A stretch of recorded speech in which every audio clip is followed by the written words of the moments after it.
So let me switch to English. I asked the colleagues, in Slovenia language is very important, as we know. So I asked the people, of course the majority is Slovenian, but we are also European. And in Europe, it's a matter of courtesy if there are a few foreigners, different nationalities, we all switch to English. So I would switch to English, and I hope that it's okay for everybody to be in English, to have the conference in English. Welcome everybody to the conference on innovation and technology management. I especially welcome our guest of honor, Professor Pinkwart. I will not read his CV because then we could stay here the whole day.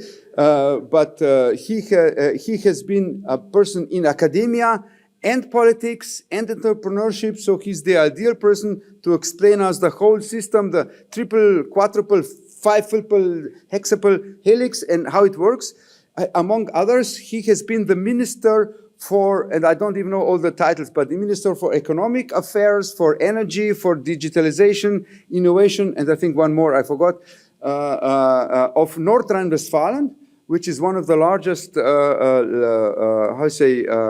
Bundesländer, so parts of the German Federation, 18 million people. So I think his experience are really very, very useful. Even better than having the German minister for the whole Germany, because Germany is too big. But North Rhine-Westphalia, I think, is a good example of a region that has old industry, that has also farming, but also has very good high tech and a lot of good ideas which we Slovenians can use. Let me continue with the thanks. I thank also the two co-organizers, the Ministry for Science, Innovation and Higher Education. The minister himself, he wanted to come here to give a welcome speech, but he has to be with the government. They have a government meeting today, so he apologizes, and he will see Professor Pinkwart and me tomorrow for 1 hour. So it's our task now to listen to the conclusions of this meeting and to convey him the conclusions. And by the way, I think since this conference is organized by the Academy of Engineering, we of course all know that he's a member of the Academy of Engineering. So, and a good member has to do what his society decides. So we will today decide, and just tomorrow we just give the minister a short briefing that he then brings to the Prime Minister, and it will be done. Huh? So now I come to this, my main point of, so what is the purpose of today's meeting is really this. We are not bad in innovation, but we are not good either. I mean, Slovenia, you know, we are 30th or something in the world. Among the 200 members of the United Nations, 30 is not bad. Within Europe, we could be better, okay? And you know me, I mean, those who know me know that I think we don't have to be so good in Slovenia. It's enough, we are modest people, Slovenians. It's enough to just beat one single country in Europe. Let's pick one. Which one? For example, Finland. They are in the north, you know, there's poor people over there. So let's say, let's be better in innovation and technology than Finland. Is that okay? It's a small detail is that Finland is #1 in Europe, but that's irrelevant for us, okay? It's you know, it's like in any sports. You don't have to beat everybody. You just have to beat the one who wants to be first, okay?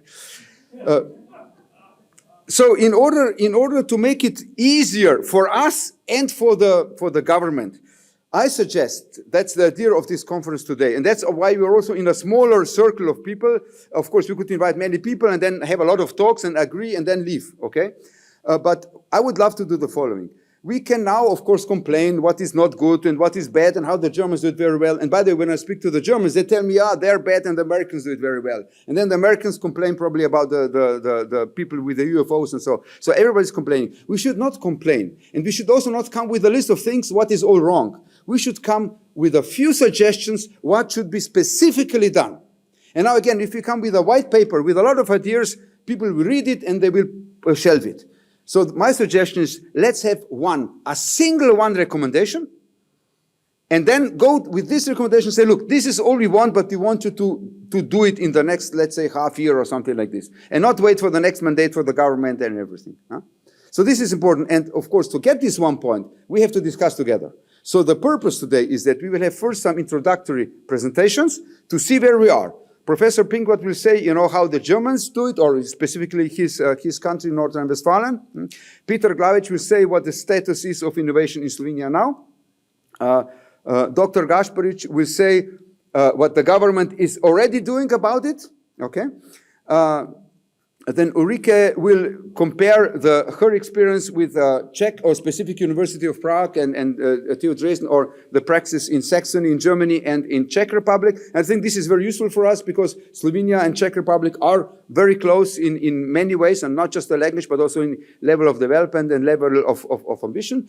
And afterwards, we plan to have a roundtable discussion. And by roundtable, I don't mean people sitting here around the table, but around this whole table. So this is really important. I expect each and every single one of you to actively participate in the discussion. I want to hear ideas, I want to hear criticism, and then at the end, I want to hear consensus. This is, I think, the purpose of the conference today. Again, let me thank the Chamber of Commerce for gracefully hosting us here and co-sponsoring us. I thank the Ministry for Higher Education, Science and Innovation, too long the name, for also co-sponsoring the conference. And I would say let's start by inviting Professor Pinkwart to the podium to give his presentation. Thank you very much. Oh no, sorry. I now invite Marjana Majrić, the representative of the, you see, I'm too excited to get the things done, but now inviting the other co-host to give a short words of welcome. Thank you.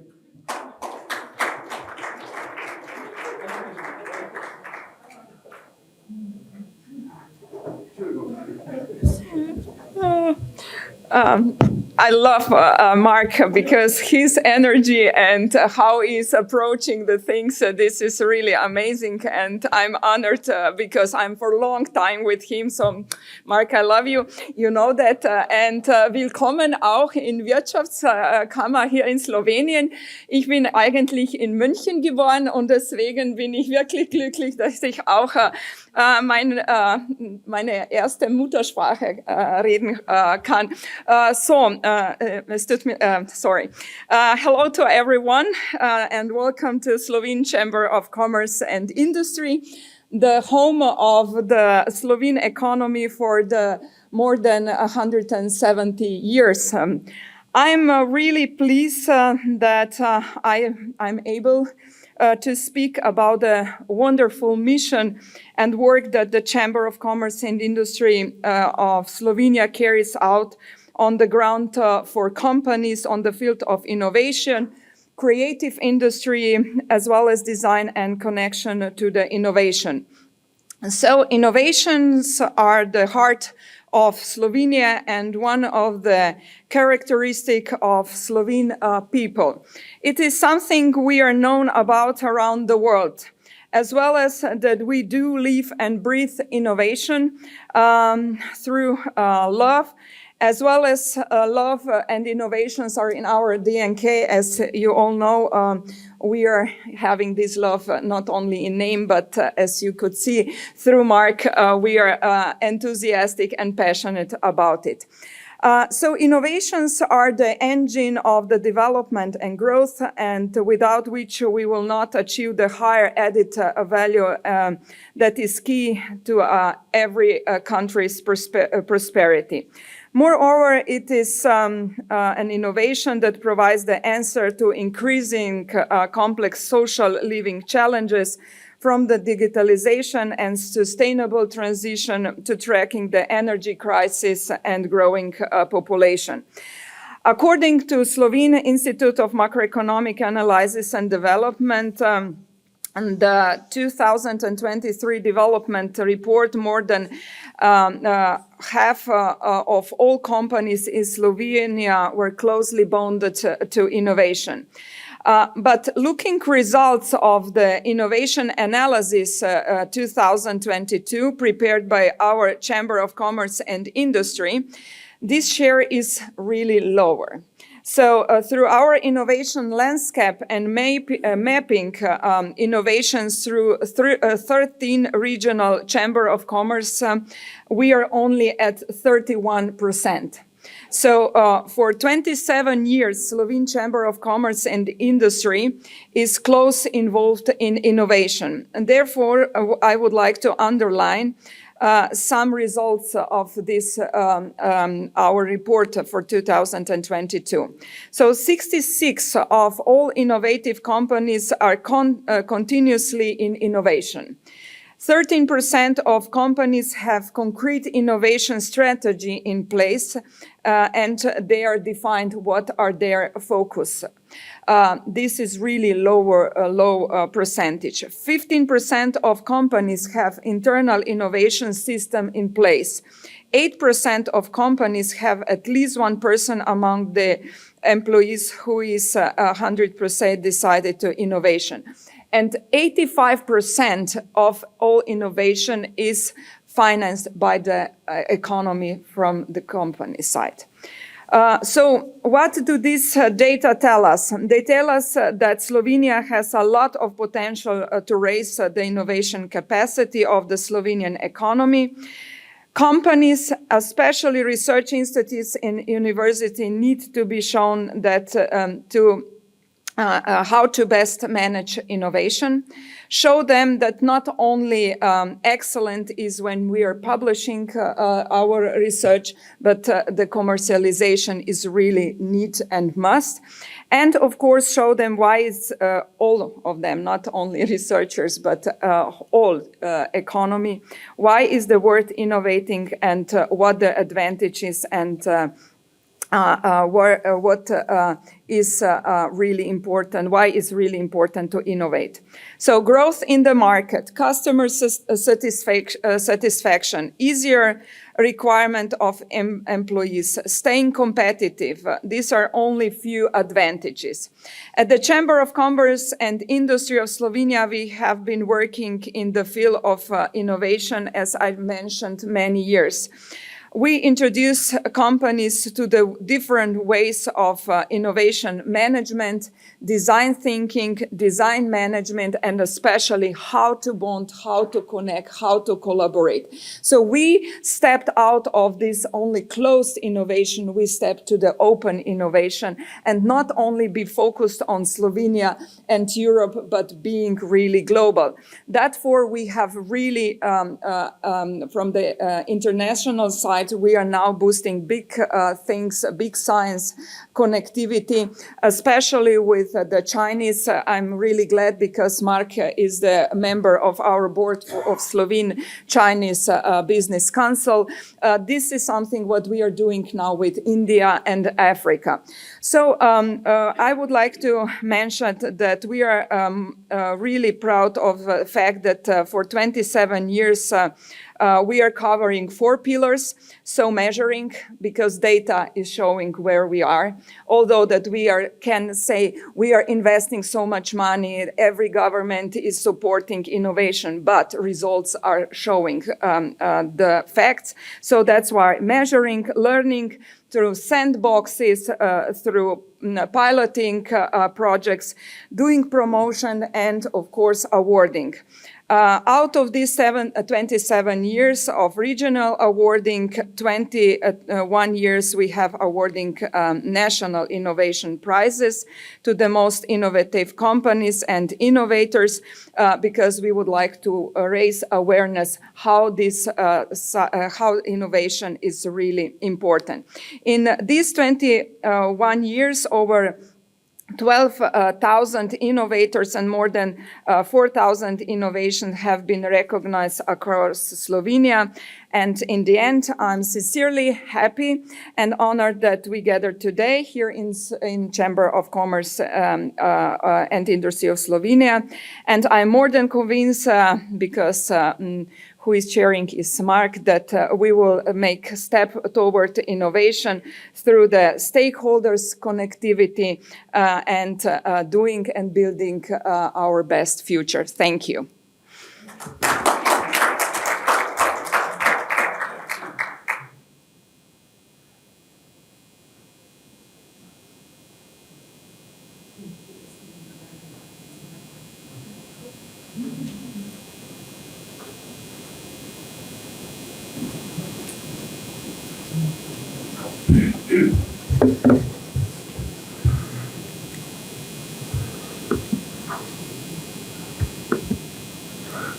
Wie kommen wir jetzt hier? Can someone help me here on the desk? He's coming. He's coming.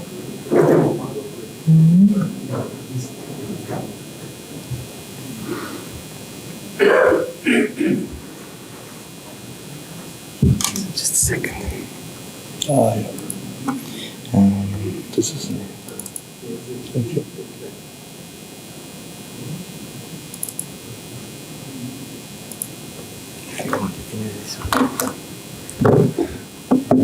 Yeah. Thank you very much for the warm welcoming, Marek and Marianne, and good morning to all participants. It's a great pleasure for me to be part of your program and to give some insights to your today's topic on innovation and transfer management. And I want to focus a little bit on maybe an additional challenge. Marianne gave us such a great overview on what are the tasks of your chamber and the companies here. And Mark was describing what should be the result of the conference. So I want shortly only to add an additional challenge, because I think that what we discussed today has to be seen under the current challenge that we have to speed up much faster in the field of innovation management. And then I try to give maybe some examples from German experience, but also from general understanding how this can really work.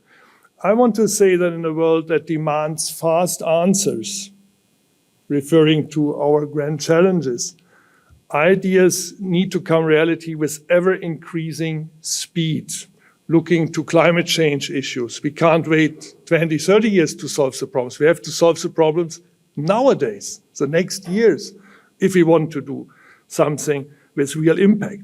So with input from the finest minds coupled with the latest technology, ideas have to be shaped and turned into reality as fast as possible. And therefore, we need, if to give excellent answers, maybe in the energy sector, we have to develop, to explore real fundamental ideas. So deep tech is relevant, coming from technical universities and research institutes, also from companies. But we have to make sure that if we want to get deep tech realized, that we have a clue how to scale the products and the new companies up as best as possible. Because to realize deep tech technologies that cost you a lot of money, you have to invest in fundamental research, in applied research. You have to build the prototypes. You have to work on the prototypes. You have to test them. You have to identify market opportunities. You have to install the installations which you need, the machineries, and all of this costs time and a lot of money. And who will invest in such very risky innovations?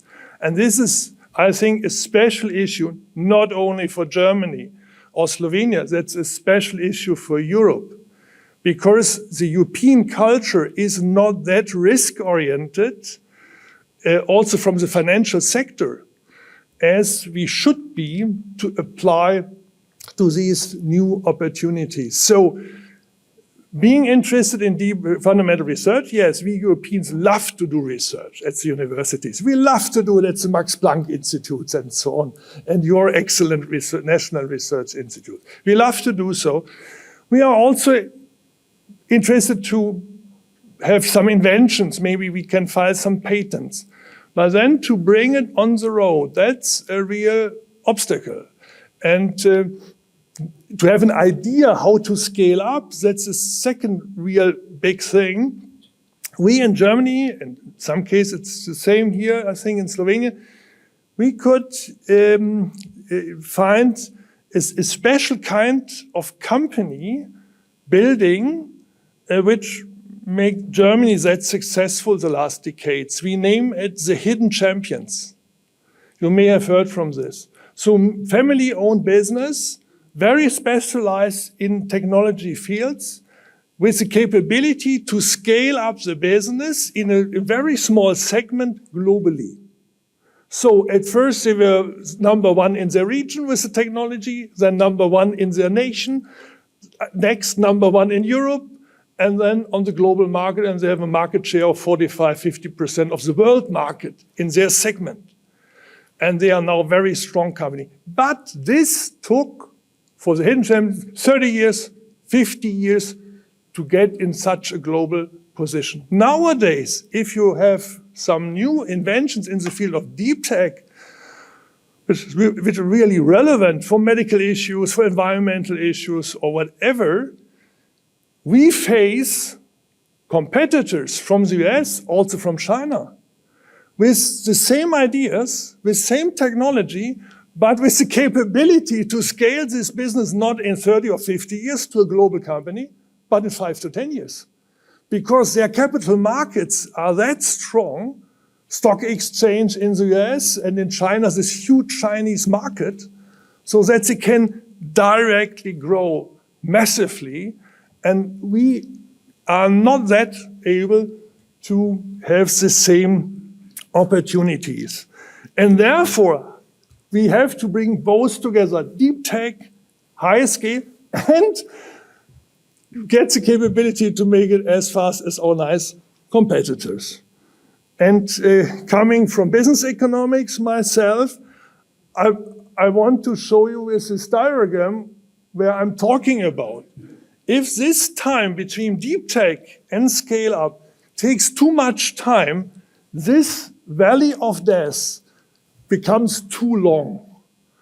And then our companies die before they can really scale up their business. So they get some investments from business angels, they get some investments from European venture capital funds. What can we invest? Normally 50 million, 100 million euros. In some cases, German startups had the opportunity to get 200, 250 million euros. That's the end. If you want to get more money, you have to go to the US. We have a nice company seen from New York on the field of hydrogen, 4 years old startup from New York. They raised in a campaign at stock exchange in the first round 4 billion euros to start the global business. 4 billion euros. No one would pay it for it in Europe. Unbelievable, but they get it. And therefore, to make sure that they come through this valley of death, we have to organize, and that's typically European, that's what we normally have learned. So we have to act a little bit more agile, more cooperative, bring the opportunities faster together, support these companies, these inventors, making sure that it comes faster and that we don't need so much resources being at the end more successful. And if you look to the innovation chain, that's what's mentioned by Marianne. I loved that very much. So the open innovation approach, which we have discussed very intensively in science and practice the last years, is a meaning we haven't to invent all what we need by ourselves. So we should collaborate as early as possible with potential partners. Also at the universities. Why should one research institute invent all the things? Not only the fundamental innovation, but also the machinery which is needed and so on. I love the engineers who want to do all the things together. That's great. But if you collaborate with other research institutes, maybe also internationally on a European level, and you bring in more ideas from others, you can be faster. And the same on the field of development. You can in-license also technologies from other universities. So we could also couple our patents which universities have filed. Here in Slovenia, in Germany, in Europe, so we can bring in our common potential, bringing it behind maybe a real fantastic innovation we want to get, yeah, isn't it? So, yeah, you're laughing, but we see very smart competitors from around the world, and we have to bring in our special opportunities, validation, it's also a big issue. Showing faster that your ideas can really function. Making sure that you get prototypes, that you have shorter test phases. It's also on bureaucracy, that you get the allowance for bringing products to the market faster. Yeah? It's an issue for the regulator. Yeah?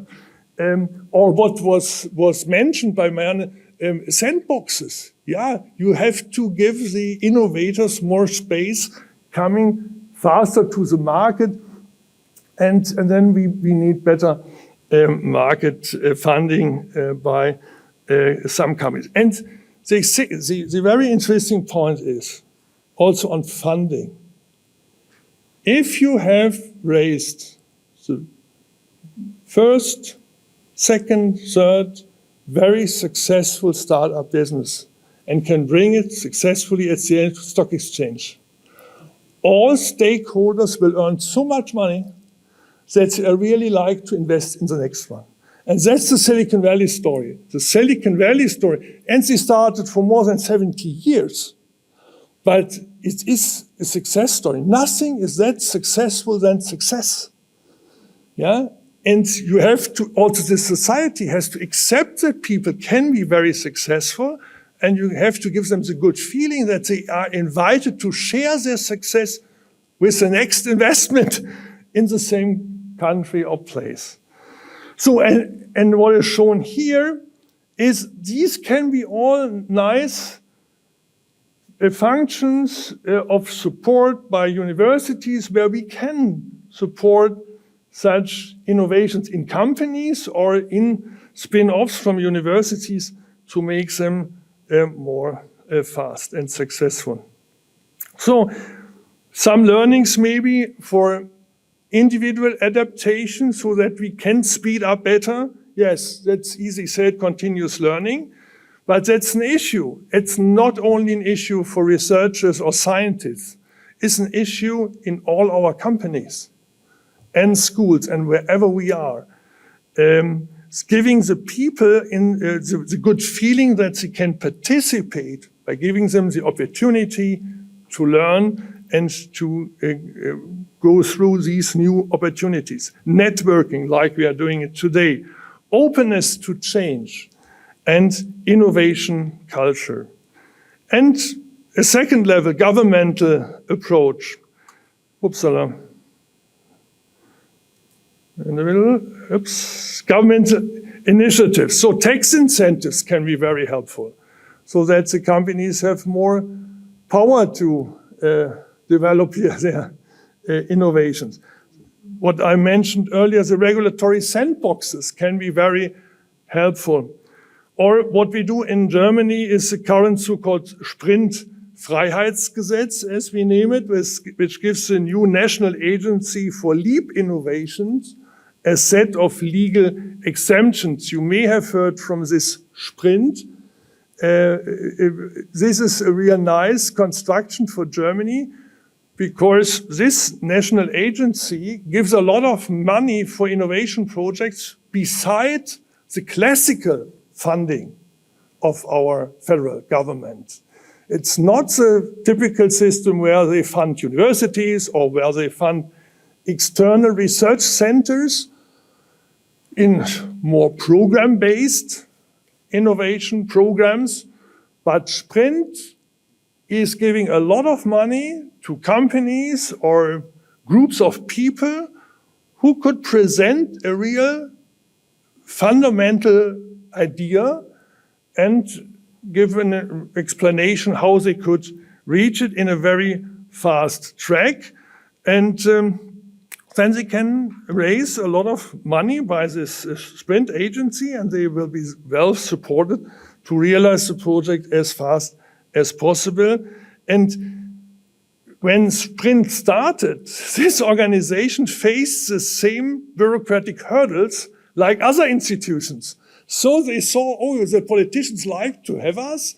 They like that we should be fast, but we can't because there's so much bureaucracy. Yeah? And now the politicians nicely to change the law again, to give them this sandbox opportunities. And we do hope that it runs now faster. And you need a lot of policy frameworks where you can work on to give innovators more space for their opportunities to speed up better. And what are the future tasks from my perspective?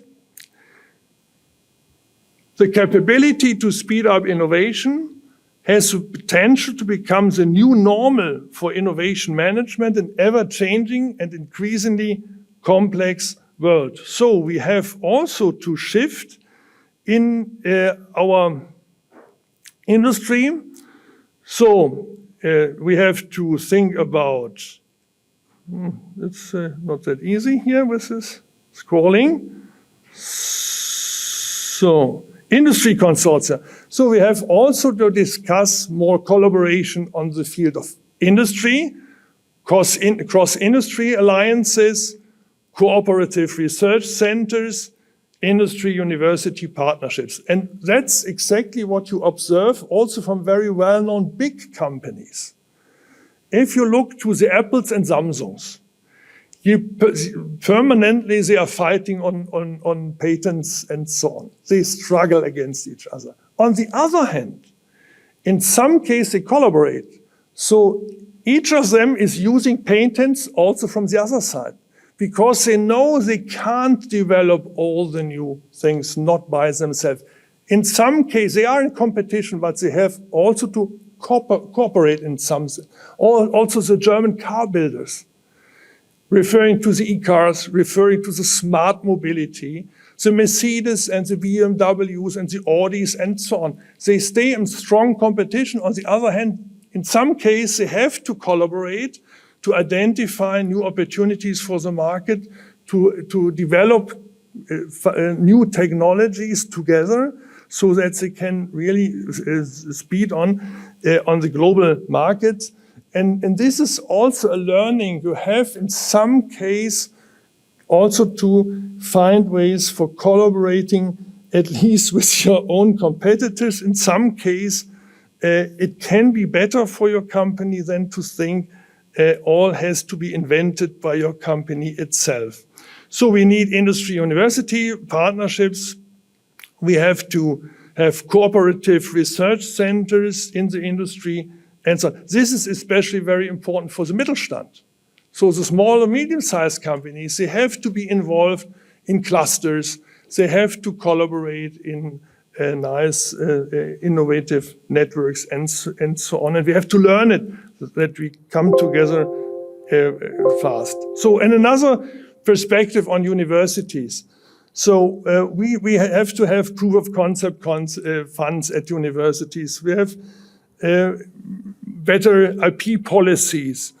We have startup IP innovation focused courses for professors and research staff. We should have university-based incubators that we give them better starting opportunities, spin-offs in the university, that they get the right space and people, laboratory, infrastructure and something like that. We should have international ranked accelerator programs in our universities so that the best spin-offs can grow much faster. And in addition, what we are also like to implement at the Technical University of Dresden and in Germany is that we not only want to have maker spaces, and we have them, but we have to use them better to develop first prototypes and for market testing. But what is also needed are scale-up programs that we really force the spin-offs that they can open the market and they can sell their products. Because if you can show that it really works, then it's much easier to raise the money which is needed to scale up faster. So these are only very few ideas on the individual level, on the government level, on the industry level, on the university level. And we have to bring all of this together. And therefore, my last idea is on cooperation. And there's this nice quotation from Henry Ford. Meeting is a beginning, like today. Cohesion is a step forward. And collaboration is success. We have learned in Europe that we are capable to cooperate. We should deepen this, we should strengthen it, and I'm very optimistic that Europe has a great opportunity and chance that we can scale up as fast as it's necessary. Thank you very much for your attention.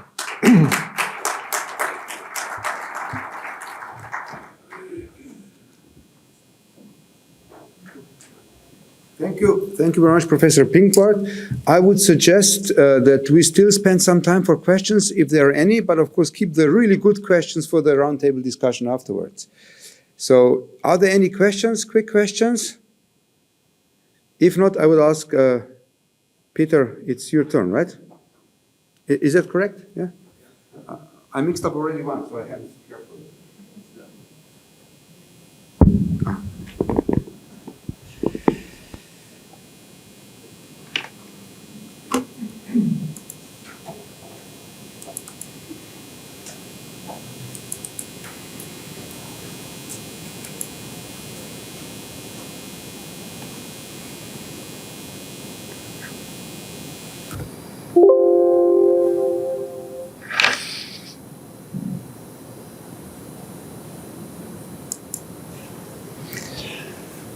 Dober dan, lepo pozdravljeni. I shall speak about innovations in Slovenia and where we are. So some facts and statistics. I will be explaining in Slovenian, but I hope that you can follow because there are a lot of figures there. We are producing some sort of overview every year for the our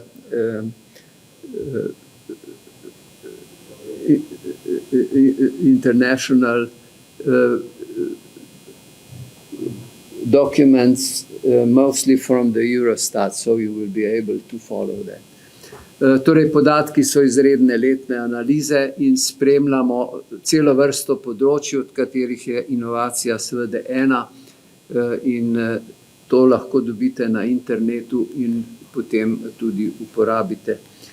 To, kar želimo pokazati, je nekaj statističnih podatkov o inovacijah in seveda nekaj predlogov ukrepov za izboljšanje. Delamo to, kot sem že rekel, po mednarodnih primerjavah, torej primerjamo s povprečjem Evropske unije in OECD in s primerjavo z razvitimi državami enakega razvojnega statusa, kot smo mi, tukaj jih imate naštete, ne pa s kakšnimi bolj razvitimi državami, malimi državami v Evropski uniji.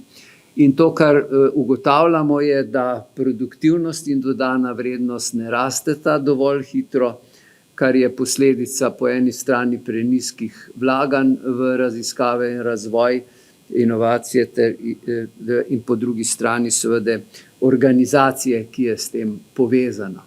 Zdaj, če pogledamo, kako izgleda svetovni inovacijski indeks, potem vidimo, da je Slovenija na 33. mestu od 132 držav po inovacijah. In seveda ugotavljamo lahko, da zaostajamo za Portugalsko, Češko in smo tik pred Litvo in Madžarsko. Torej, imamo smo izgubili prednost, ki smo jo imeli takrat, ko smo se osamosvojili, ko smo bili pred temi državami, kar seveda pomeni, da drugi napredujejo hitreje. Tule je prikazano, kaj se dogaja z leti. Kot vidite, smo bili tule leta 12-26, zdaj smo 33, torej izgubili smo 7 mest in to počasi se še vedno dogaja. Tako da smo prepočasni, morali bi napraviti več. Tule je prikazan evropski, torej prej je bil svetovni, to je evropski analiza, ki jo Evropski inovacijski kazalnik prikazuje in Slovenija je tu uvrščena ne, kot vidimo, pod evropsko povprečje in pred nami je Estonija.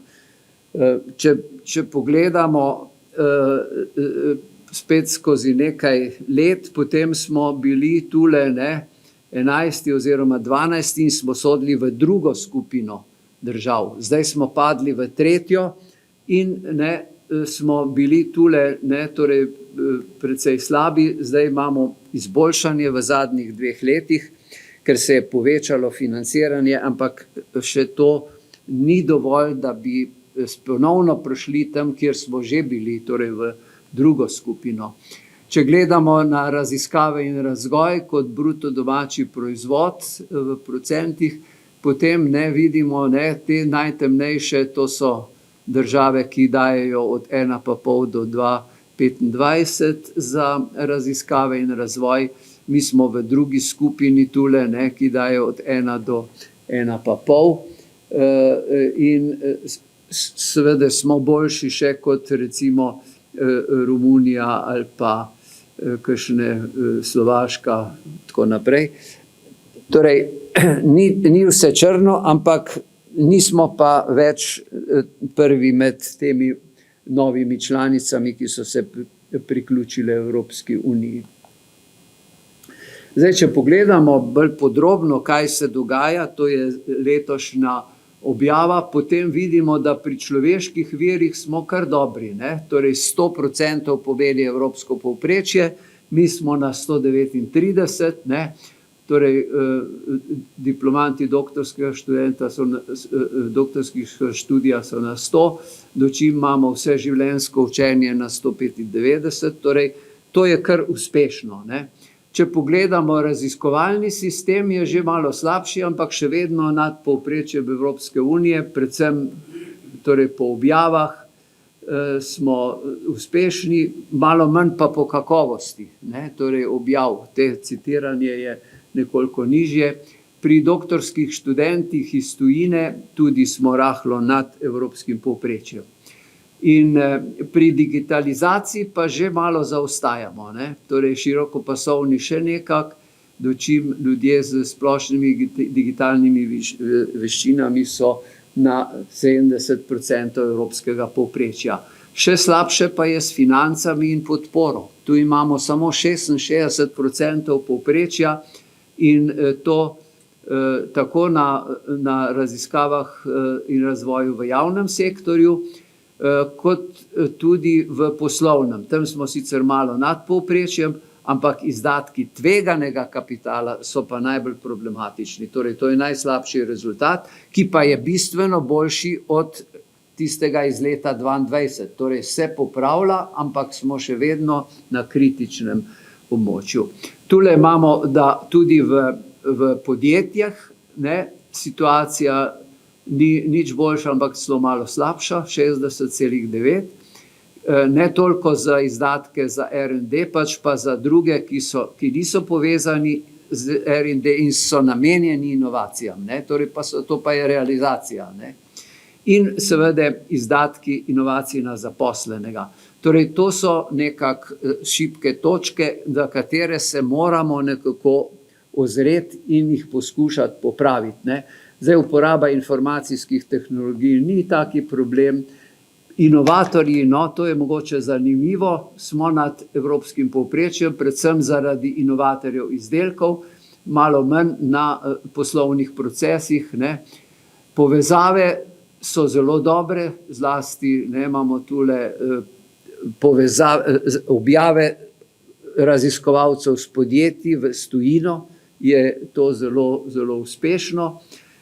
Intelektualna sredstva pri patentnih prijavah smo precej pod evropskim povprečjem, pri čemer blagovne znamke so nad, oblikovalske aplikacije pod in vplivi na zaposlovanje je, rečemo, nekako še so sprejemljivi, vplivi na prodajo so malo slabši in okoljska trajnost je tudi malo pod povprečjem. Torej vidimo, kaj so zdaj nekak šibke točke, kaj so močne točke in kaj je treba narediti. Tule je prikaz za obdobje 2016-2023, torej kaj se je v tem daljšem obdobju spremenilo. In vidimo, naprimer, da smo zmanjšali število diplomantov doktorskega študija. To je bilo zaradi tega, ker je država prihranila sredstva z manj vlaganj v mlade raziskovalce. To se sicer izboljšuje, ampak še vedno smo daleč od tega, kjer smo že bili. Po drugi strani pa imamo dokaj uspešnost pri privlačnosti sistema, pri tujih doktorskih študentih, tako da pač pa pri financah in podpori smo slabši in pri podpori poslovnih raziskav in razvoja tudi. Najslabše so pri teh, kar so že prej pokazal, inovacijah, ki niso povezane z raziskavami in razvoj v podjetjih in tudi te, ki so vezane na zaposlenega. Torej, to pokaže, da imamo nekatere dobre trende, druge pa ne tako dobre, čeprav moramo reči, da zadnje 2 leti so se začele izboljševati, kot bom še tudi pokazal. Lahko to dobite na internetu, torej ta inovacijski kazalnik, ki je bil v letih 16 do 20 v padcu, zdaj pa je v zadnjih 3 letih v rasti. Tako da ta tendenca je dobra. Pri človeških virih še nismo dosegli tega, kar smo pri raziskovalnem sistemu, pa vidimo rast. Pri financah pa je ta dolina smrti, ali kaj, ko smo zmanjševali in zdaj izboljšujemo, ampak še vedno nismo tam, kjer smo bili leta 16. Tako da tu so te pokazali. No, zdaj, če pogledamo število patentov in to prijavljenih, kot tudi podeljenih, je Slovenija z 21 komaj na tretjini evropskega povprečja. Nismo sicer tako daleč zadaj, ampak vendarle imamo zaostanek za evropskim povprečjem, smo pa tu dokaj uspešni v primerjavi z drugimi primerljivimi članicami. Edino Ciper je pred nami, ki je približno, ampak to ni nekaj. Torej, to je še kar nekako uspešno. Če pa pogledamo zdaj, kaj se dogaja v zadnjih letih, potem vidimo, da smo imeli obdobje rasti, kljub manjšim vlaganjem v raziskave in razvoj, potem pa padec in ta padec še nekako vztraja, tako da na tem področju bi morali napraviti veliko več. Tule imamo produktivnost dela na zaposlenega v letu 2022, torej to, kar je bilo objavljeno zdaj letos. In tudi tu vidimo, da smo z 86,1 pod evropskim povprečjem in seveda imamo tu, da so pred nami kar nekaj držav Evropske unije, ki so primerljive, torej Češka, Estonija, Romunija, približuje se nam tudi Litva, tule Češka, Poljska, Češka, Litva. Tako da tu imamo težave. Podobno je tudi delež visokotehnološkega sektorja v izvozu. Slovenija je zelo močna na področju srednje tehnološkega izvoza, ne pa na področju visokotehnološkega. Tu vidite, da smo zelo zaostali za državami, ki so primerljive z nami. Predvsem seveda gre tu za vlaganje tujih podjetij v visoko tehnologijo. Torej, to je ena zelo šibkih točk, kjer smo pravzaprav precej zadaj. In če pogledamo tule, kaj se dogaja s časom, potem vidimo, da ta delež visokotehnološkega sektorja sicer raste, ampak od 5 na 7% ni veliki skok. To je problematika tega. Tule je svetovna konkurenčnost po eni od analiz IMD, ki je za 64 držav in Slovenija je tu na 42. mestu, torej padla je za nekaj mest v zadnjem letu in seveda prehitevajo nas, kot vidite tule, Češka, Estonija, Litva, Portugalska. Torej nismo dovolj uspešni in tudi ta dinamika ni najboljša. Zdaj, posledice tega prenizkega deleža znanja, inovacij je v tem, da imamo mi sicer visoko dodano vrednost. Tule imate, torej imamo tule 66 tisoč je evropsko povprečje, ampak pred nami ni teh primerljivih držav, ki nas sicer prehitevajo. Ampak zakaj ne? Zaradi tega, ker so naše plače nominalno visoke, ampak neto zaslužek, kar pomeni kupna moč, pa ni taka dobra.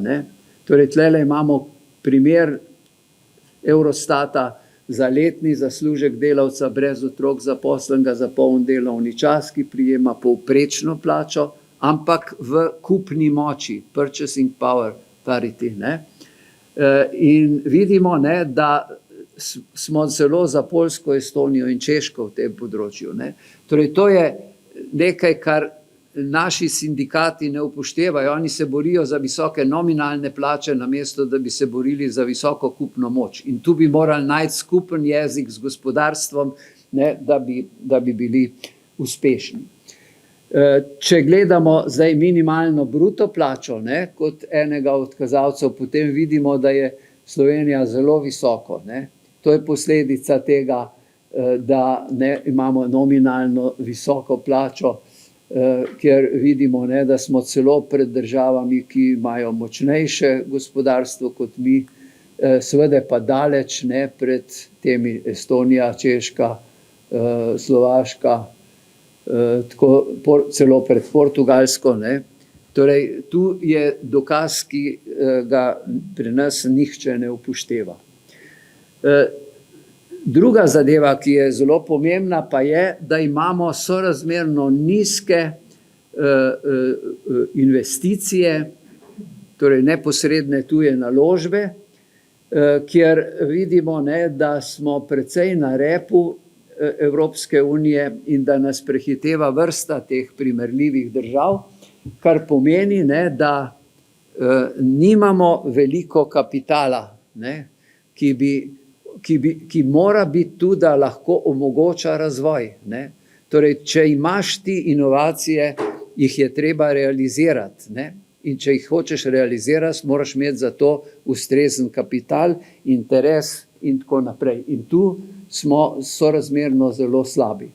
No in zdaj namesto, da bi vsaj domače vlagatelje pospešeno navduševali za investiranje, smo jih tako rekoč v vseh 30 letih samostojnosti uničevali. Torej, začelo se je z razlastitvijo samoupravljavcev, namesto da bi jih v zadruge preusmerili, smo jih začeli razlaščati, kar je povzročilo na primer propad enot, ki so jih imeli za raziskave in razvoj. In začelo se je iskati ceneno delovno silo. Potem imamo leta 1996 razlastitev vlagateljev v sklade Proficija, leta 2010 do 2012 celo vrsto skladov, to je seveda ni država, ampak je država bila posredno kriva, ker je imela slabo makroekonomsko politiko v časih pred krizo. Potem pa je bilo leta 2013 100 tisoč vlagateljev, preko 100 tisoč razlaščenih, kar je porušilo zaupanje v finančni trg. In zdaj imamo seveda 27 milijard zasebnih sredstev, pa še 8 podjetniških v depozitih bank z negativnimi obrestnimi merami, če to upoštevamo, ampak nič od tega ne prihaja v podjetja in v to, kar primankuje od tujih investitorjev, tudi od domačih ni nič. Tule imate gibanje slovenskega borznega indeksa, to je tale rdeča, modra črta spodaj, tule. Torej, tale balon, ki je bil pred krizo, ker se je prodajalo domača podjetja in se je to vlagalo v proračun in trošilo na veliko, potem pa pride kriza. In od krize naprej, tule pridejo razlastitve, se skoraj nič ne dogaja, torej tam smo, kjer smo bili leta 2005, dočim je recimo nemški ali pa ameriški indeks na 3,5-kratniku. To vidimo, kakšne so hude posledice, čeprav tale vijoličasta linija pove, da imamo sorazmerno zelo dobra podjetja v tem indeksu, torej 150% v teh 18 letih je le kar dober rezultat, kar se tiče politike dividend za ta podjetja. Torej tu so uspešna podjetja, ampak ni interesa ljudi za to. Torej, celotna zgodna podjetniška dejavnost, še če jo pogledamo, je v globalnem podjetniškem monitorju in v indeksu TA oziroma NECI. Če pogledamo to zelo na kratko, potem je Slovenija 37. med 49 državami. Spet bomo videli, da je pred nami kar nekaj teh primerljivih držav. Torej, nismo najbolj uspešni glede celotne zgodne, smo pa bolj uspešni pri ustaljenih podjetnikih. Torej, rezultat tistih, ki poskusijo, je boljši, kot pa je pri drugih. Ampak seveda imamo spet tule pred nami vrsto držav, ki so primerljive z nami. Torej, moramo reči, da je seveda očitno eno, da ljudje zaradi tega, ker smo izgubili večino gospodarstva, iščejo priložnost, torej imamo v teh letih velik napredek na tem področju, ljudje spoštujejo podjetnike, nove ideje, ker vejo, da je to eden od redkih načinov, kako lahko uspejo. Ampak to je značilno za vse te nove članice, ki so pri tem uspešnejše od nas, dočim recimo razvitejše države tega nimajo toliko, ker imajo dovolj drugih možnosti za uspešnost. Če gledamo zdaj javne izdatke visokošolskega sektorja za raziskave in razvoj, potem seveda spet vidimo, da smo tudi tu na repu in da nas prehitevajo cela vrsta držav, recimo vidite Estonija, Portugalska, Poljska vlagajo več, kot je povprečje Evropske unije, mi pa vlagamo bistveno manj, vidite, skoraj polovico manj, kot je evropsko povprečje. Torej, to ni dobro, čeprav se izboljšuje v zadnjih 2-3 letih, kot sem pokazal. Če pogledamo zdaj skupne javne in zasebne izdatke za ustanove terciarnega izobraževanja, potem tudi na tem področju vidimo, da Slovenija zaostaja, in spet je pred nami vrsta teh članic, ki vlagajo več v to in seveda zato je pričakovati boljše rezultate.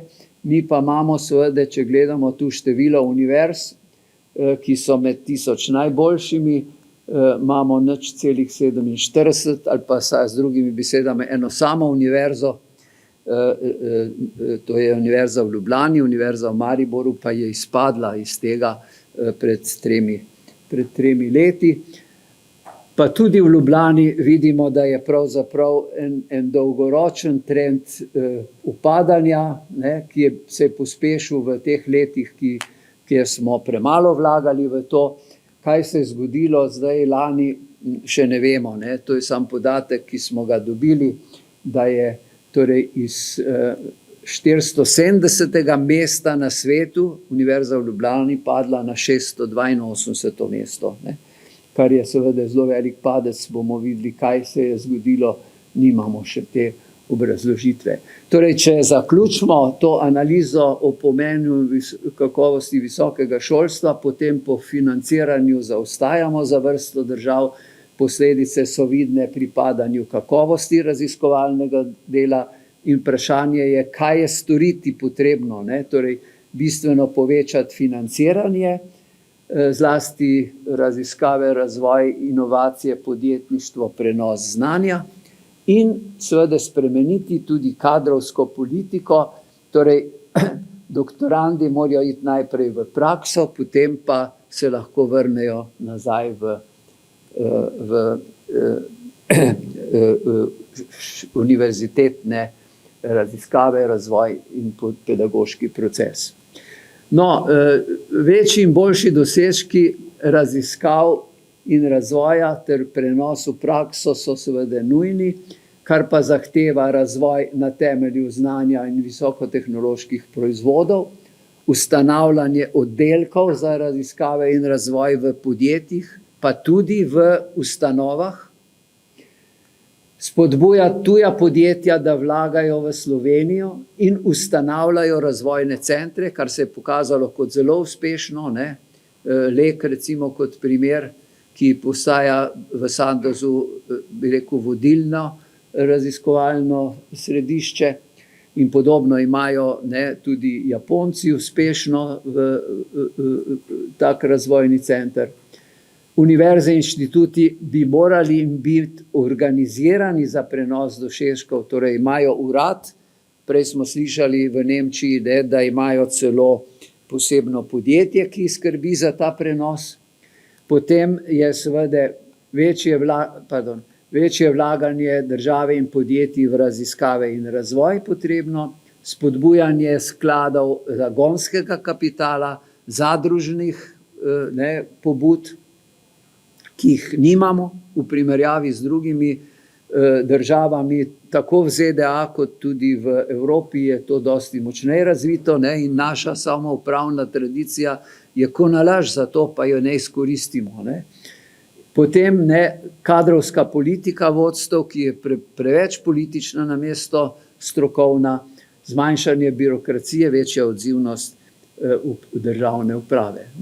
Potem pa seveda, kot sem že rekel, živiti kapitalski trg, ker je to način, kako lahko zdaj ta sredstva, mi smo prvi v Evropski uniji po gospodinjskih prihrankih, pa zadnji po vlaganjih v raziskave in razvoj, zato je to treba rešiti, kar pomeni, da mora država rešiti problem teh izbrisanih, da jim to vrne in obljubi, da se to ne bo več dogajalo. To imajo Italijani, imajo zakonsko zaščiteno zato, ker to pomeni potem, da v primeru, ko pride kriza, je država v rokah domačih vlagateljev, ne pa tujih, ki takrat ravnajo čisto drugače kot domači. Zato Italija kljub visoki zadolženosti ni imela problemov ob času krize, mi pa smo imeli tako rekoč sesuto bančno in gospodarsko sfero. Torej, so pa še druge stvari, torej, če bi to rešili, bi lahko razpis obveznic za neurja, poplave in tako naprej. Tudi tu imamo veliko tradicijo, saj smo vlagali v različne projekte, še v socializmu in je to dobro delovalo. Potem pa še ena zadeva je podneva pokojninska reforma brez drugega in tretjega pokojninskega stebra, po katerem smo prav tako na repu, da primer daleč za Hrvaško, ki ima 15 milijard, mi pa imamo 3,5 v teh skladih. Ni mogoče je rešiti, torej prihajamo v težave, ki jih sami vidite, tako v zdravstvu, tako v sociali, v pokojninskem.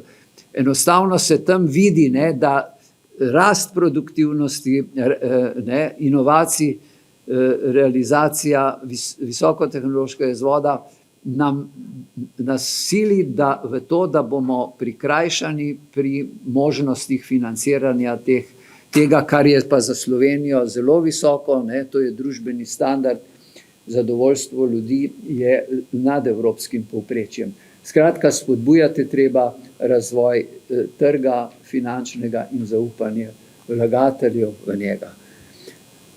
Zdaj, če za zaključek poskušam potegniti, torej Slovenija ima nekaj prednosti, to je sposobno prebivalstvo z vrhunskimi dosežki na področjih, ampak ne nažalost dovolj močnega v gospodarstvu, čeprav imamo zelo dobre posamezne rezultate. Varčnost prebivalstva je visoka, enakost je velika, imamo dobro šolstvo, znanost, zdravstvo, socialno varstvo, visoko kakovost življenja, torej družbeni standard in varnost. In imamo čedalje več starajočega prebivalstva, ki želi delati v določeni meri, pa ga ne pustimo, torej to je možnost.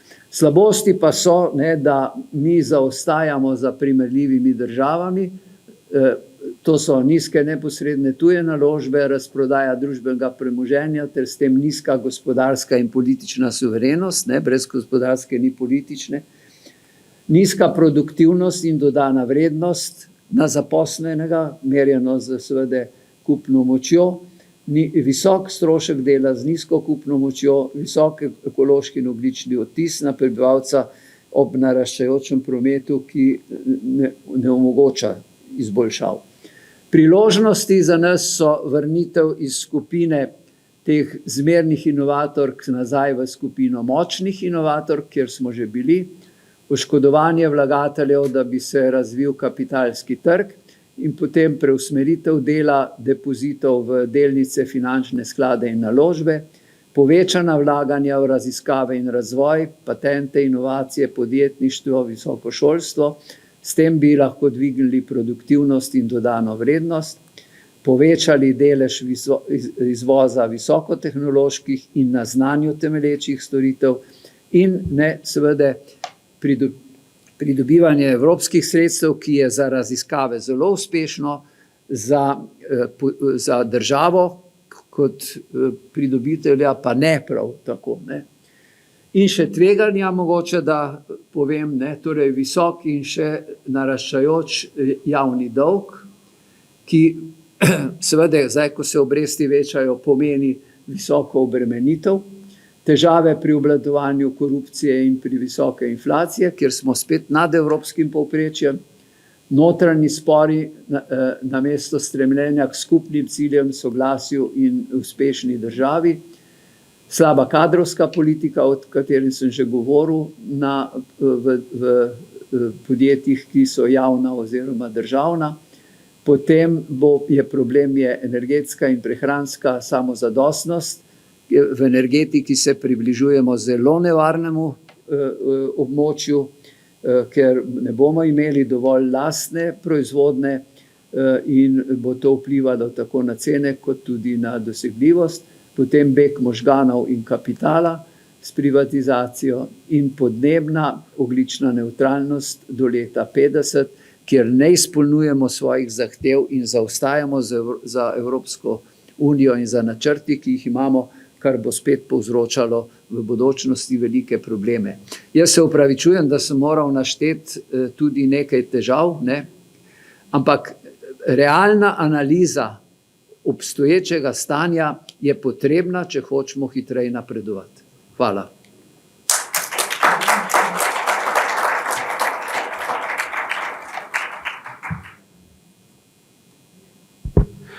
Thank you very much, Petra Glaviča.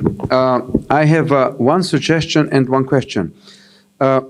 Can we take the last 4 or 5 slides from Peter and translate them to English, then give them to Professor Pinkwart, then he can practice, and then during the roundtable discussion, we would ask him which of the points, the last points, he thinks are the most relevant, or he has good experience in Germany or worse experience, and what he would recommend to Slovenia. So, Peter, you can give the slides maybe, and Irina, or we can even Google Translate. I think that works good enough until we have the Slovenian version of Google. We translate, yes. We have a standard translate, not Google Translate. Okay. So, and now, of course, the floor is open for questions. Again, keep the good questions for later. I wrote a lot of questions for you for the roundtable discussion. Any burning questions? Hvala lepa, Mark. Thank you very much. Sehr geehrter Herr Professor, nochmals vielen Dank für Ihre sehr interessante Vorlesung. Wir haben schon sehr viel gelernt. Wir können diese Konferenz schließen und mit der Diskussion beginnen. Aber let me just quickly browse through some highlights that I have in my mind. The proposed title that actually was invented by Mark is "What will the government do to accelerate INT?" I really cannot say what the government will do, but I can, at least what I can do is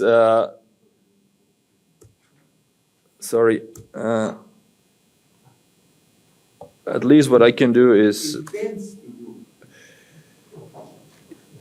to provide a short description of our intentions. Exactly. So please do not expect too much. I used to be a historian in my previous life, so I will explain first what has been done so far, then where we are. I'll in one part overlap with Professor Glavič's lecture, but I think that's also good. I'll highlight only a few points, but I'm sure as a historian that repetitio est mater studiorum. And then I'll also say what we plan, where we plan to go, what we plan to do. At the same time, I will try to extract and highlight some experiences which will be partly personal and partly substantiated also in the documents of the ministry, of course. No, actually, I have a PowerPoint presentation I wanted to quit. Yes. Yes.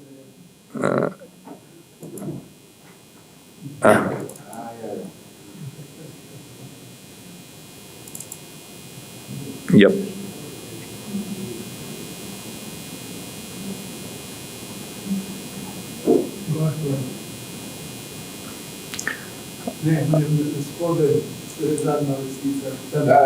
This one? Okay. I apologize. Digitally illiterate, obviously.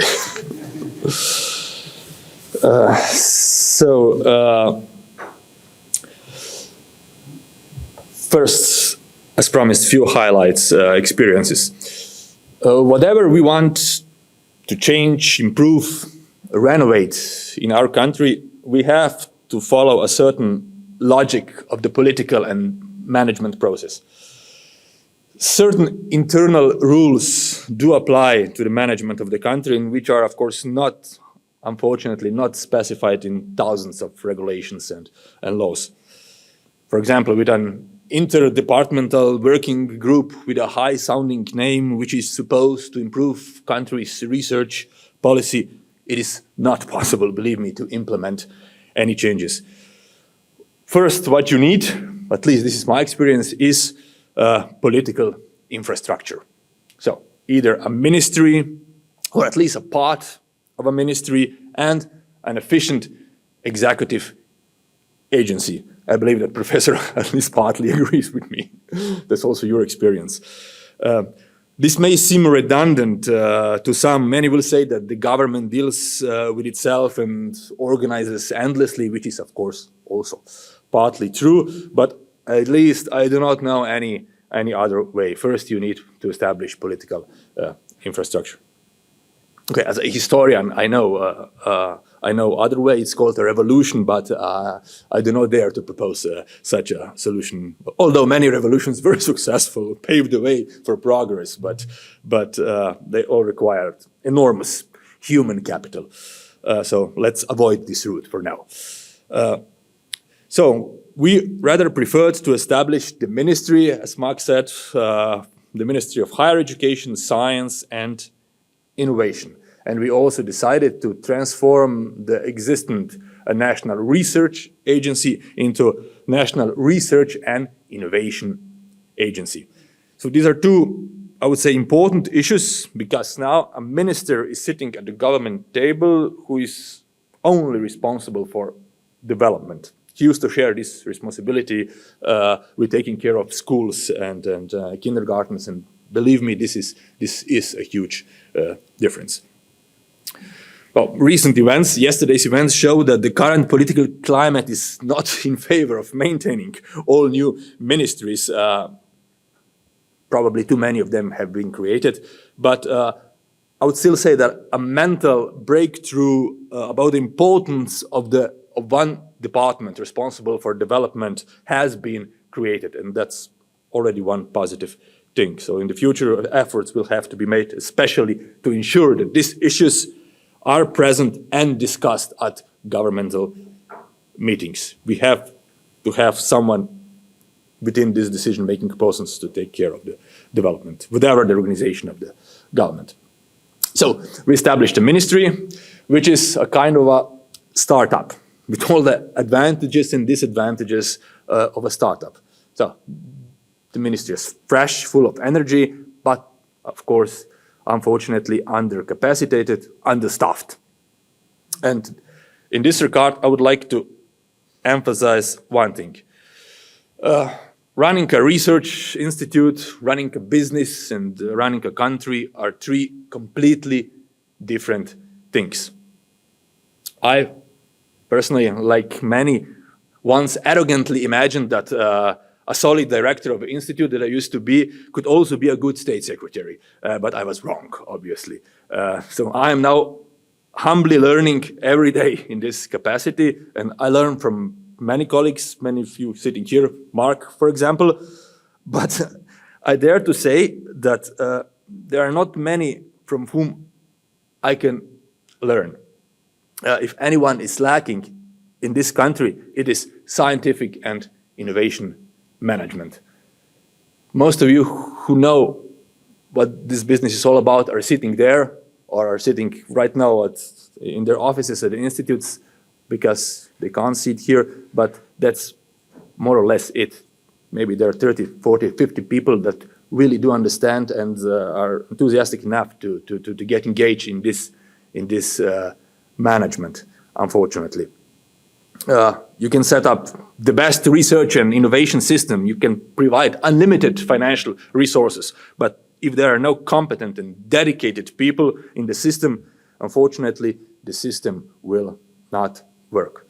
And I believe that it will be necessary to approach this issue in a more planned way, to start to properly encourage and also financially reward people who are involved in the management. This is not the case right now. No one wants to run a research institute. Everyone wants to be a researcher, not the director of the institute.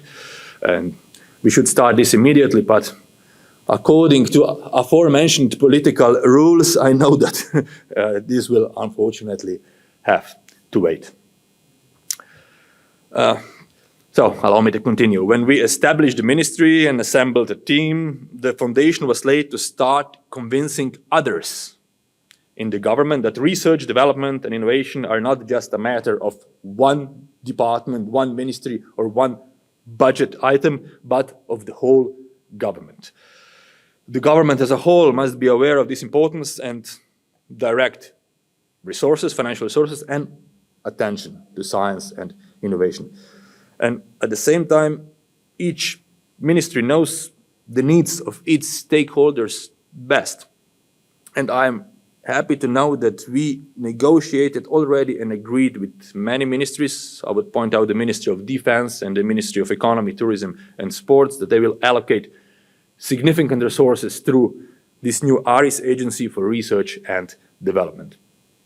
Behind this decision, of course, is a large implementation process. This implementation will not be simple, straightforward, but also because some funds are partly European Cohesion Fund with their own rules. But anyway, we have started this process, which makes me really happy.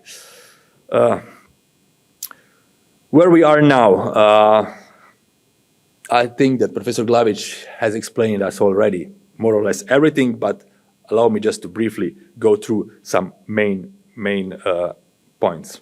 I have also myself with European Innovation Scoreboard and enriched it with let's say, ministry's own knowledge. Where we are good, we more or less agree. Public-private co-publications, lifelong learning, international scientific publications, SMEs with product innovations, and so on. The business sector also increases research potential. Where we are not so good or even bad, first thing already pointed out, venture capital expenditures.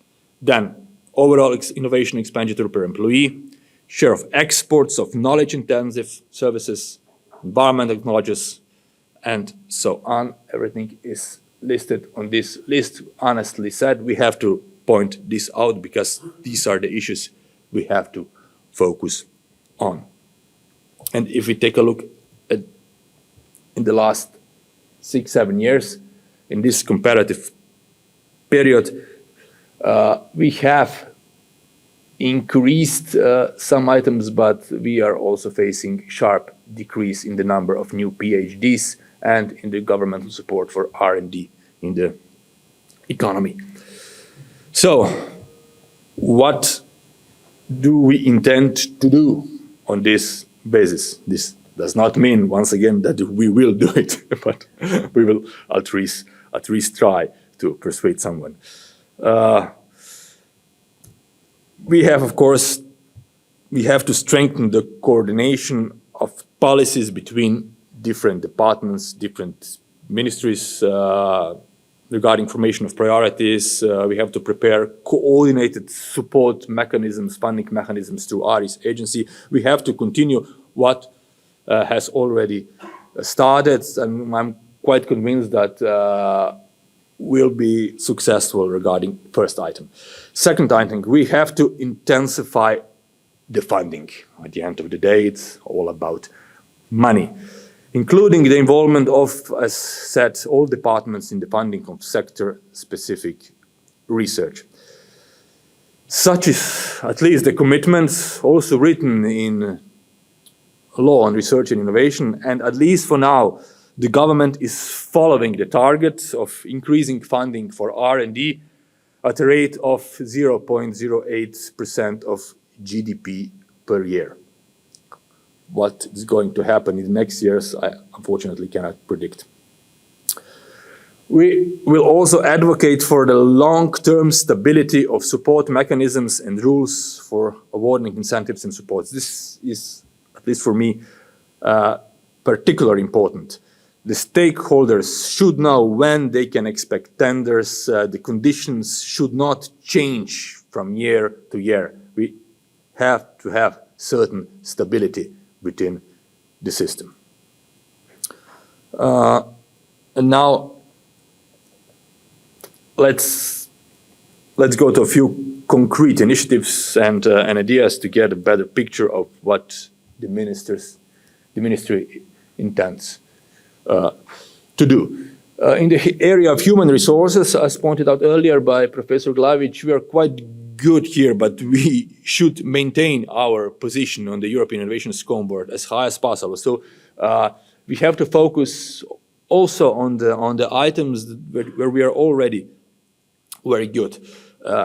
So we have to be careful, and we shouldn't let the number of doctoral students to decrease. We should increase this number to new funding mechanism. We are preparing some new funding mechanism, early career researchers, for example, and we are also generously increasing stable funding provided to our public research organization. So every institute and university will have more and more money on the stable funding for their needs. We also intend to increase accessibility of modern research infrastructure. We all know what research infrastructure equipment means in today's world. We have to invest in our own equipment, plus we have to widen participation in all kinds of research infrastructure consortia. Then, of course, we are preparing measures to attract foreign students to come to Slovenia and to remove obstacles to their arrival. This is really an interdepartmental issue. It's a huge problem. We are moving quite slowly regarding the issue, I have to admit that. And one of the problems, of course, is also the study program in a foreign language. You know, the never-ending debate on this issue: should we allow study programs in English, for example, at the Slovenian universities? Then we have to strengthen the STM fields. This is also something that we all know. We have to popularize, we have to emphasize this in strategic plans of institutions. We are doing it, but the progress is not only in Slovenia, more or less slow. And one more thing, we will strive for stimulating rewarding of researchers in public research organization. Our regulation will be published within next days, hopefully, according to which successful researchers will be able to double their salary with the money from projects that are, of course, not financed from the integral state budget. The implementation of this solution was, believe me, not hard. It was more than hard. In public sector, such a solution in public sector, to have a researcher who can double their salary towards his colleague who is doing something else, who is not focusing on impact, on gathering money from the industry and other resources, was something that seemed maybe logical here where we are now, but was a huge fight also with the trade unions. Our research environment is, as said, also like the human resources area, quite well developed, but nevertheless, we have to focus on some items there too. We have to continuously focus on activities within European research area and focus on projects of central EU programs, not only because of the financial impact, also because of that getting involved in the EU programs means that in terms of scientific excellence, you're getting better and better. Plus, regarding financial issues, we have to be aware that in the next multi-annual financial framework, there will be no cohesion funds. Slovenia will be, how is the English term? Will be netto, won't get any cohesion money anymore. So centralized EU programs will be the only one where we'll be able to get any money. We'll also have to strengthen the integration between funding agencies to economize evaluation process. And one important thing, I said earlier, integration into large research infrastructure such as CERN, FAIR, everything on S3 roadmap is of great importance. Next year, Slovenia will become full member of the CERN. I think still mark the biggest research lab in the world. We're looking forward to that. We will, of course, also encourage publication in the best journals. We are already financing article processing costs and some other things. What I have to mention, adaptation of evaluation criteria. That's very important for our research institutions and universities. We have to move away from quantification and accumulation of publications. Researchers, honestly said, do what is written in the habilitation regulations, habilitation criteria, of course. And if you need 10 articles, and if you need X number of points, well, researchers will focus their energy on it, even if it may be wasteful. So we are right now also together with ARIS changing this. We are having debate right now, this evaluation criteria. We have to adjust also the whole evaluation process. We should focus on the work. We should focus on the impact, not on the number of publications in high-ranking journals. Although this is not unimportant, but we shouldn't focus only on that, on quantification.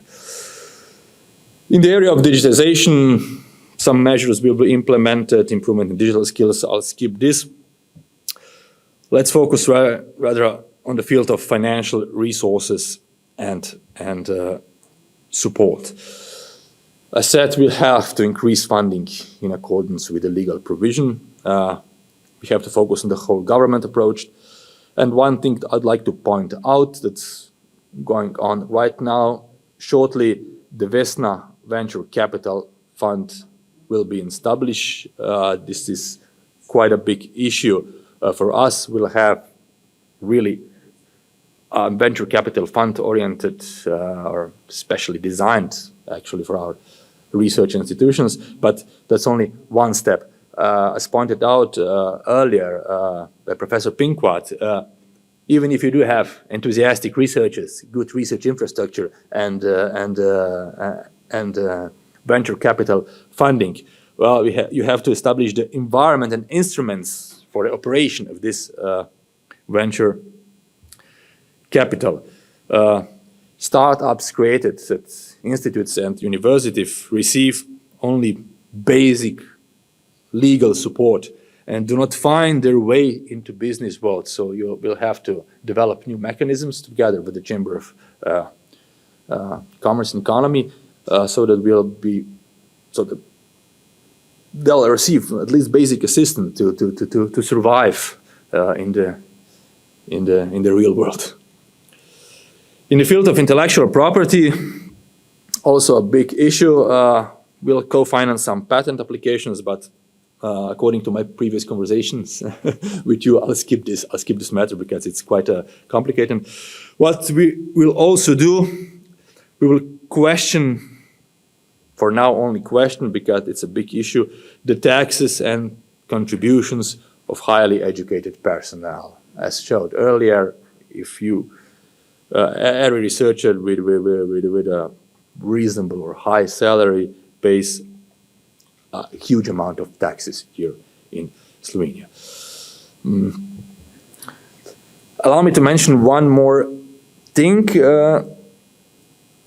Slovenia and its research system have historically been, of course, part of the European research community. Public investment in R&D has been among the highest new member states and just slightly below EU average in the late 1990s.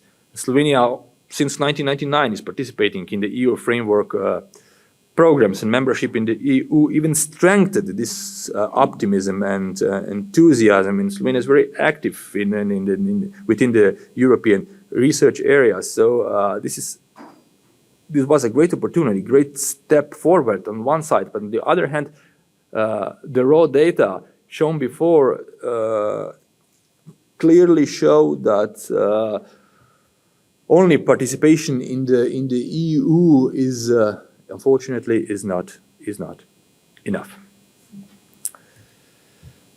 Allow me to conclude briefly as a researcher.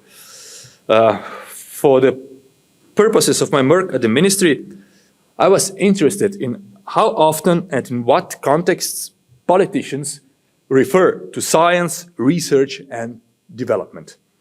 When do politicians mention these buzzwords? So, and based on the corpora and tools developed at my institute, I looked at the occurrence of this issue in all speeches delivered in the Slovenian parliament between 1990 and 2022. So from the first democratic elections in Yugoslavia until the end of the previous mandate. There are many references to research. And the collocation corpus linguistic analysis shows that the most common collocations, so the most common concepts that appear together with mentions of research and development are investment and tax exemptions. So obviously, politicians talk all the time about investing in research and development. Another corpus linguistic analysis shows that one of the most common phrases with which politicians start their speeches is, I will be short, I will be brief. And the third analysis shows that those who start their speeches with the sentence, I will be brief, are usually not short. So what to make of that, I'll leave up to you. Looking forward to the discussion later. Thank you very much for your attention.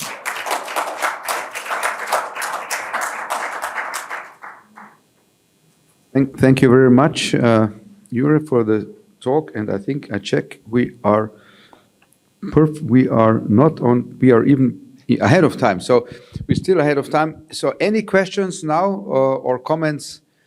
Of course, please. Otherwise, save them later for a hot debate and hot discussion. I mean, this is. Let me tell you that we have really here an extraordinary opportunity to grill the government. I mean, we are even more powerful than in the parliament. In the parliament, when they grill the politicians, they still have usually their majority in, right? So they cannot grill them too much. But here we are all against the representative of the government, right? So now, I mean, I thank you, Jure, yeah, for daring to get in to coming in the den of the lion. No, I really respect that, and of course, it will be a civilized discussion, I'm sure. But we have a really good chance to talk firsthand to the first man. Basically, I mean, the minister, of course, is the minister, but he's the first man that really has to implement the policies. So I think we should really make good use. Think a lot about your questions, comments, ideas. And also, I know Jure personally, he's a very nice person and very open for any kind of discussion and criticism. Yeah. I mean, if you have these difficult topics on patents, let's talk later. If you have a short question on what he said, let's have the short question now, but if you think there will be a debate, let's keep it for later. Later, okay, good. Then I would ask Ulrike. She will speak about differences and similarities of innovation technology transfer in Saxony and Czechia. So she's doing her PhD. Professor Pinkbart is her PhD supervisor. Okay, she is working in Prague and living in Saxony, so really knowing both parts very well. And we asked her that she tries to make some extrapolations from her studies, what could be useful also for Slovenia. So looking forward to your presentation, Ulrike. Thank you for the kind introduction and the opportunity to be here today. But let me first check my digital skills.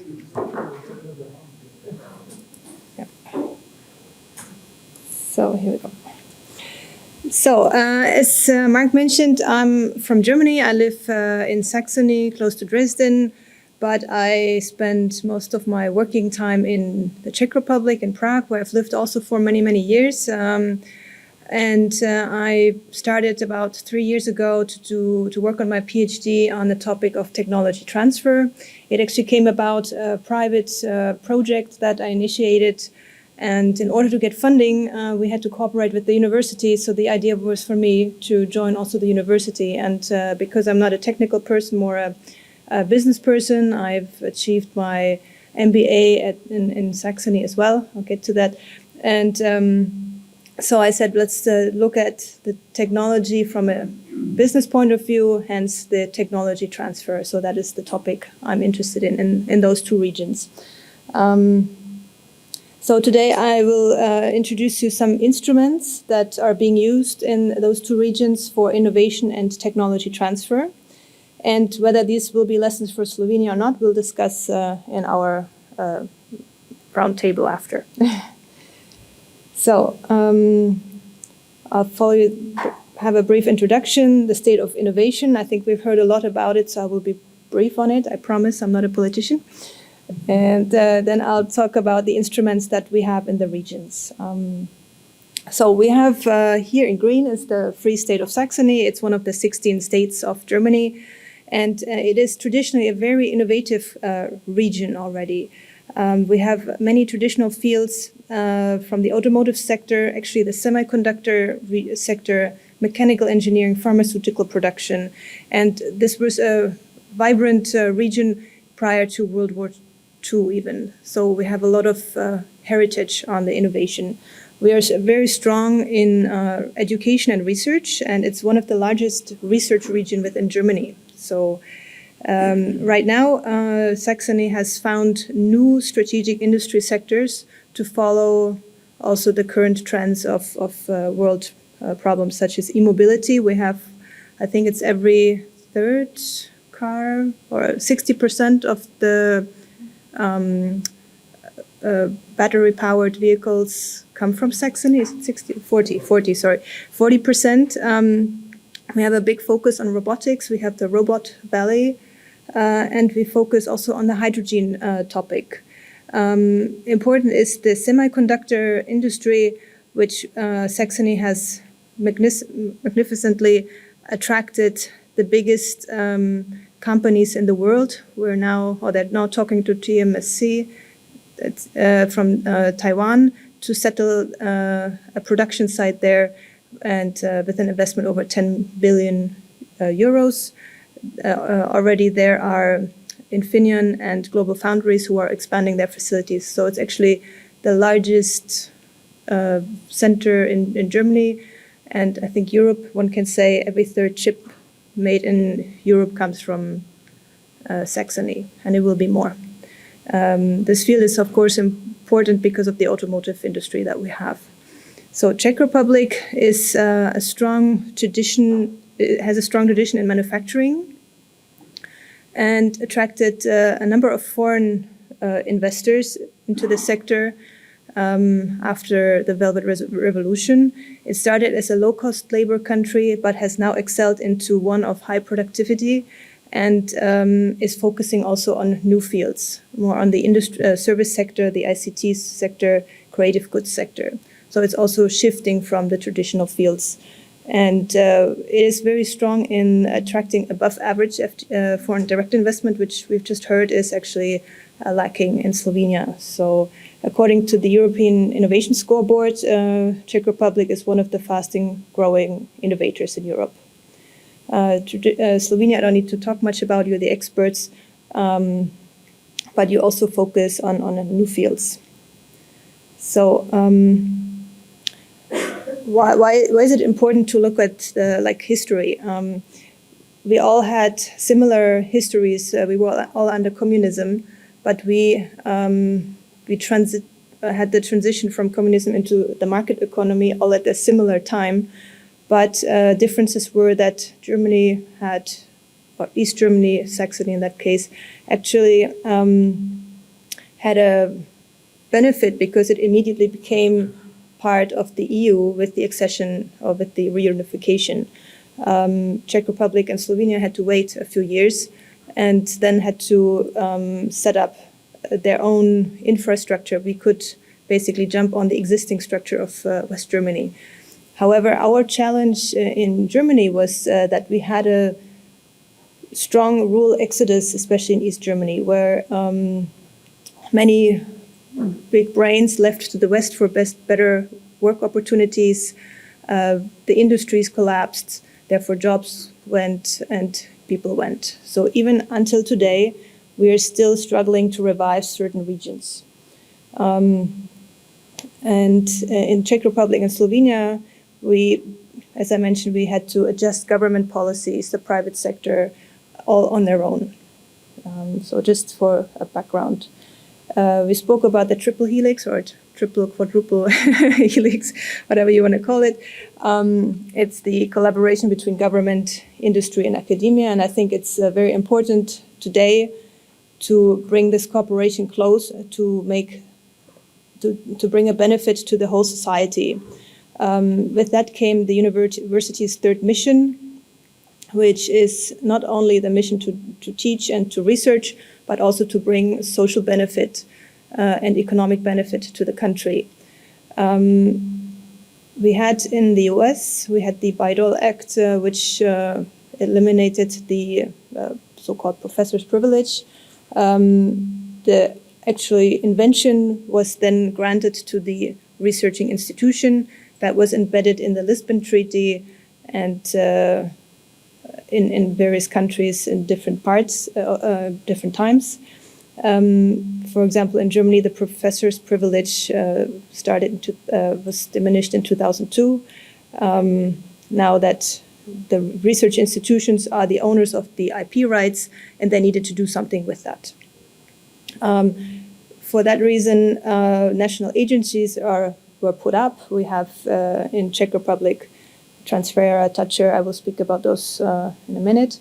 But also in Germany, we have a number of agencies that support now the transfer. At the institutional level, most of the universities today have the knowledge and technology transfer offices. I refer them as KTTOs. And so this is the structure, and that's growing basically over time. So how does it look? What is the state of innovation? So we spoke about this. We had the slide already. Slovenia is very close to Czech Republic and very close to the European average. So it's not much effort, I think, to get to that European average. Maybe we can be better than Estonia instead of Finland, I think, quite close. The regional innovation scoreboard also defines the different regions. In Saxony, we have 3 regions. So we have the region of Dresden, Leipzig, and Chemnitz. And we have Chemnitz is a bit of an issue. It was actually in the strong innovator section, but it dropped. So we need to become stronger here again to sustain this above average position. So here are selected indicators for our research development and innovation. And I think we spoke about these before. I think I'd like to highlight that the researchers per 1,000 employed is extremely high in Saxony. So we have a very high research community. And that of the Czech Republic is almost half of that. So Slovenia is actually in a good position, I believe. And in terms of human resources in science and technology, Slovenia is much higher than that of Saxony, Czech Republic. And that basically leads to a high knowledge-based economy. So, too fast. I also looked at the R&D spending in the 3 categories of state-funded higher education institutions, the non-university research facilities, and the research-based industry.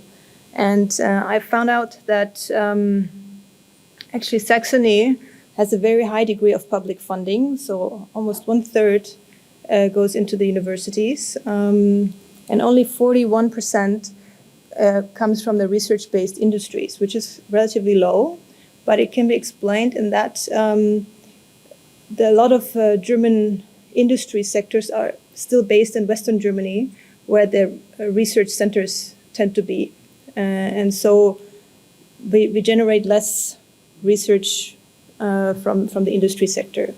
But also the non-university research facilities is an important indicator, because we have a system in Germany where we have various institutes, the Max Planck, the Fraunhofer, I'm sure you heard of them.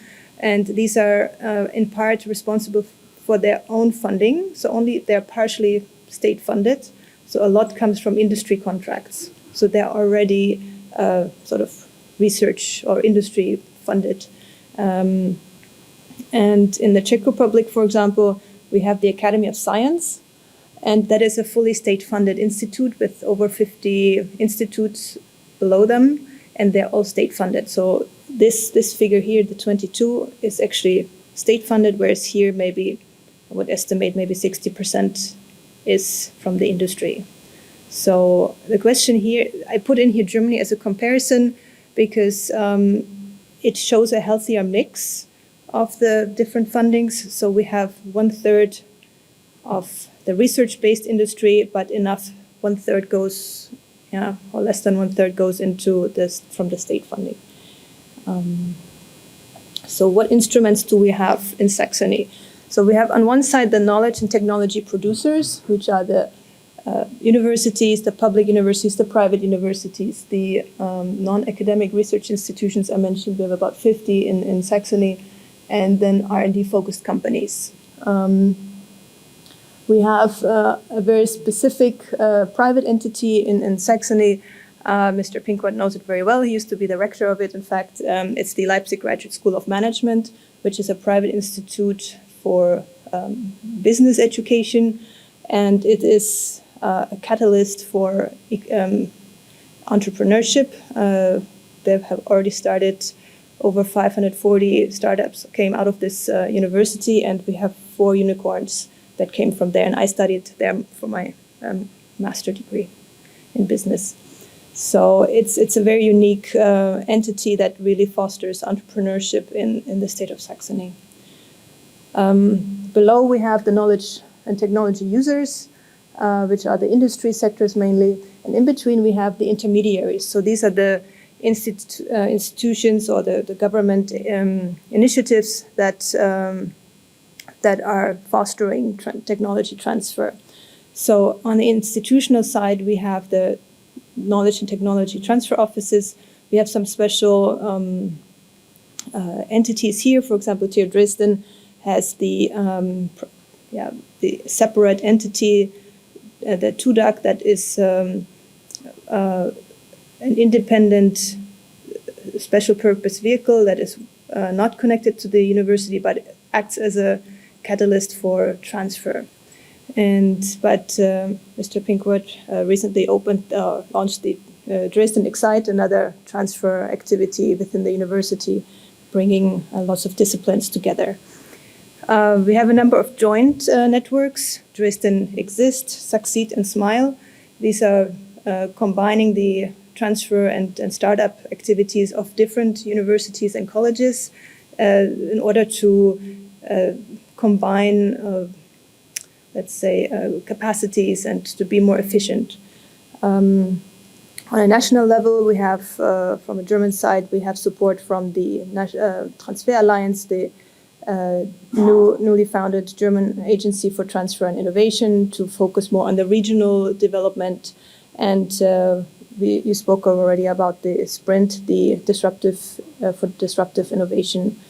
In Saxony, we have specifically Future Sax, which is an agency, a national agency, a regional agency to support the startup and innovation of any companies. It's not only linked to universities, but any startup initiative can get their support from Future Sax. And the Development Bank of Saxony helps to fund such initiatives and is giving loans to entrepreneurs and businesses.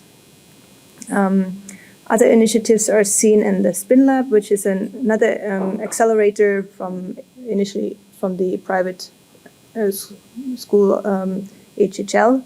And we have a technology founders fund of Saxony. It's a venture capitalist to support startups, to invest actually in activities, something that you were mentioning about trying to find this or establish this fund. So I have some highlights here, but I basically touched them all already. So I'll skip this. In Saxony, we have a continuous issue with structural change. We have a big coal mining industry, and that will, according to European law, that will have to stop by 2030 or 35. And what to do with these 2 regions? They're already rural regions, and they need to be revived. So Saxony has decided to allocate 2 large research centers that will attract also foreign skills into the regions, and hopes to establish or strengthen these regions. And one is the Center for Astrophysics in Görlitz, and one the Center for Transformation of Chemistry in Delitzsch, which is close to Leipzig. So, and the 2 regions are obtaining 3 billion investments over the next 3 years. So this is one amazing initiative to strengthen the innovativeness of the regions. We further have, I mentioned the chip sector already, with these big 3 companies settling there. I think Saxony is also very good on clustering and building ecosystems of various industry sectors. So Silicon Saxony, once again, we have the automotive cluster. We have 3 large-scale automotive producers in the region. We have the Robotic Valley, the H2 hydrogen cluster. We have a cluster on photovoltaic. That means it's combining expertise of one specific focused area and brings in suppliers and for the skills. So what does it look like in the Czech Republic? So we have also on one side the universities, the non-university research institutions. I mentioned the Academy of Science is the most important one here, and some research-focused companies like GE Aviation, Linet, Avast is a famous example. And how does the intermediary sector look like? So we have a number of KTTOs at the universities, regional agencies, and national government agencies. I will go into the highlights here. So one of the highlights are, in fact, the state-funded Toucher and Gutcher organizations. Toucher is the technology agency of the Czech Republic, which provides all the funding for experimental development and innovation. It was founded in 2009 and is now focusing on the applied research for universities, and they foster the university-industry collaboration. So most of the funding they give out, university together with an industry must apply to get funding. Gutcher is more a basic research fund that was set up already in the 90s. And we have Czech Invest, which is the arm to attract investment into the country, but also to foster Czech business abroad. But they have an independent unit for innovation and startups, and they're now starting a new incubation project for the Czech Republic. API is the business and innovation agency that is distributing basically the European funds that come from it, the Toucher, Gutcher, and their state funds, not European funds. We have Transfera, which is a platform to protect the interests of the Czech transfer community. They basically are a platform or association of a number of institutions that are focusing on transfer. They also have a database that offers a view on or list of ready to be transferred technologies. So in the Czech Republic, we have 53 technology transfer initiatives. That's a lot. So one can argue how effective are these? Here is just 4 highlights I put here. The best practice, I would say, is the Institute of Organic Chemistry and Biochemistry from the Academy of Science. They have the IOCB Tech, which is a fully owned SPV for the transfer. So they're very successful because they have a number of patents in the medical sector, and they earn millions of euros every year on that. They have also established the INI, which is a venture capitalist fund, searching for specific innovative technologies that comes from this institute, but also from abroad, from other institutions. So they're like, like an intermediary in that sense. But they also jointly set up the Biotech Fund, which is newly established, and they have here more than 45 million euros to distribute for new spin-offs of their technologies. So this is a big support and triggers really better research, better results, and more results for the transfer. The Charles University Innovation Prague is also an SPV that was founded to be less bureaucratic in the transfer process. It's owned by the Charles University and also other shareholders. And then we have 2 centers which were set up by a number of universities and the regions. One famous example is the South Moravian Innovation Center, which has brought forward the company's Kiwi. I'm not sure if you know, it's a travel platform, and Ysoft, the software company. Use it. Oh, very good. So, so we have in the Czech Republic 34 funding bodies, which makes funding quite complicated, but the main ones are listed here. So we see again Tače, Gačer, and API at the top. So in a number of interviews I've led with diverse stakeholders of the transfer community in the Czech Republic, I concluded some points that are issues in the transfer of the Czech Republic. I think these are not just specific for the Czech Republic, but could apply to other countries or other regions as well. And one important one is the lack of motivation. There is a risk aversion of students and researchers to found a company, to get out of their comfort zone of the university. They have a secured income, maybe their family, and if they now start a new company, they will lose all that, and there's a big uncertainty. So they'd rather stay within the university than found their own company. Technically skilled labor. They are technically skilled labor, and they will always find employment. So it's no point to step back and do something new, because they're not in a position where they need to find something new, a new career. So there is no real incentive for the startup mentality. There is a lack of skilled labor in the transfer professionals. So this may be true on a governmental level, but also on the institutional level. So there are not sufficient legal staff to advise on the transfer matters. People don't have the ability to understand the university setting and the industry setting. It needs someone with interdisciplinary skills to really understand what they need and bring them together. And this is lacking. And we have complicated funding schemes, and the timing for follow-up funding is an issue. So if you have the best product, but you don't have the funding to bring it into the market and have to wait half a year until the funding goes through, the product may be outdated already. We need the faster, as you mentioned, the faster time to market approach here. And the funding schemes need to follow these. On the legislative side, in the Czech Republic, there's uncertainty about signing off licenses and patents. So if at the university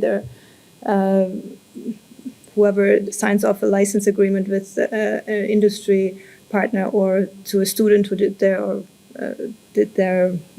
project, wants to do a startup, it's unclear what happens if it's undersold, let's say. There's now efforts to decriminalize the transfer, that they don't need to be afraid to sign something, but just to jumpstart, basically to bring more into the market, rather than being conservative and say, I don't know how it works, let's just do something.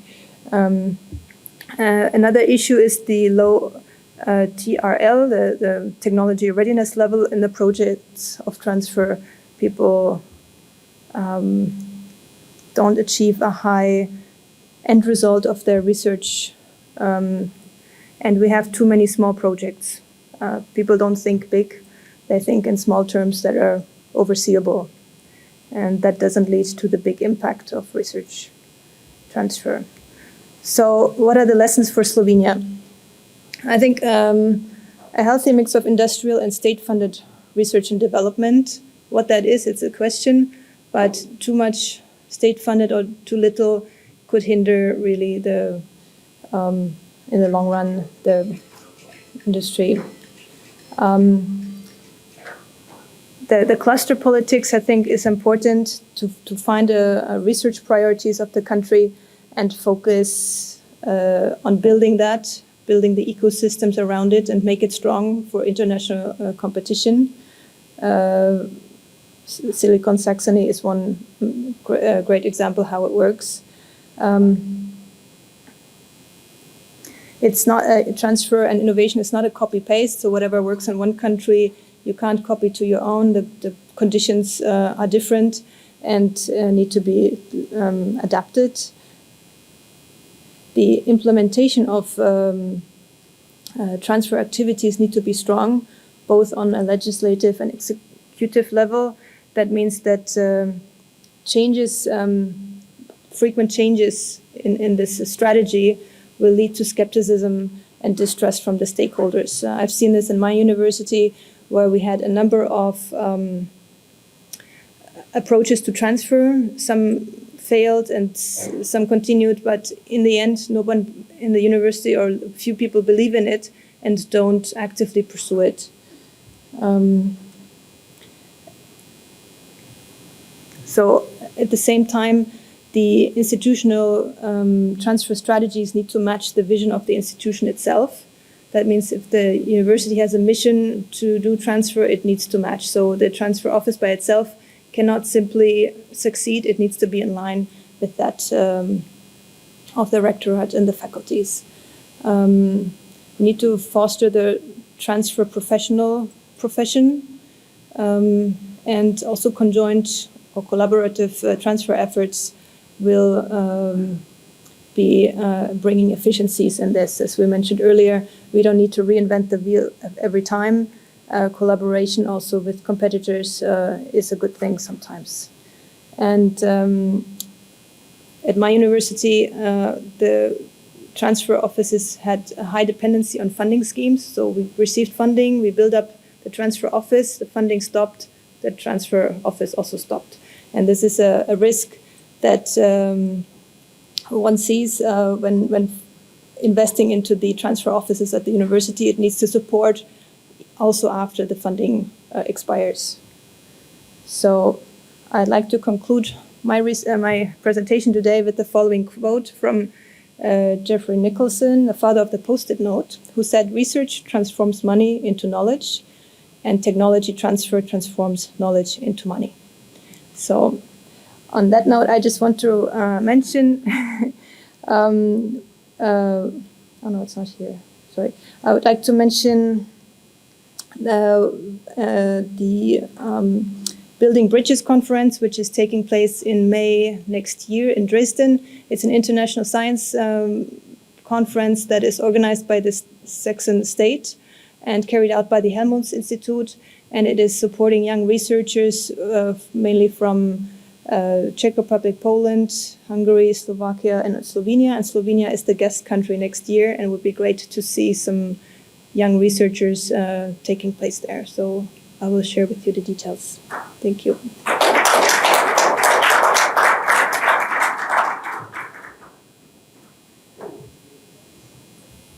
Thank you, Ulrike. Again, questions? We are very early, but I think it's good. I mean, if we find the one recommendation for the government in 5 minutes, you get it, you go back. Tomorrow we hear in the public, it's been done, it's been finalized, it's been announced, so, and then we can all go home, right? Have a good weekend. So, Irena, what is the status of lunch? Yeah, so we still have time. Well, maybe let's start with the discussion then. Yeah, what do you say? It makes a good sense. Yes, Tanya, you have a. I would like to ask a few questions that maybe explain a bit more what has been said for Czech and Germany. Super. I think we have some microphones there, or I can give you mine. It's okay. Mark, thank you. First, I didn't understand very well what is sprint. And I would like maybe to ask, can you explain what is the main goal, or what the sprint is? An activity that seems to be very interesting, but maybe a little bit more information would help us to understand it better. And the same problem I have with API in Czech Republic. It's said that API is distributing EU funds.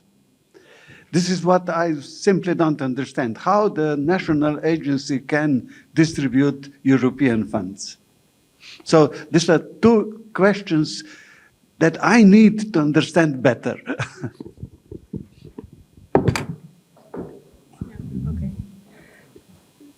Okay, so I'll start with API. API is an agency for innovation, and the Czech Republic gets funds from the EU for certain topics. And API is basically the arm that writes the programs and distributes those funds. So the funds that don't come directly from Brussels to the individual parties needing it. It goes first to the Czech Republic, to this agency, and they write the grants. So it's an intermediate. Right, it's an intermediate. Okay, now I understand. Mm-hmm.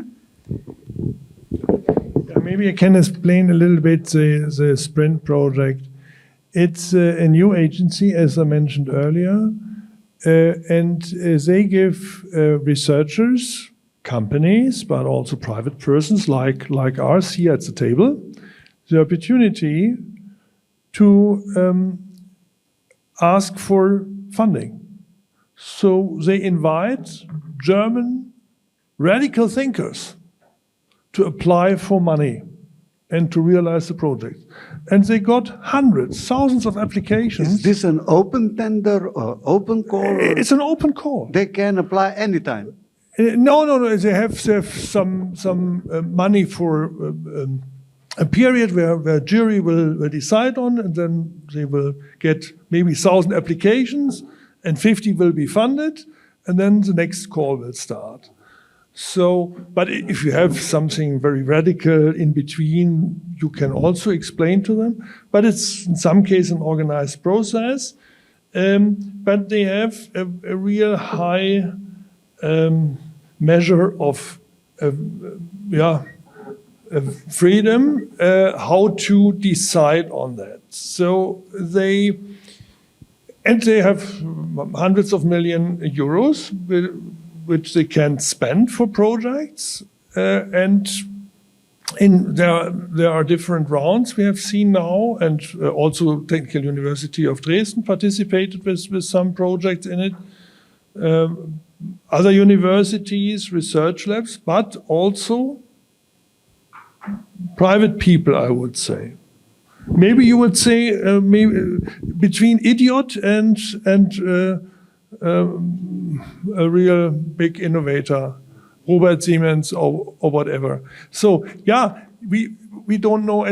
Giving you one example, in the moment there's one project to build up new windmills for electricity, renewable electricity, and there was the invention is to say, if you have them on the land and not offshore, normally they can run only half the time during the year. And that makes them not that efficient. And people don't love that because they want to see the landscape and the forest and not these technical instruments. And then they argue against it. They aren't that efficient. So why are we doing that on land? So they invent now a new one. They are more than 300 meters high. We will see if we like to love them or not. But now these ones should be as efficient as offshore windmills. So double the efficiency of the existing ones. And we will see then the next month, something like that. So it was funded 2 years ago. And they will... How much? I can't tell you the number. I think 50 million euros, something like that, for the project. Yeah, I would imagine. Maybe if they need something more, they could also add some money. But they love to get this project. They will start in Saxony, maybe, or we will see them, or very close by. And this will happen, I think, next year. They will be installed. It's one project, but there are also projects on medical issues where real radical new technologies should become true. And the main point for this agency was that how to validate the projects, how to manage the projects. And the first experience was that they started very radical things, and then the bureaucrats came in. And they said, no, we have to prove all the applications, we have all to prove the contracts before we pay any euro. And then the head of this new agency mentioned, if this can't be changed, I will move back, and I can't take over the responsibility for this agency. So, dear politicians, you have to give us this freedom immediately and by law. And now the parliament is changing the law, giving them more autonomy, more possibilities to support such projects. The last question, it is about 2 years old, if I understood Yeah, more or less more. 3 years maybe. And the results are good. You are. Yeah, we have not seen so many results. In that case, we have a lot of nice projects and they sound all well and we see progress. But if at the end this concept will work, we may measure maybe in 2, 3, 5 years. If it will bring really the progress, we do hope. And this is very radical and is very risky. And there can also be the situation that in 1, 2, 3 investments, the researchers, investors, private people don't act as the agency hope that they will act. And that the money goes not to the projects, but to nice international places or islands. That can all happen.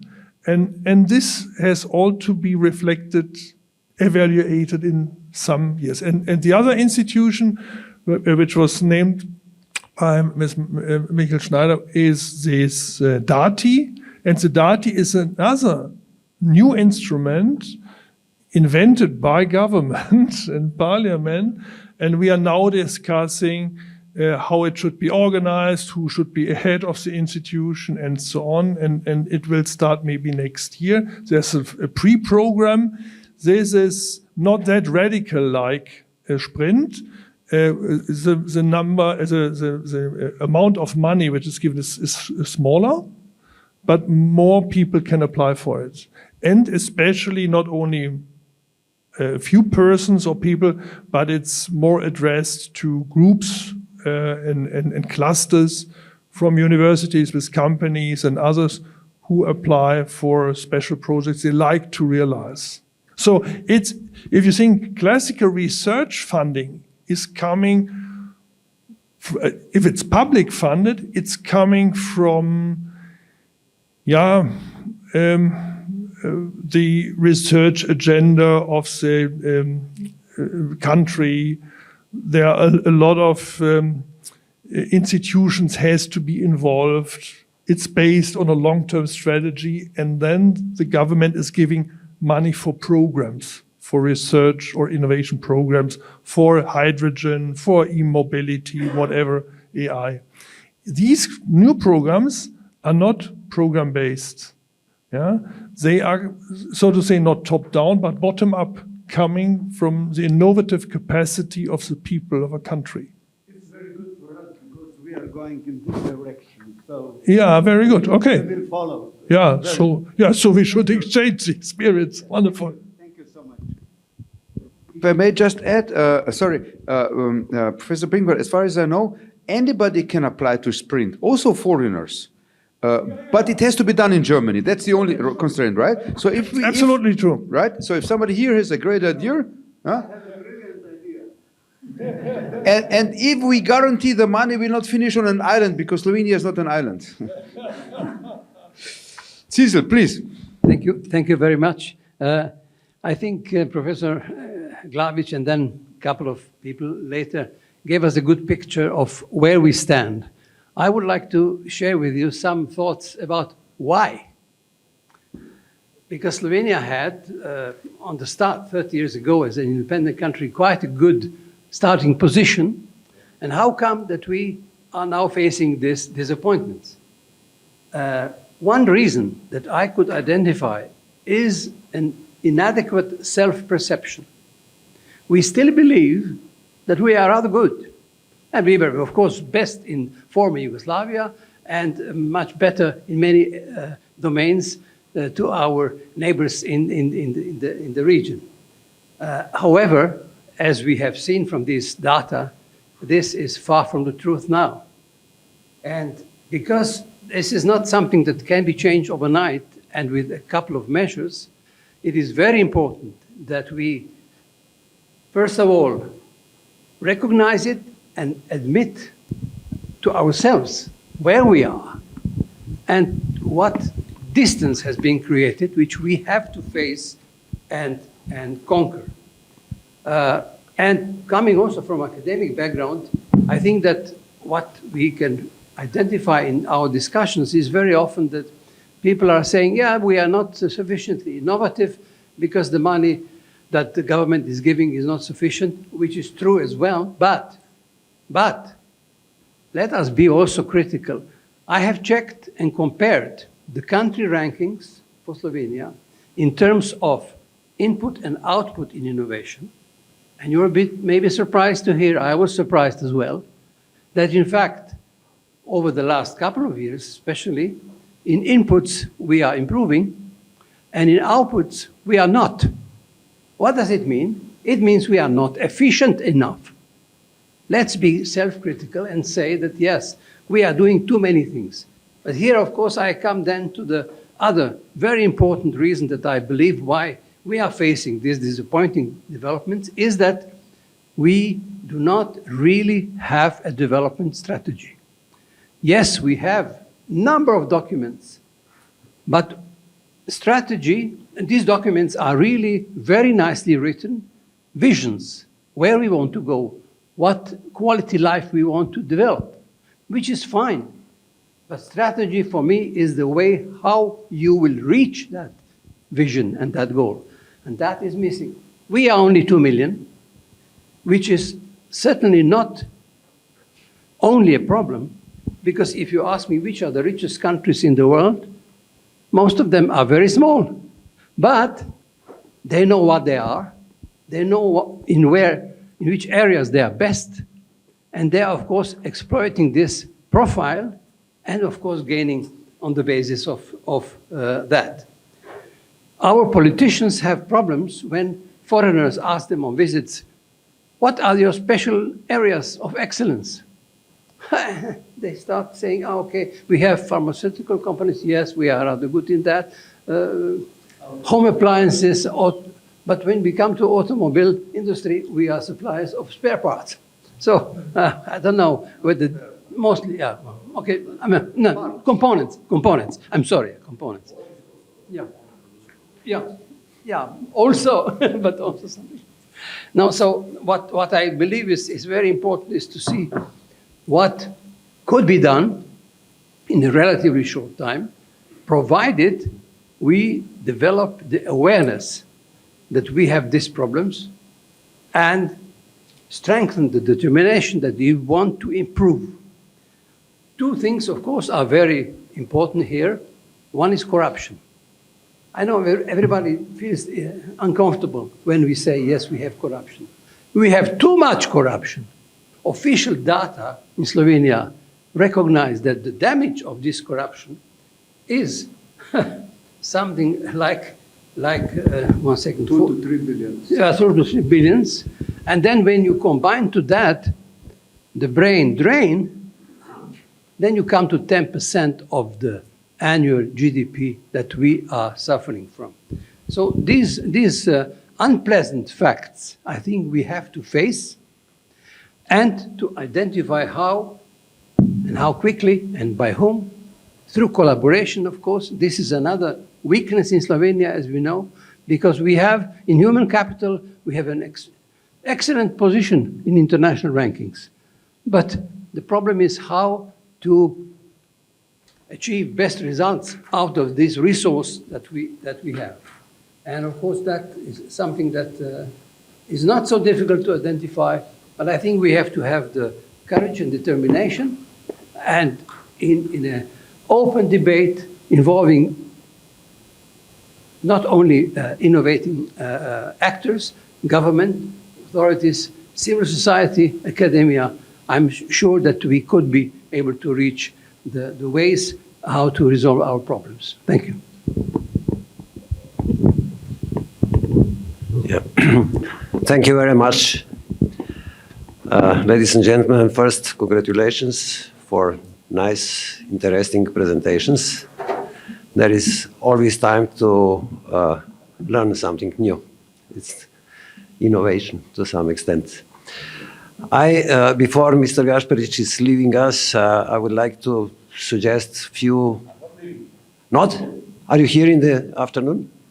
Okay, anyway, as I'm having the floor, I will just say I have some concrete suggestions what to do.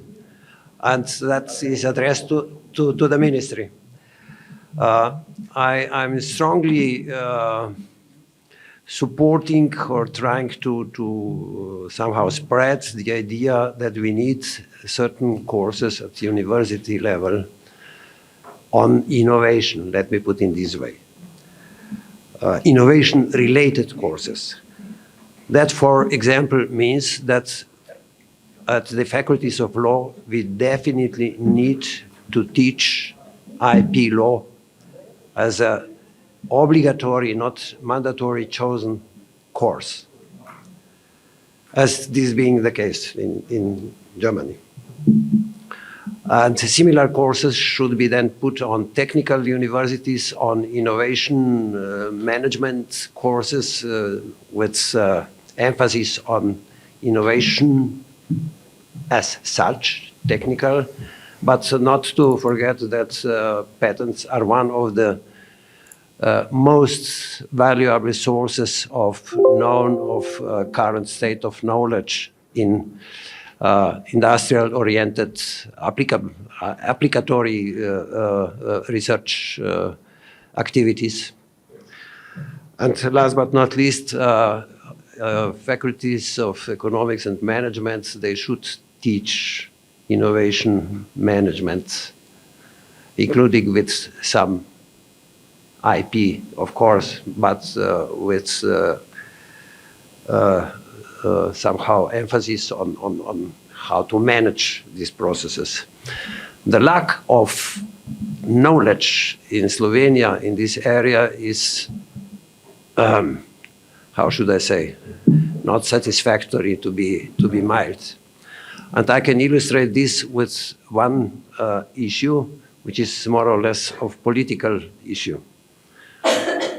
We are now in European Union the so-called unitary patent EU, which is badly needed for unitary market, without any doubt, is going to start. It is already in process.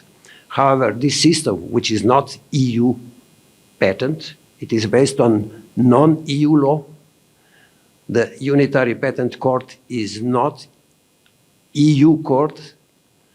And not to go further on, to make the story short, this unitary patent is according to widely spread opinion in Germany, in Netherlands, and many other EU countries, poison for small and medium enterprises.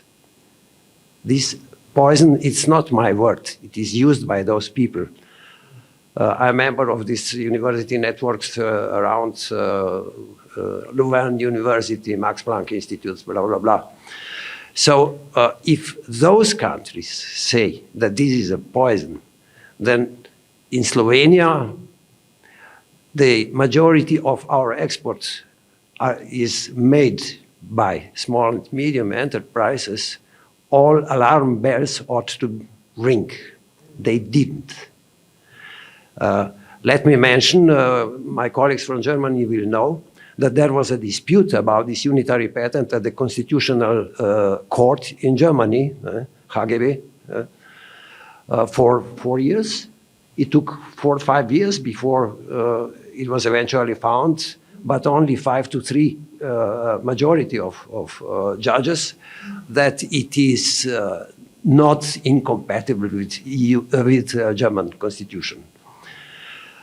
On the other hand, in Hungary, Constitutional Court correctly said that it is against constitution.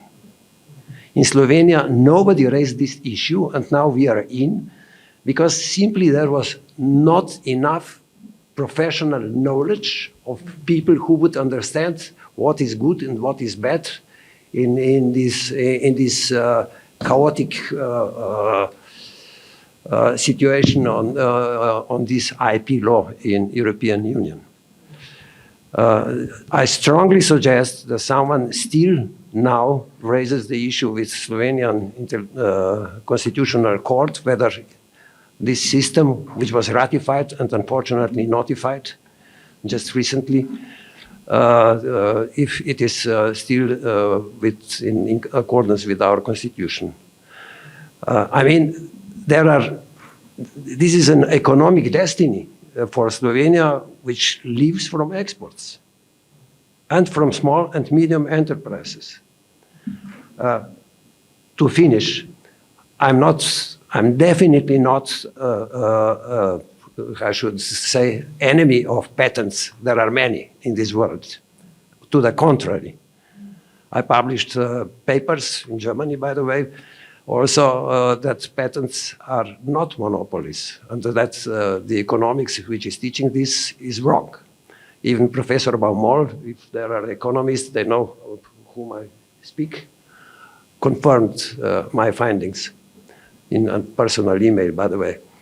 So, I mean, coming back, there is a real need, first, to bring this knowledge through courses at universities, and secondly, to bring this knowledge to political circles on time. Thank you. Thank you, President. I have one question now. We can either continue discussion or we go for lunch because lunch is ready. What do you think? You have an urgent urge to say something, then say it. I'll try to be really quick, so if I may. So, my name is Boris. I'm coming from Abilium. Abilium is a group of around 40 people, 15 PhDs, mostly mathematical sciences and computer sciences. I think that we have to focus on what is innovation, and in my head, innovation is invention, so something new plus market. And so if we break down now the something new part, we have to focus on talents. We learned today, we heard also this before, that there is a lot of talent in Slovenia. So I think we need to kind of find a way to bridge the talent and the market.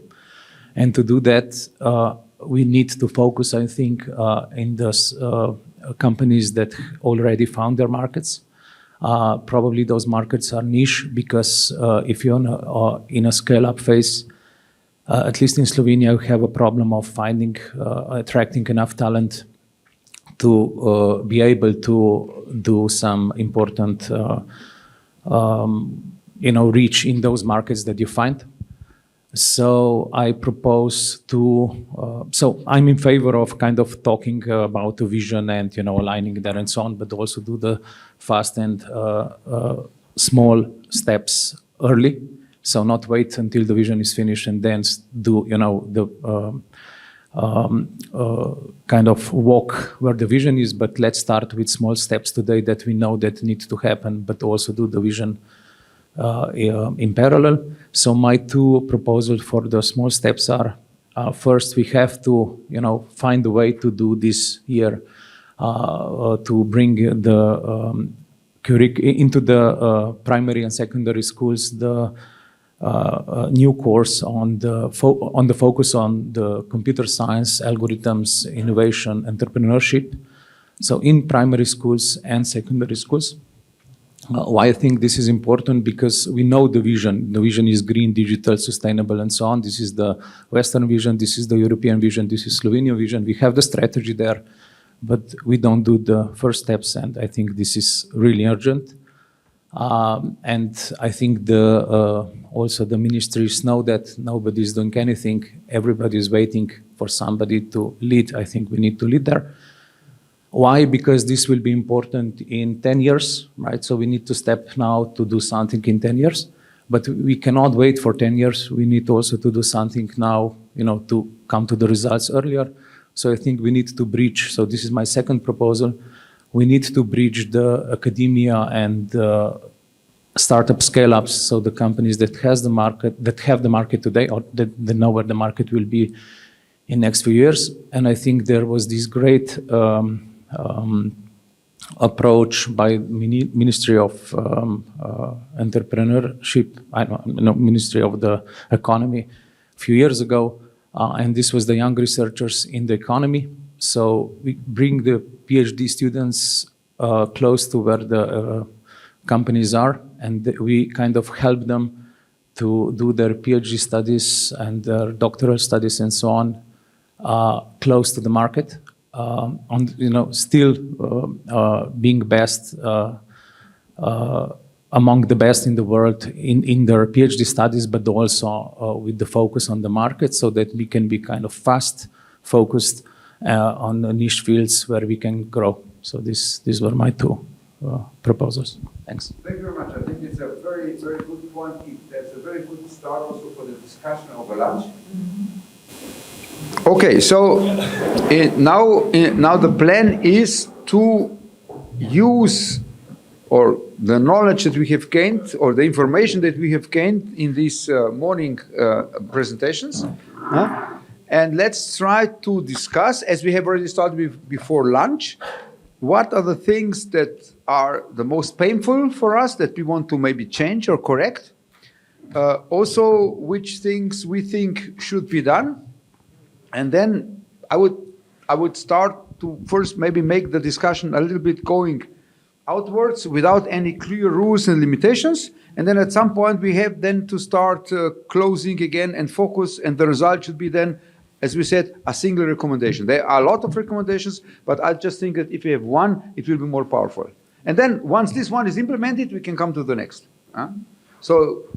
But now let's start first with a list of wishes. So we had some few very good discussions.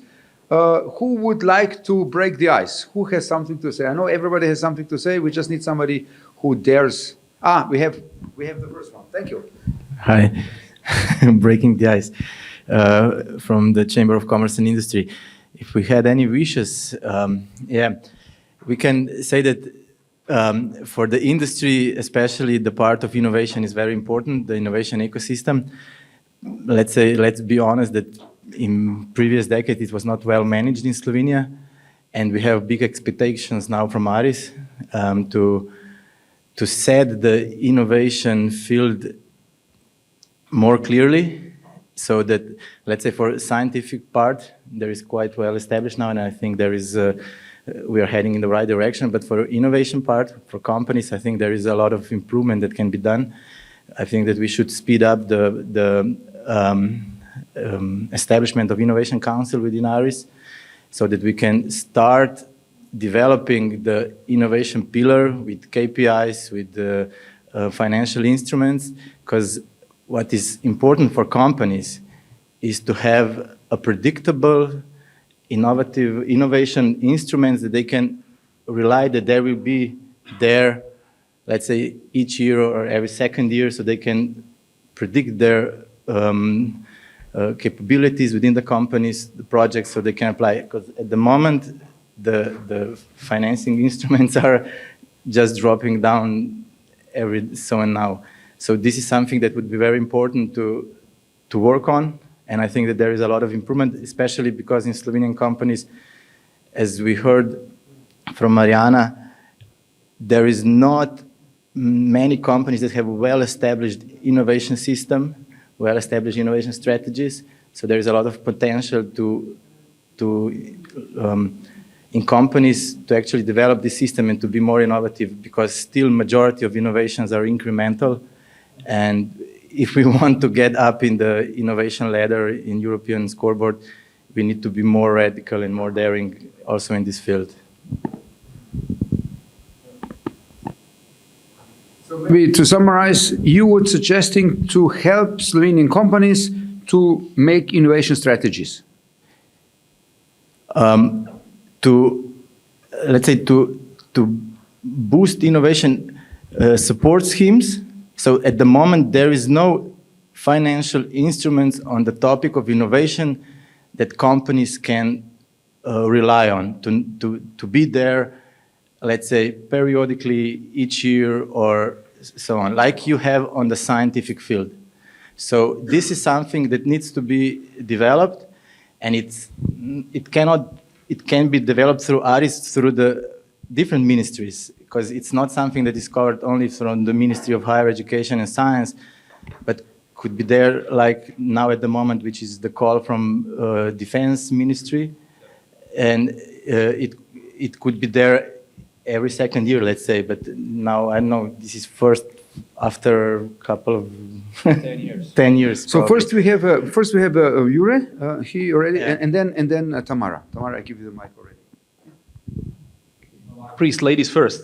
I just wanted to answer okay. you I that. mean, I have a question for both of you.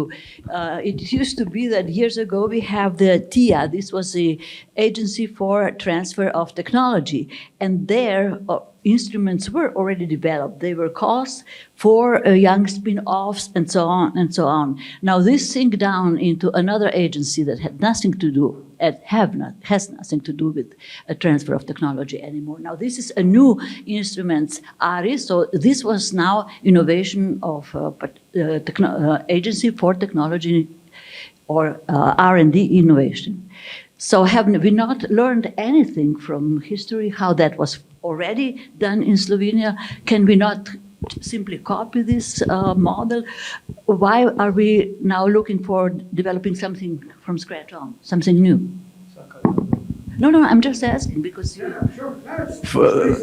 For us, I didn't mean that there has to be something new. We just need to re-establish, let's say, the mechanisms to support innovation in industry. So, yeah. So would that be a problem, and how long would it take? That's a question for the States. Yes, of course, that's what I wanted to ask him already. Yeah. First things first. First, I very much agree with pretty much everything you said. But I said earlier in my lecture, there are two paths possible. The first path, I like it, but I cannot say it loudly, it's called revolution. We can establish everything either from the scratch or we can re-establish TIA in the next 6 months. But believe me, that won't do. I mean, revolution comes with great human material sacrifices and doesn't last long. Unfortunately, we have to take the other path, the slower path. So we decided to establish a new agency, Irish agency, combined agency with both pillars. The Irish government did the same, I would say 6 months ago, and the European Commission said that, well, probably this would be or could be the right path forward.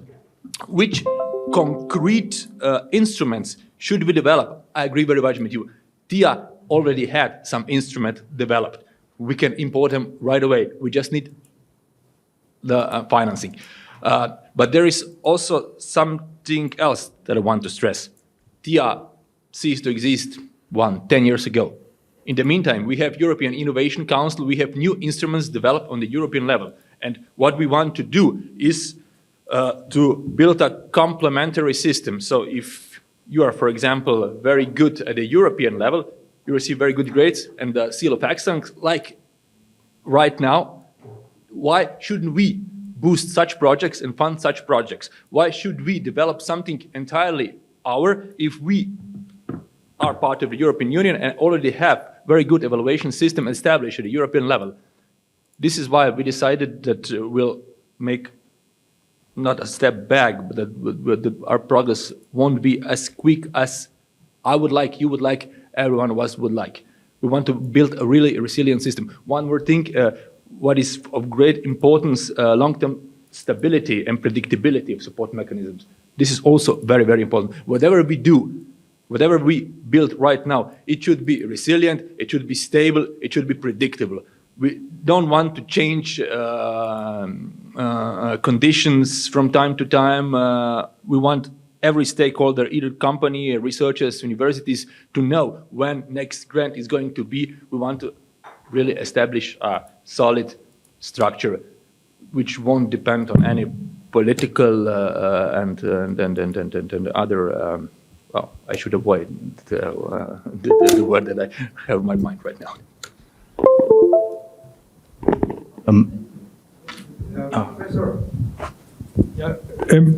I want to raise a suggestion.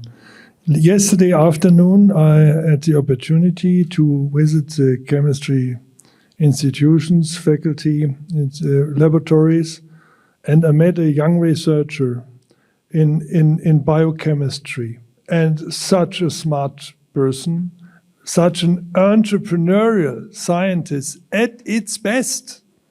And he raised his laboratory from 8 employees a few years ago now to 8 researchers in his team. Really wonderful research he's doing there. And he's collaborating in so many projects. Country funded, European funded, funded by European companies of other regions. And this is for me a positive role model. So if you would screen from your government, we were together. I was a former director and rector of the university, you know his name, and we could directly fix it. You could invite him maybe for next session. And if you would scout and identify 4 or 5 others like him, and then you ask yourself, how can we push these 5, 6 entrepreneurial scientists in the European programs much better? I'm sure you can scale up in a real short time, because it's at the end of what we're discussing here with innovation. It's at the end a discussion about people and talents, nothing else. And you have excellent people, so you have to identify them. And you have maybe also to scout a little bit, because I saw the shrinking of the PhD students from Slovenia. So we have to ask ourselves, where are they going? Yeah. I wouldn't imagine that there aren't any more brilliant Slovenian young people. Maybe they have moved to other countries and do their PhD in Oxford or wherever. We have to know where they are. We have to bring some of them back as postdocs, give them better opportunities here, being involved in high-scale projects. And they have to be funded. They have to be supported. And they have to start their own spin-offs, and then the government has to find instruments to push them. And you start with 5, 6 brilliant ones, and then if this works well, you get the next ones. So step by step. And at the end of 5, 10 years, you will see there will be clusters, maybe at the end of this game of 2, 3 very strong clusters. Yeah, then you are more focused. And if you have this focus, you will get more brilliant people from outside and also international investors, because if they want to solve some issues on that field, they will come to Slovenia, knowing that there will be find something what will work well. So I think it's about such a strategy on talents and on focusing.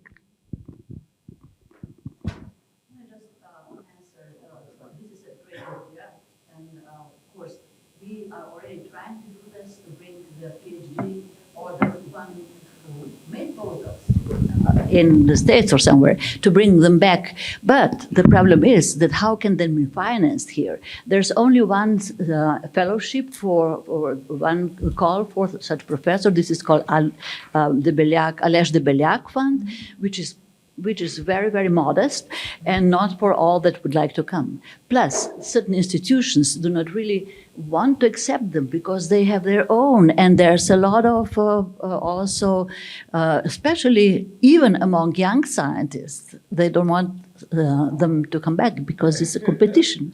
So that's what I faced at our institute when we actually did invite somebody, and he's really very good and brilliant now.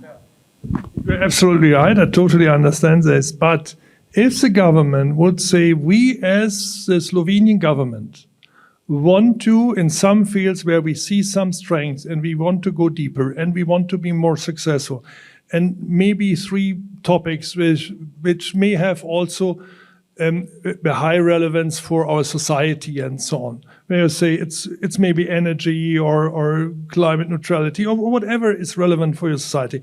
And you say, these are the 3 topics.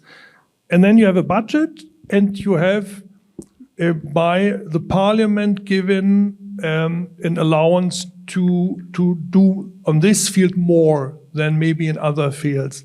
Then it's maybe easier for universities and colleagues to accept that in these fields there can be some exceptions also in bringing back people to Slovenia. You can't do it in all fields. That doesn't work. Only a few ones as an experiment. And you have to evaluate after some times, but I do believe that it brings a lot of new power in this system, and you can scale up faster and get progress in that field. Stane?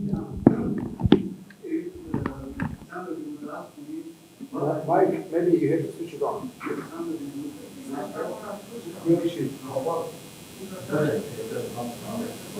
Okay, lights is on. If somebody would ask me what is the major problem in Slovenia regarding innovation and so, I would answer very simply, it's not the money. The major problem is that we have too large number of too small projects. This is the major problem in the country. Where we have groups of the size that enables critical mass, that enables critical equipment and so on, we usually have good results.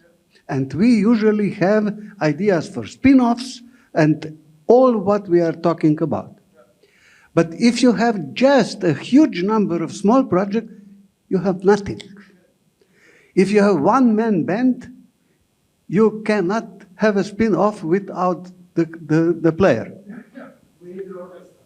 Yeah, this is one of the problems. The second problem is that we don't spend the money always in a very regular and the best way. To give you an example, we have 100% tax deduction, 100%. Very few in Europe. This is a lot of money every year. It's 300-400 millions of euros. Who knows here how this money is spent? I know. About 95% of the money is spent within the company that has invested in R&D. 95%. And now I ask you, is this a proper way? So we have to think. I support tax deduction very much. But I don't support the use just within one company. I cannot. And this is the reason why we don't cluster, why we don't have inter-alliance between the companies, why we have a poor coordination between academia and companies. But we already have the source of money. We must just think how to make it better used. And in general, I will finish with this statement. At the moment, Peter, it has been shown in your presentation that we are very much behind in high technology sector. What does this mean? This means that we are not selling any more high technology products. What we are selling is working power, is work, salaries. If we will go on this way, we are losers. There is no way to survive. We are already too costly to sell a labor. This is what we cannot. So there are some things we have to do. And from this point of view, I'm very happy with the Ministry of Higher Education, Science and Innovation. And I believe that the new Innovation Council will have a lot of work. And therefore, such discussions we have today are very important because we must start with our own NATI, with our own sprint, with new initiatives, and this is what, if I understood correctly, the government is expecting from us. So this is on our side. We are not allowed not to participate. Thank you very much, Stane, for your lecture. I agree with... I know, from colleague to colleague. I'd like to underline one thing expressed earlier and now by Stane. What we really miss and lack is focus. Everything is strategic in this country. We have 20 ministries. Why? Because everything is strategic. Culture is strategic. Slovenia is living abroad are strategic. Every single scientific discipline, sub-discipline is strategic. Average research project by the former RRS on lower TRLs is worth 100,000 euro. You can't do anything with 100,000 euro. What we really need is to merge together this funding and really focus. Believe me, sincerely, I try to do that. Our community, our research community almost ate me. You can't do that alone. We all, engineering, Chamber of Economic and Industry, Engineering Academy, maybe Slovenian Academy of Sciences, everyone should get involved and really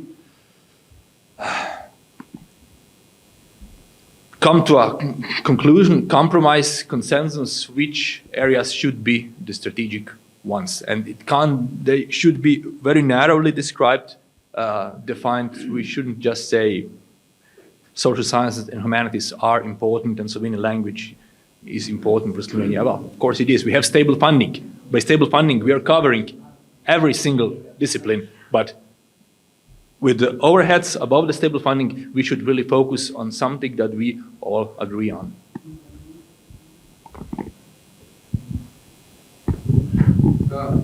Can I? You want to answer to him or you have any point? Go on, I just grabbed the mic. Yeah, okay, so please. Okay, thank you. Thank you for giving me word once more. A small suggestion to our respected colleague from Ministry. I don't know whether in your contracts, when you give the money for R&D projects, is there any provision concerning protection of IP rights? I think this ought to be a mandatory obligation put into such agreements. Because after all, any transfer of innovations from academia to domestic companies or even in commercial transfer of technology is transfer of legal rights. It's intangible transfer of knowledge, which of course needs to be properly protected, otherwise it cannot be transferred because it is then in public domain. So my suggestion would be that one of small steps to raise awareness of importance of IP is that perhaps you stipulate provision into your contracts when you give the money to companies or research institutes that if necessary, first of all, that they have to use patent information as important source of what is new in this area, and second, when they come to certain what is patentable, they ought to file relevant patent protection. We are going down in this, that what statistics is shown, but a simple step, perhaps, if you put this little provision into your contracts or whatever it is, that might perhaps work. Thank you. You want this? Please. Who is next? Thank you. Just a quick and short answer. That's a good recommendation for future Innovation Council. I know who of you is going to sit in the Innovation Council, but please, Innovation Council should consider this proposal. But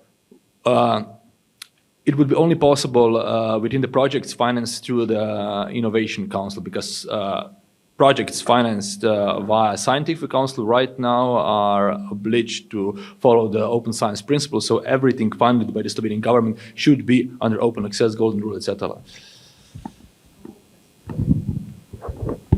I would like to say something in regard of everything what we are doing really, really good is every time when the new, let's say, politic comes or new, let's say, government destroys everything what was really, really good done. So all puzzles we already have here, so on the table. And beside of that, we have all priorities because we are the members, as Mark said, of the European Union. And European Union gives us straight, let's say, focus, what are the priorities. And out of the smart specialization strategy, we put what are our priorities. I will not go in details because I think there are too many, but anyhow. Beside of that, we have really nice lighting houses of the companies, clusters, that are presenting our value proposition toward European Union as well as globally. We at the Chamber of Commerce and Industry, we put last year, because we know that was election year, we put a horizon of the future with all priorities, but this was not one of additional papers. There was a really strategic action plan with which law should be and which article in this law should be, let's say, changed. So because if we are not putting us in the competitive part, it's either this, we are talking about university, science, or the company. We, as I mentioned on the beginning, we are on the same boat. We have intellectual property office that is part of Ministry for Economic Affairs. I will not go in all details. And this intellectual property office is really, really capable to support. It's not just you're coming, you're getting information, you have their hands-on approach who are helping you, but on the other hand, you need to, let's say, fulfill these formulas and, let's say, be responsible toward your, let's say, intellectual property. Besides of that, on the Chamber of Commerce, we are part of the European European Enterprise Network, where one of the pillars is, again, intellectual property, and of course, helping, let's say, companies to find the right partners, not only in Slovenia, but abroad. We were talking about young people that are living abroad and that we should bring them back. Those that are, let's say, mentioned in all media and well known, they will not come back because these are really eagles who spread their wings out of Slovenia and they are now flying in a global world. And they are really recognized not only in their communities, but again, in their, let's say, global wide. Here in Slovenian Chamber of Commerce and Industry, what we did, we are now really closely collaborating with this Association of Slovene Educated Abroad community of young people. 3 years ago, when the COVID was there, we closely started collaboration in terms that they should bring their innovation back to Slovenia through collaborating with our companies. And I cannot tell you how many really nice ideas come. And 3 ladies out of that, we brought them back to Slovenia, to our chamber, and they are working with us.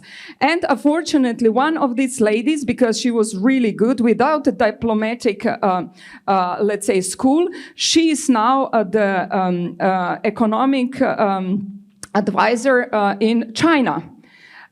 So if we are looking again from the beginning where to find this, let's say, answers on that, I think we should just look about the horizon future. Second step that we can do, we are preparing new horizons because none of the political parties didn't done the homework in regard to prepare themselves even for election and not now what we are doing. As long as as long as, let's say, Chamber of Commerce and all other, let's say,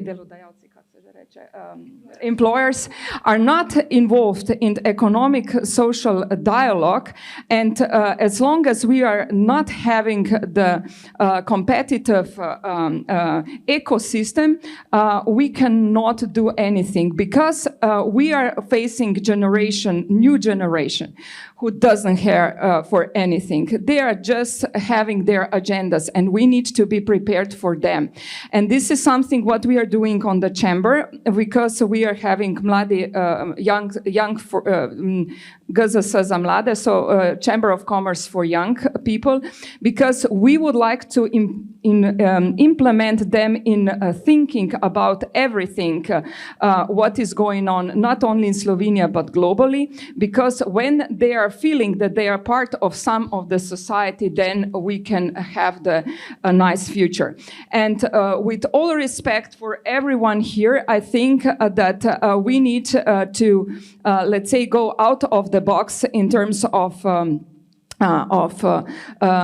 showing what is going on abroad. We are an innovative nation, and we need to just, as Mark said, just start with one point. I like this, that we need to beat only Finland or whoever is now on the score. And I think we are more than capable, because we showed many times how we can stick together, and I think this is something we can do. So just open our page site. On the right side you can see Horizon of the Future. Unfortunately it's not in English for our colleague who are in Germany, but anyhow I think this is something what we need to, but all priorities, or sorry, all, as you said, 20 priorities, this is not. Every time, every step needs to be done with the first priority and then going onward. Thank you. Yeah. Hi, Peter, coming from Knowledge Transfer Office, University of Ljubljana. Well, I have 3 remarks, and the first one is maybe against yours, maybe, but I think you will maybe also agree on it. I wanted to argue that we have too many small projects. I would argue that the pipeline of innovation is actually, connected to how many projects you start, but, the follow-up, how, if you evaluate potential soon enough and support those that show the potential, here you have the end result as a successful innovation. Of course, for the good innovation, you have to have also patents. So I totally agree with you. And licensing and spin-off. And my argument, and I'm biased, of course, because I come from Technology Transfer Office, that one of the key element of the ecosystem are technology transfer offices.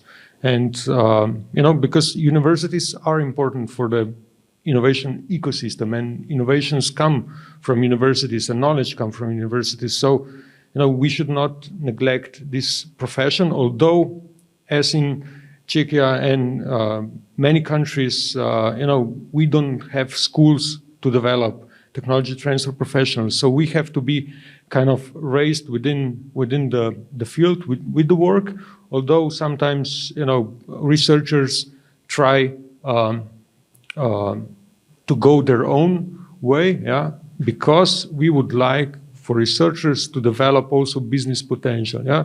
So the situation is like that. We invest in the researcher for 20 years to be the best researcher, and then at some point we would like them, to become entrepreneurial. And we know that good entrepreneurial, takes 20 years to develop into the good entrepreneurial.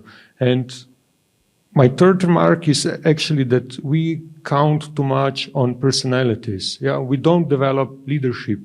This was also pointed out at the presentations. Yeah, so we just, for researcher that is researcher for 20 years and then there's a succession, and we just think, yeah, now he's a leader, he will jump into the big shoes of his professor.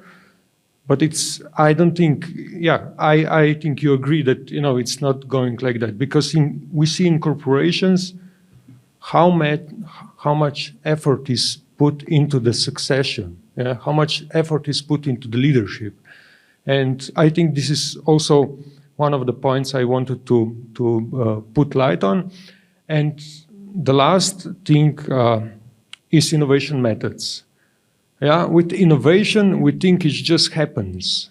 Yeah, and if you take a look how many innovation methods people really know, how much are they proficient into, you would be surprised that if you would take a survey, a lot of innovation methods that corporations throughout the globe use, we don't even kind of know in Slovenia. Yeah? And we count on being innovative, although we don't maybe even know how to be innovative. Yeah, that's my ending. Yeah.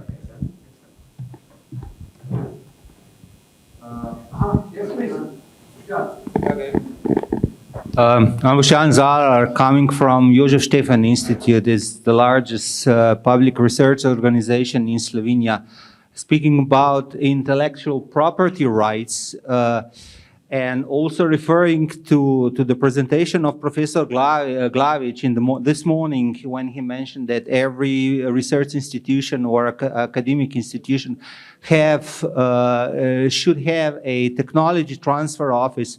I can say that at our institute, we were the pioneers of that. 20 years ago, we started it when no one in Slovenia knew what technology transfer office is.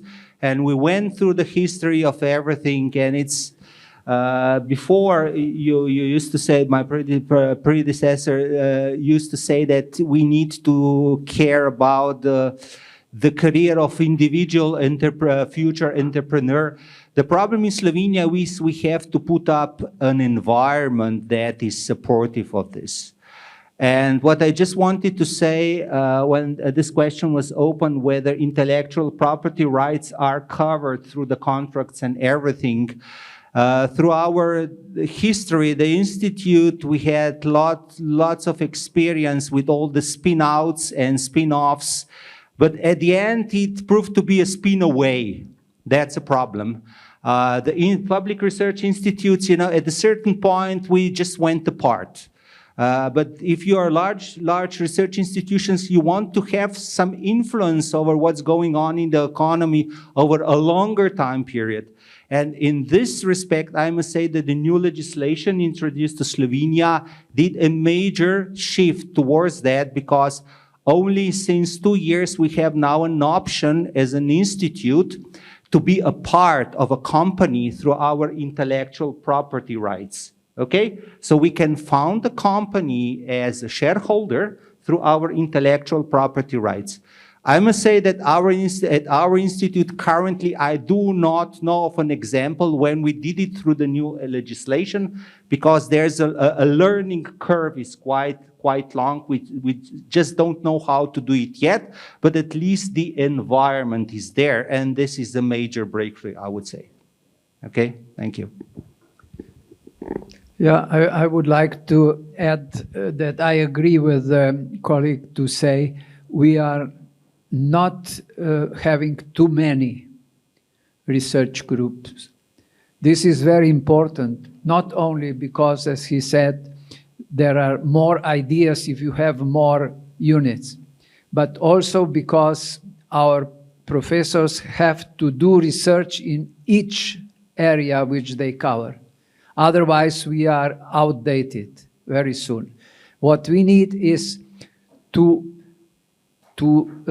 cluster them, but you have to give additional money for cluster, not taking them the money from the small groups and giving it to one bigger one, but to upgrade, to give additional money for those who want to join forces. And this is what we see in all areas, cooperatives. And universities are joining. We have now, I don't know, 5 universities. Maribor is one of them. And they are joining forces to go for a bigger goals and joining the forces, and that is the right way to do. Stane, sorry, wait, Stane, just a second. Stane, you have a reply to him, or? Okay, then a reply, and then we have a new topic over there, yeah. Reply. We have too many small groups. Because if you want to do a real research, you need critical mass.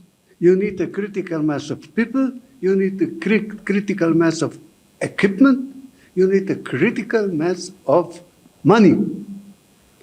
And if the group is not big enough, if the group has no critical mass, cannot serve young people to develop, to make a good research. So without infrastructure, without excellent equipment, that is possible only in a big group, you can never completely develop your scientific possibilities. Maybe just one small comment following up, Stane. 60% of the money in Slovenia for R&D money going to the public institution goes to the stable funding. And every single research institution can do anything they want with this funding. 60% of the money. You can have small groups, you can have large groups, whatever you want. 60%. We're right now talking about the rest 40%. And Stan and I do agree that we have to cluster merge, however, we have to support big project. 60% of the money, it's up to you, up to ESA, up to university, up to anyone else. You have 1,000 groups, 2 groups, 10 groups. Yeah, it's only two examples how it can work. And I know both projects from a personal experience. First experience, the University of Bochum. You may have heard from it. It's a young university in the Ruhr area. The university was founded 50 years ago as an answer of the heavy change from heavy metal industry to new science-based industries. In Bochum, there were attract researchers on the field of cybersecurity 25 years ago. There was a research center established named the Goertz Center. You can Google it. And 15 years ago, I visited the US with a number of nice professors. One of them was head of the Goertz Center. And he was a door opener for my meetings because all experts in cybersecurity knew him. And he enriched his group, but directly scholars of him started spin-offs. And one spin-off was raised in 2002, only a very few years after this Goetz Institute started. And it's named eScript. You can also Google it. It's a spin-off of the University of Bochum. 2002. In 2011, eScript was sold to a Bosch daughter company. Now, Bosch daughter company with the eScript people built up a research center with 2,000 researchers on the former Opel area in Bochum, because they do now research, development, and construct new products for cybersecurity for the autonomous driving cars. So you see, you start with exactly what was said, a bigger group, or talents, excellent people, who have the capacity to grow up bigger groups and to have nice research topics, but also the potential for spinning off. One example. Second example, very few years later, 2008-9, I had the opportunity to build up a research center for battery cell technology at the University of Münster. Münster is maybe the same size like Ljubljana, 280,000 inhabitants, a nice big university, maybe the same size like Ljubljana, with a lot of different sciences, not too much engineering, but all other sciences are relevant. And we had the opportunity to, because we gave a lot of money for this new center, we got the #1 person for battery cell research, very fundamental research. Professor Winter. Martin Winter, yeah, no, you know him. I visited with him the Asian countries, all of them know him. So, Professor Winter, a star. Firstly, we collaborated with German automotive companies. They supported him with private funded shares and so on. 2012-13, they went out of this research funding because they weren't anymore interested in e-cars. Now they are again, doesn't matter. But this MEETS, you can also Google the MEETS Research Center with Professor Winter, brought so many research outcomes, also spin-offs, that then we won the national, the big German national battery cell factory for Münster.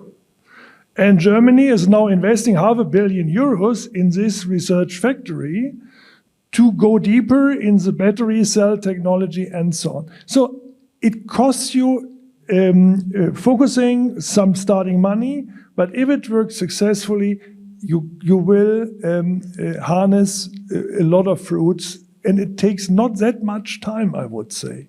So, yeah, I think it's an easy going thing. You have only to identify the right people and giving them the necessary resources they need. And yeah, only very few stars are needed.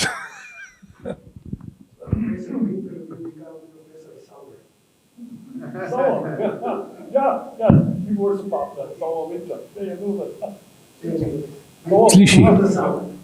A se sliši zdaj? Vse, končno.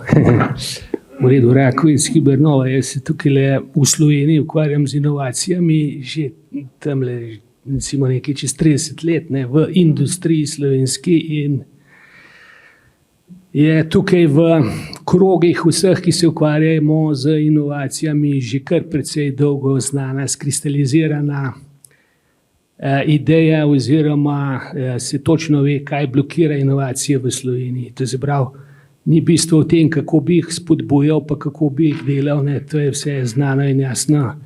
Problem je v tem, kaj jih blokira. Namreč treba je vedeti, kaj je tisto, da se vsaka ideja, vsaka pobuda, ki pride nekoliko nad povprečni nivo, takoj razblini in pozabi in pomete. In ni nič iz ničesar, karkoli se predlaga.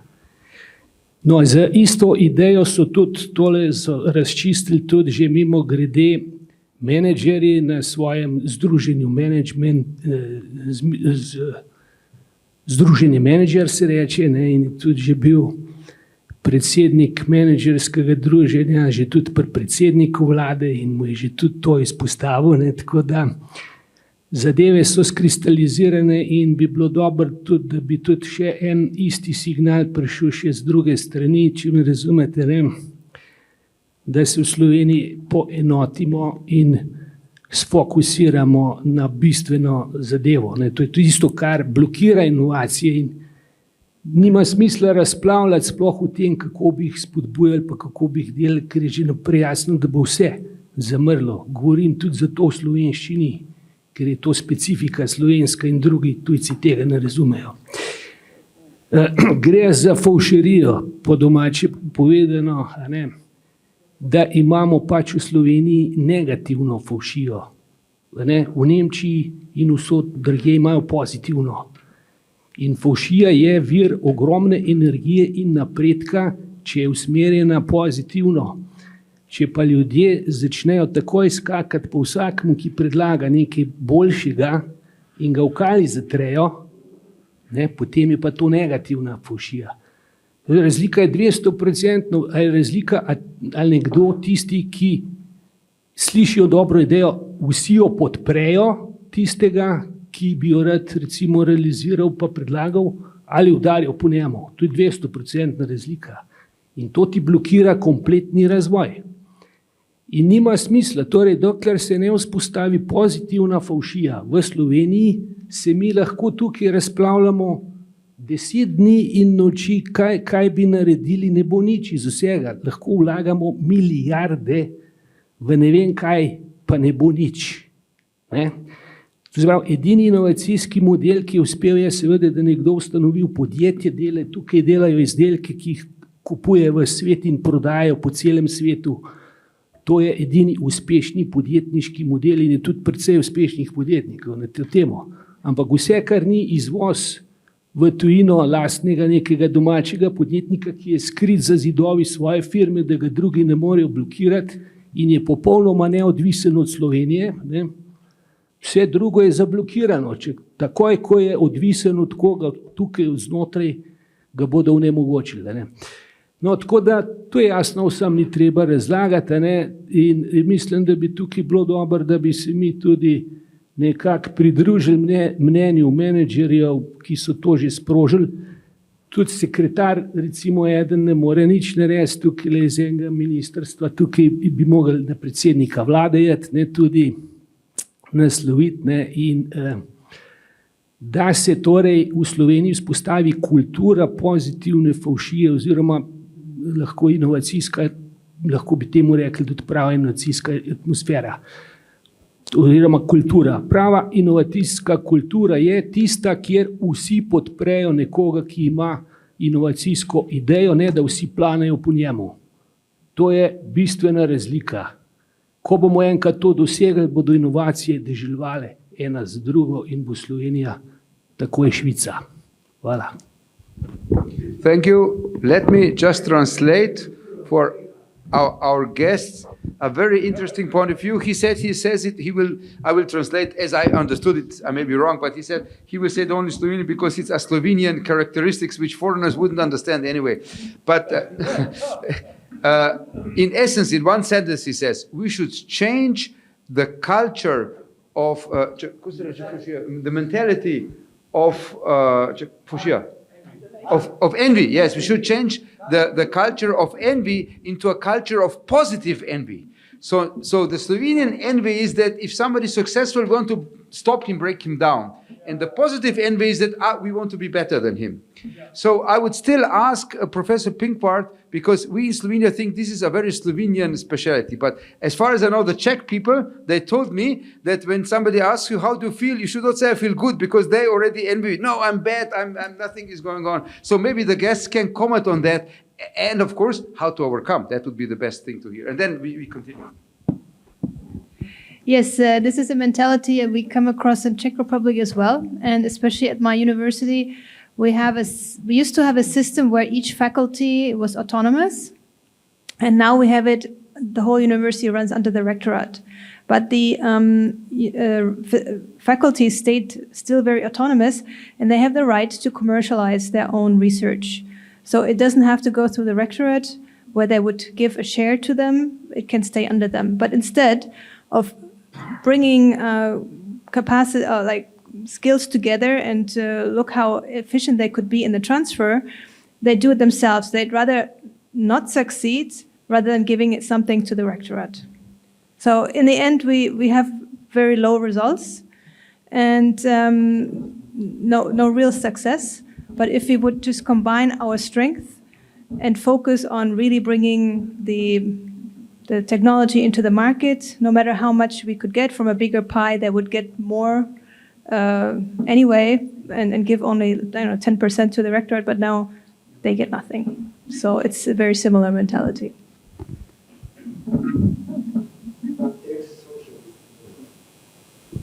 Could be. It's sometimes in institutions not easy to learn that not all are the same. And it's an experience we have had also in Germany, and we have it until today. And we have seen some entrepreneurs from faculties who had to leave the faculty to stay successfully. Others got the allowance to stay, but they have to struggle heavily. And I can also, not giving you insights, but I can tell you that also at the Technical University at Dresden, as I have learned it, we have there very successful researchers in the field of innovation and company building. And when they got a real nice exit and earned a lot of money, they lost their friends at the faculty. Yeah, that's not that easy between human beings. So how to overcome? Maybe you can give something back to faculty. Maybe you give something back to university. One example from my field of business economics, business informatics, is Professor Scheer. You may have heard his name. He is the owner of a software company, which was founded by him 30 years ago. It's a public listed company now, and he is member of the faculty in Saarbrücken.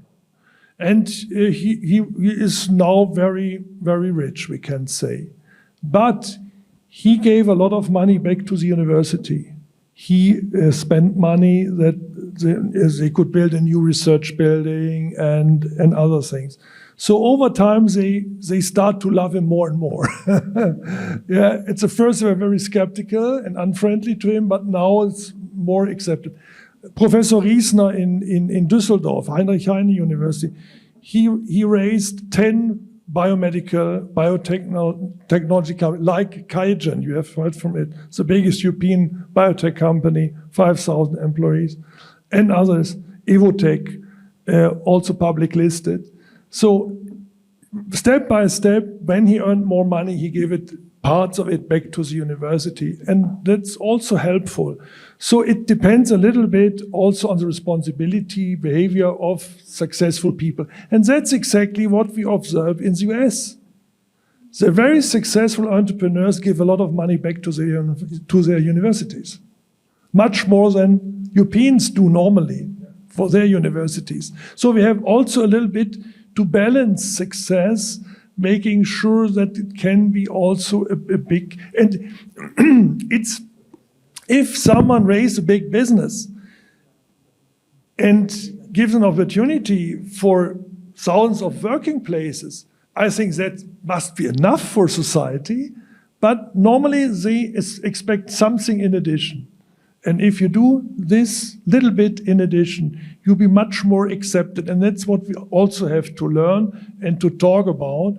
And when they have their own foundations and they do support for researchers, for young researchers, something like that, this can help to accept that we have differences between researchers, universities, and so on. Thank you. Yes, please. Alenka Rožaj, Slovenian Innovation Hub. I have a small replica to two Peters because maybe we are putting too much attention into development of one person having to do all.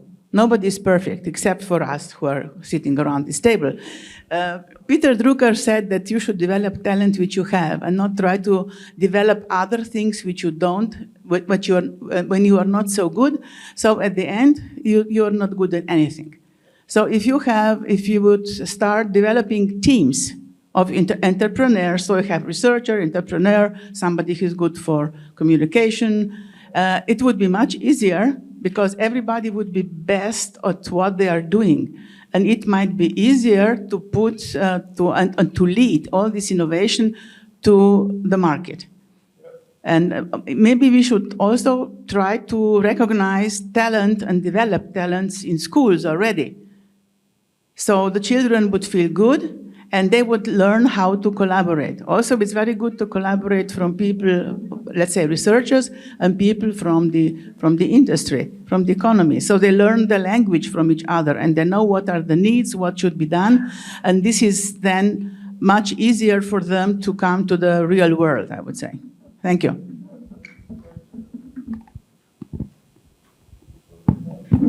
Thank you. So now I would like to welcome Branko Drobnak. It's very nice of him to have come. We met yesterday evening during the presentation, and I told him, "Hey, did you get the invitation?" And he says, "No, didn't get it." I sent it to him, and he came. So you see, this is a typical example of an entrepreneur. If there is an opportunity, he jumps on it. Okay, that's also maybe you sitting next to the gentleman from the government. Maybe you can exchange a little bit the different time scales. Okay. Microseconds to light years. Okay, so first of all, let's welcome Branko Drobnak. And please, Branko, I would love you to give a little bit of your view on that. Let me just give a short introduction. Branko Drobnak, he is a very famous Slovenian entrepreneur. He made the Poteza company, very successful financial company. Unfortunately, also because of the events of 2008 that you discussed today, also he didn't have luck all his life, these are experiences which he can even help us. He established the first Slovenian angel club, so club of business angels. Yeah? And he still is, the club is still around, but he was the first even to promote the thought of it. And I still remember what he said. It was actually in a newspaper. They put him on the list of the 100 most rich Slovenian people. There was a magazine at that time. And then they asked him, "What do you think being on this list?" And he said, "Well, now at least I have a list of rich people I can ask to come to the business angels and to invest into startups." And I really loved that idea. And he was driving this idea ever since. So I would like you, Branko, if you can, in a few words, or in a lot of words, even better, okay, describe, the investment, the business, the venture point of view. We were talking a lot about innovation and innovation management and how the government and academia and technology transfer offices. And we mentioned that Slovenia has too little venture capital, but that's all we said. So now, what is your view? What is the role of angels, of venture capital, and what should Slovenia do to be better, and not even better in venture capital, but to be better in entrepreneurship with the help of venture capital? Thank you. Nice to see you in this late afternoon. Still working hard. Business angels have been set up because we saw that there is no funding for good ideas of young entrepreneurs. So in this, we set up the Business Angels Club 2006, 2007, up to date. From there to now, we have invested at least in 120 startups. Some of them are very successful, some of them are middle-sized, successful, and some are, majority have left already the market, which is obvious and normal. What is the difference? We are a member of a European Business Angel Association, and we travel a lot. We are pulsing what are the circumstances in other countries, and I have to say that Slovenia is not much different from Austria, Hungary, Czech Republic, or even Spain, but we are different from the infrastructure point of view with the countries from the core of Europe.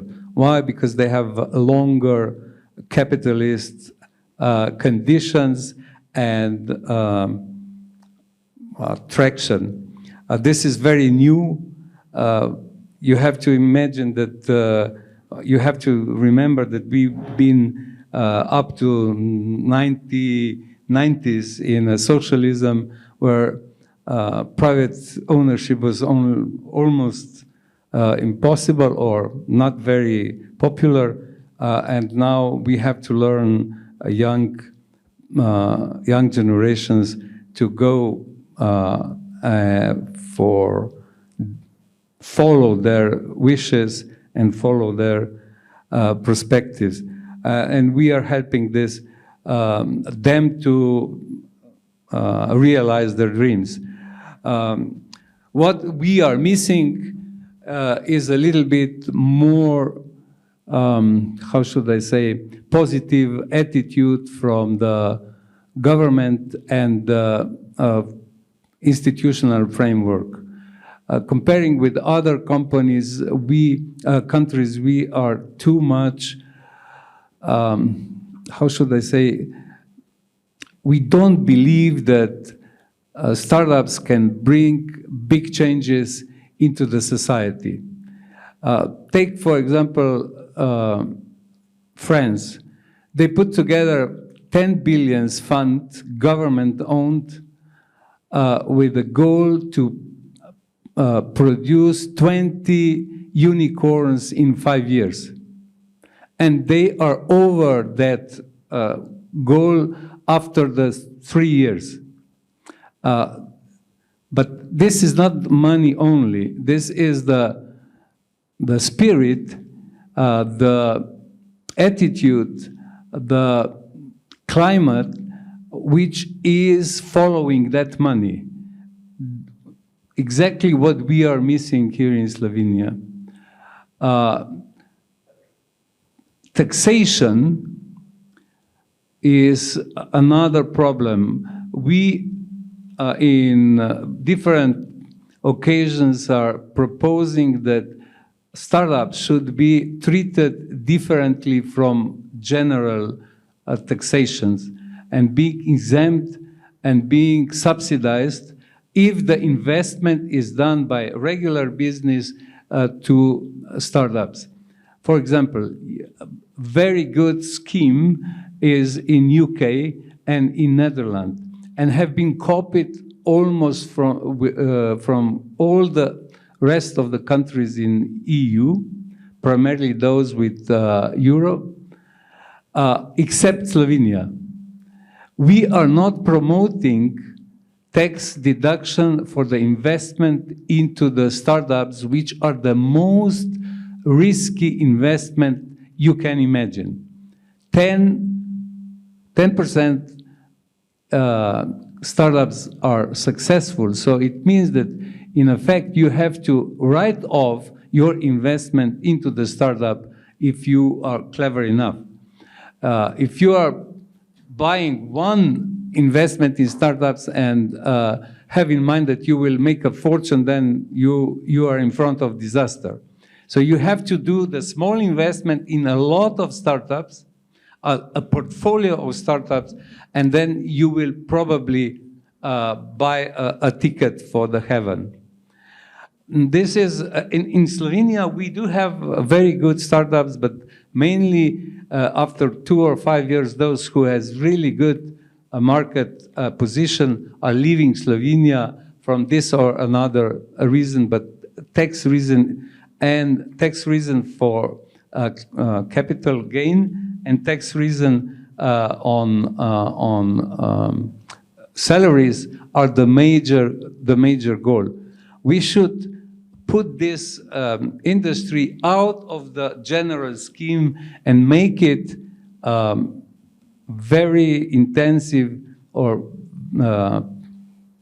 subsidized at the beginning to enable them to spread, to grow, and once they will be big enough, then we can tax them. That is the major feature. Germany have done this 15 years or so ago with the very good results. Netherlands have done, not to mention UK. UK has the best model to be followed. In general, I'm convinced that we are not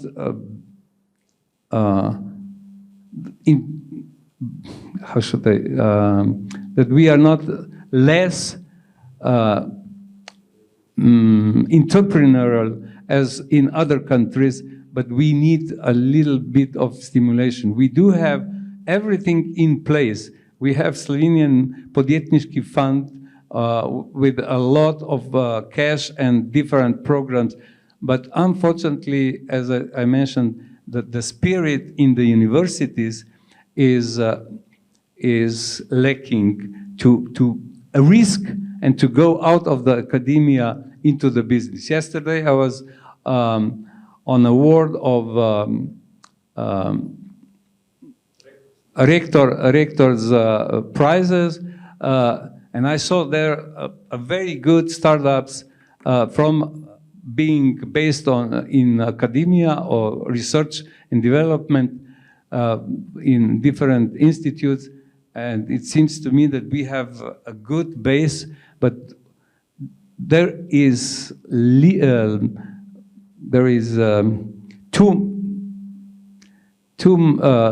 too small attempt to finance them from private sector. I'm from private sector, but I have not enough colleagues who are ready to risk along with me. So we should incentivize them to put a part of their profit instead of pay taxations into the startups, and then we will see the miracles. Thank you.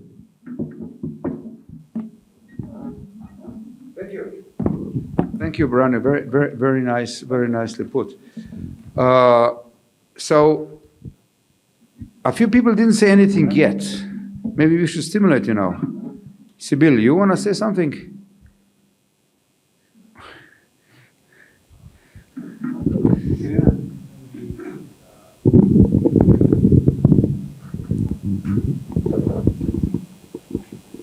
Thank you. I came here more to listen today and see how to correct my failures from the past. Because, as you know, I have done a lot of activities in this field for the last 15 years. But anyway, as you probably know, the last of the activities that we did in my ex-bank was forming the fund for proof of concept and the fund for technological transfer, which is still not functioning after my leaving the bank. It was a little bit complicated. It was, how to say, programming that it should be finished in 2022, but we are in fact already in 2024, but I hope the colleagues will endly finish this fund, because this is the small part of that, what we try to do. We did follow everything what was said today at the beginning in presentations. We did regional fund, together also with Croatia, because we know that it's not possible just to do things in Slovenia. We did on the scale which is necessary, on clusters and everything what you have presented here. And I'm glad to see, to hear that my failure was not so big one. And we did, as you probably know, also the first equity fund in Slovenia. Before that, we visit mostly all world's centers for that. That means venture capital fund. And I hope that also have some stages on that Slovenia makes a little bit better than it was before. But still, of course, as I have heard today, there is a lot of, I will say, open space, or we have a lot of place to improvement. And maybe I will say just two things, not to be too long. First of all, in Slovenia is a risk-averse mentality or culture, which you cannot change very quickly. You need years to do that. And I hope I will see in my life that it will change, because we started that with forming the Slovenian Stock Exchange in 1990. I was one of the founders of this stock exchange. And if I look back to the capital market now in Slovenia, I'm really very, very disappointed. That's my personal feeling. And going further, I have to say that, of course, it was already explained. I will not repeat about the heavy and all these things. That's, of course, the second problem in Slovenia. But I will say the problem which I see in this field is also that we don't have the, I will say, concentration or specification in one or two, maybe at least only 3 directions. That means we need so-called Slovenian development plan or development strategy. We don't have it. I'm trying to persuade several governments in my past activities for 20 years. No governments want to do that. Because if you don't have this plan, then you can do it yourself. If you have a plan, if you have 3 points, which was also talking before from the people from government, from the Chamber of Commerce, then you have obstacles. And nobody wants these obstacles. And this was already stated that each government, each new government makes new, plans for short period. But we need long-term period plan. And that's what I would say is one point that you should raise. We need long-term period plan which will show what Slovenia needs in this field. Without that, we cannot make any kind of consensus. And without any consensus, there is no action. So at the end, I will say there is another problem which we have to be very, very aware of that. And that is after Slovenia will leave the, development part of the Europe, because in the next financial perspective, we don't have any, new funds anymore. Then we need to attract our private capital in Slovenia to finance these kind of things in research and development and everything that we have discussed today. How to do that? We have, as you have heard, 35 billions on accounts, which are lying there. We have over liquidity. We have other things you know very well, but nobody is dealing with that. How to bring private funds in this kind of financing. And this problem you have to tackle. Without that, we will be not successful, neither in research and development, not in other part of the financing and funding our Slovenian development in the future. Thank you. I hope I was not too pessimistic. No, perfectly. I think. Thank you very much. I mean, you raised some. Oh yes, Branko, please. He just remembered me why the capital market doesn't work in Slovenia. Because we started with privatization and the capital market was new, fresh, even a lot of foreign investors were present.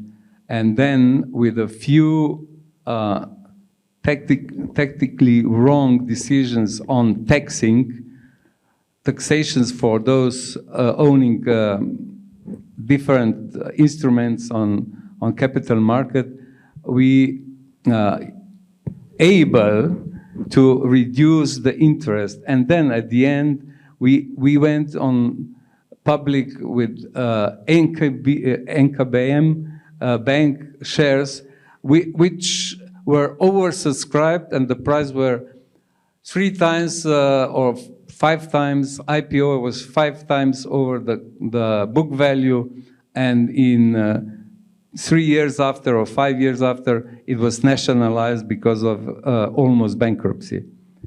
The investors, the small investors, the middle-sized investor lost everything.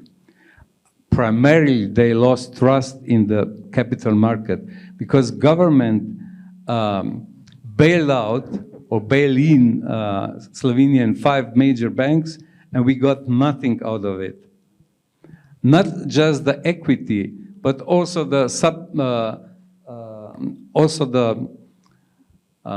bonds were not paid, and we do have now situation where people are not trusting anymore. Look, Croatia is opening up their market.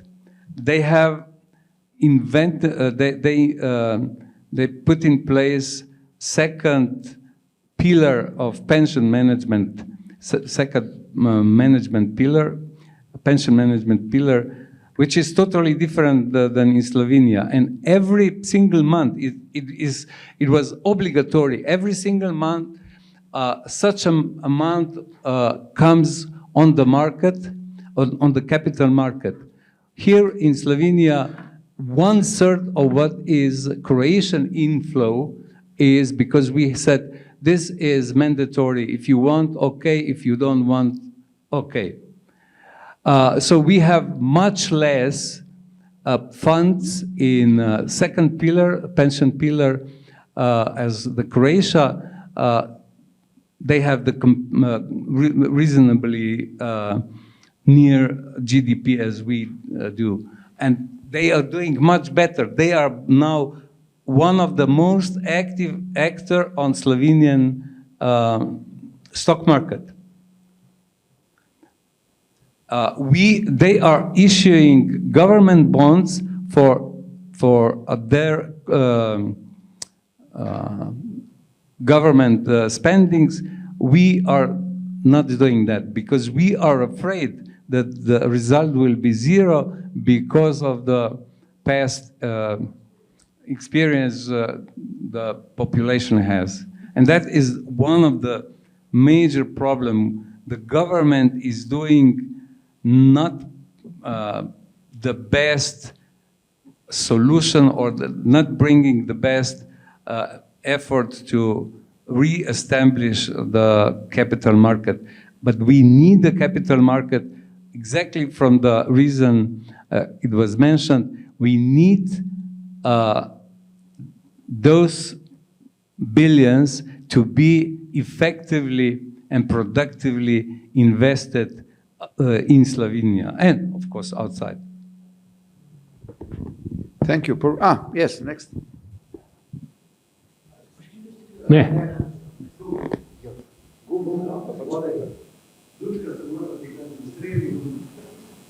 Se sliši? Ja. Okay. No, torej, poleg te spremembe kulture, ko smo prej govorili, ne, brez katere ne bo absolutno nič, to je vsakmu jasno, jaz mislim, vsakmu Slovencu, ki kdajkoli kaj predlagal, ne, tacga, da je pametno, ne, druge stvari grejo skozi, ne, je seveda s tem izobrazba, tle lahko zdaj v angleščini govorim. Okay, I will speak in English. STEM education, it was mentioned, as I think also from ministry, one of the point, science, technology, engineering, mathematics, education is base education for all innovations in industry. Industry is the heart of economy. And this was established, this education was established in America, United States in 2002, when America starts with reindustrialization, and 2003 starts company Tesla, as we know, and so on. So STEM education is basic for all progress and development in innovation field, especially industry, because Slovenia is third industry country. We mustn't forget this. So STEM education, we must start in the, kako že rečem, vrtec, kako se reče že po kindergarten je po nemško. Kindergarten, yeah. Okay, we need to start with STEM education in kindergarten and then proceed with elementary school, high school, universities, and post-PhD student study all levels. In America, they have education, STEM defined programs in all levels, from kindergarten to top, and they are proceeding in these 20 years. Also, the Western countries, I think, also Great Britain, Germany, Denmark, Finland, all developed countries in Europe and in the world are copy this STEM education in their countries. Also, Japan has, from the 2022, strictly on their innovation strategy, they have STEM education first, not in industry, in universities, but from kindergartens, elementary school, secondary school, and so on. So we have spoken a lot about how to put IT education in all the schools. This is not enough.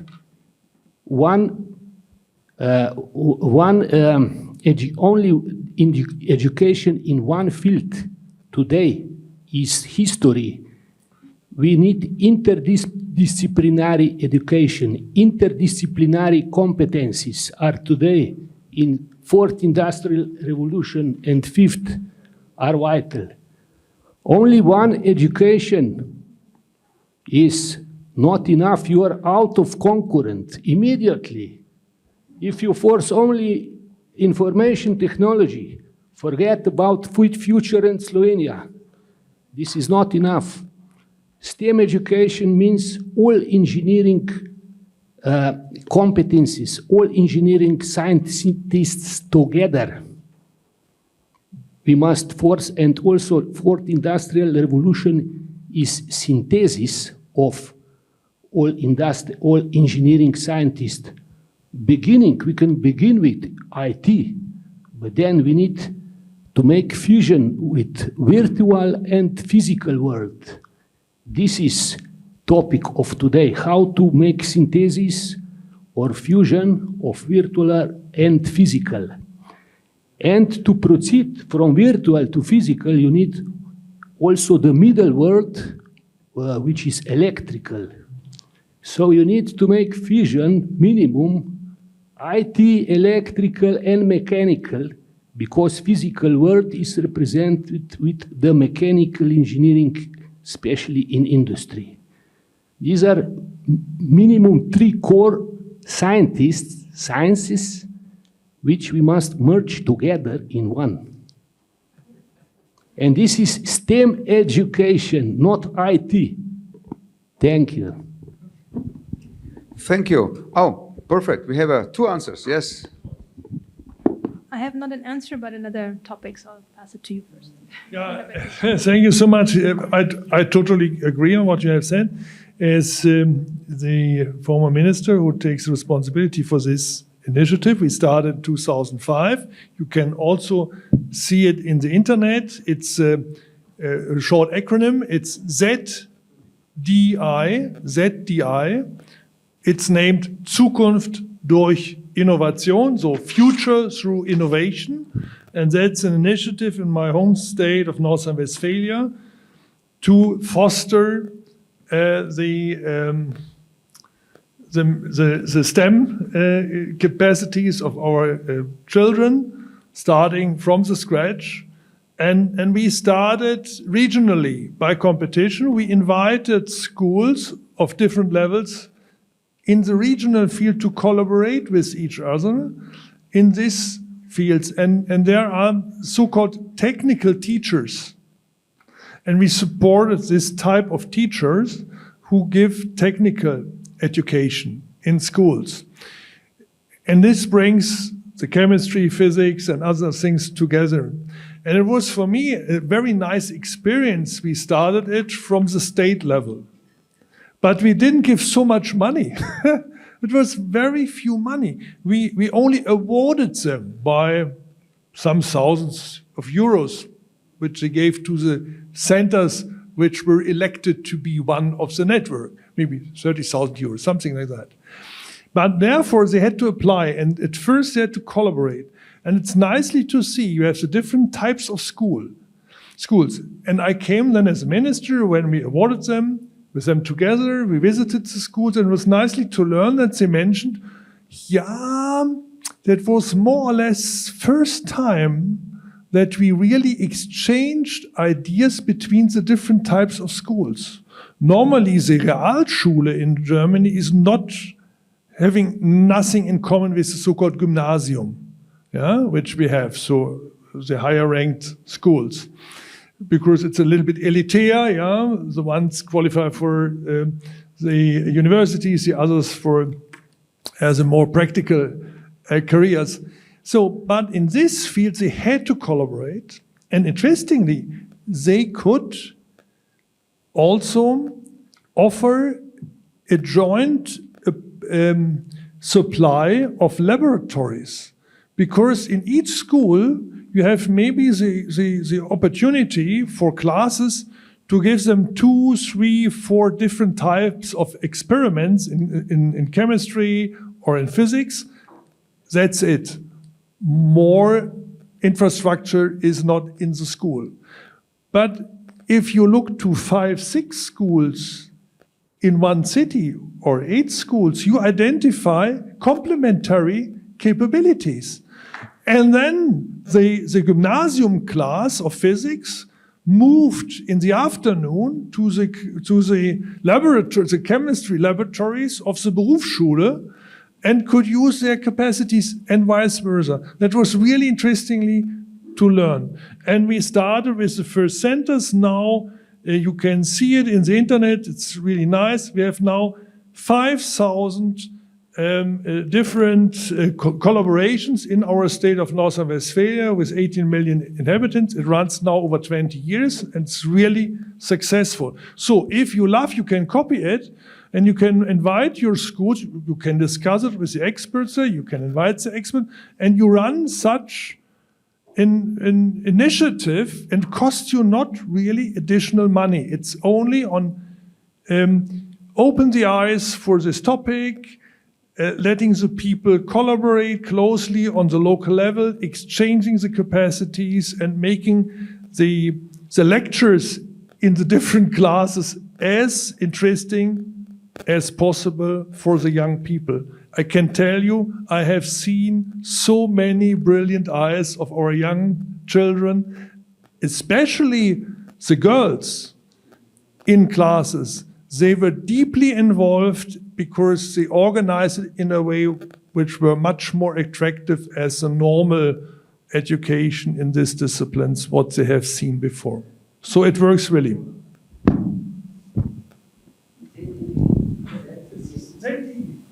It's in ZDI, like Zukunft durch Innovation. Yeah. Yeah, thank you. Ulrike. So just another comment. We've talked a lot about startups, spin-outs, new entities, but I think we should not forget about those existing entities that actually build the core of today's economy, mainly the small, medium enterprises. And in order to keep them innovative, we should not forget about this and find measures to help them stay competitive internationally also. We have like Industry 4.0 is in everybody's mouth today. Automation is coming. We have like the companies often lack the investment capacity to buy new machines, to buy printers, to buy new softwares, to invest in new machinery and equipment in general. And I think innovation or investment or management of transfer and innovation also should include the fact that to keep the whole industry and bring them up to modern standards to stay innovative internationally. May I add also another initiative on the same topic, IoT? In Ostwestphalia, North Rhine-Westphalia, there live also 2.2 million inhabitants and a lot of medium-sized companies. Also well-known hidden champion like Miele and others. They're coming from this region. And there they got the excellence cluster from the federal government funded over 5 years, 50 million euros, something like that, to establish an excellence cluster for IoT. They did it together with 200 companies. A few big ones like Miele and so on, but a lot of very small and medium-sized companies. Not only competitors from different industries in that region, 200 companies, and they collaborated very closely with universities in that region and the universities for applied sciences on special project to implement Internet of Things in all these different companies. And 5 years later, federal government didn't support it anymore, so the state government gave some money in addition and they could deepen the project. And this gave this industry a lot of competitiveness in that field. So building clusters for technologies which are common for different industries, like IoT, as you mentioned, or AI is the same. So you can discuss common AI interests with different industries. You can invite them, Chamber of Commerce, you can organize the clusters, Then you can participate with the EU programs and so on, so that you see that the key technologies can be implemented by common learning. Thank you. I mean, I'm sure there are a lot of ideas to continue. How you want to say something? Please, you say it. But we should start slowly thinking how to wrap up, because we have maybe another 20 minutes. Well, you can wrap up if you want to right away. I just need 2 minutes. I just want to return to one previous topic. It was mentioned several times that every government is building everything from the scratch and often reinventing the wheel. But I have to say, I disagree. Why? I've analyzed all the political party programs since 1990s up until today. And believe me, all the programs are more and more similar. Every single program is addressing R&D with more or less the same vocabulary, which means that every government doesn't have any idea what to do with the whole system. I would say that our system, R&D system, is developing on its own. So it's also, I consider myself part of the research community, it's also our responsibility, because we are steering or we are not steering the system on our own. Every government just comes and steers it partly to the right, partly to the left, and that's more or less it. And regarding the programs, we have all sorts of programs. We have smart specialization strategy, we have research and development strategy, we have strategies in European level, but they're all vague, they're all superficial. This is why we are a ship in the middle of the ocean and no one is steering it. And every research law has been accepted without a single vote against. Very good, yeah. The greatest consensus of all. Maybe I can just add 2 points, yeah. So first, I agree with you, Mark, with your statement to beat only one, Finland. But actually, I also agree with the colleague in the opposite to me. So money makes money, yes. But if we want to beat Finland and want to get the money out of the people, then we need to explain why innovation is so important. If people don't understand why, then what's the point? But the second point, which I would like to touch, who is actually paying the taxes? Politicians? I don't believe so. Public sector? No. Industry? Probably yes. And who is pursuing to have more innovation and what the innovation brings? We, the industry. So I would say then actually who should decide or give guidance? So we should. So I would say maybe we should stop waiting and put actions on the table and send to the government. You are here to support us, not vice versa. Then just do it. Yeah, thank you very much. Unfortunately, the colleague from the... May I say, I'm from a liberal party. I'm a very free market-oriented politician and economist. But that's not my practical experiences. I can tell you a story. As a Minister for Economic Affairs in North Rhine-Westphalia, I was invited 2017 from the Siemens employees to Mülheim. There, the Siemens company has 4,500 employees. And they constructing their nice generators for nuclear power engines and gas engines and so on. 4,500 employees. And I was invited by the speakers of the employee side, not from the management side. And I was together there with the Minister for the labor issues, 8 o'clock in the morning. And the workers told us there is no clue for this company where they will find their labor for the next 2 years. 4,500 employees. And because we accepted the invitation, the management of this company part also joined. And I asked the CEO of this company there, I said, is this true? You have no planning that they find work for the next years? And he said, yes, there's no plan. I said, it's unbelievable. You are in a social market economy. You take responsibility as company representative that you are that innovative to find new work for your workers. And he answered, yes, you have to think, or you have to understand, we were that successful the last years that we could employ more and more employees for the ongoing contracts. And we got so many contracts from around the world, but now the market changed dramatically. We couldn't foresee that.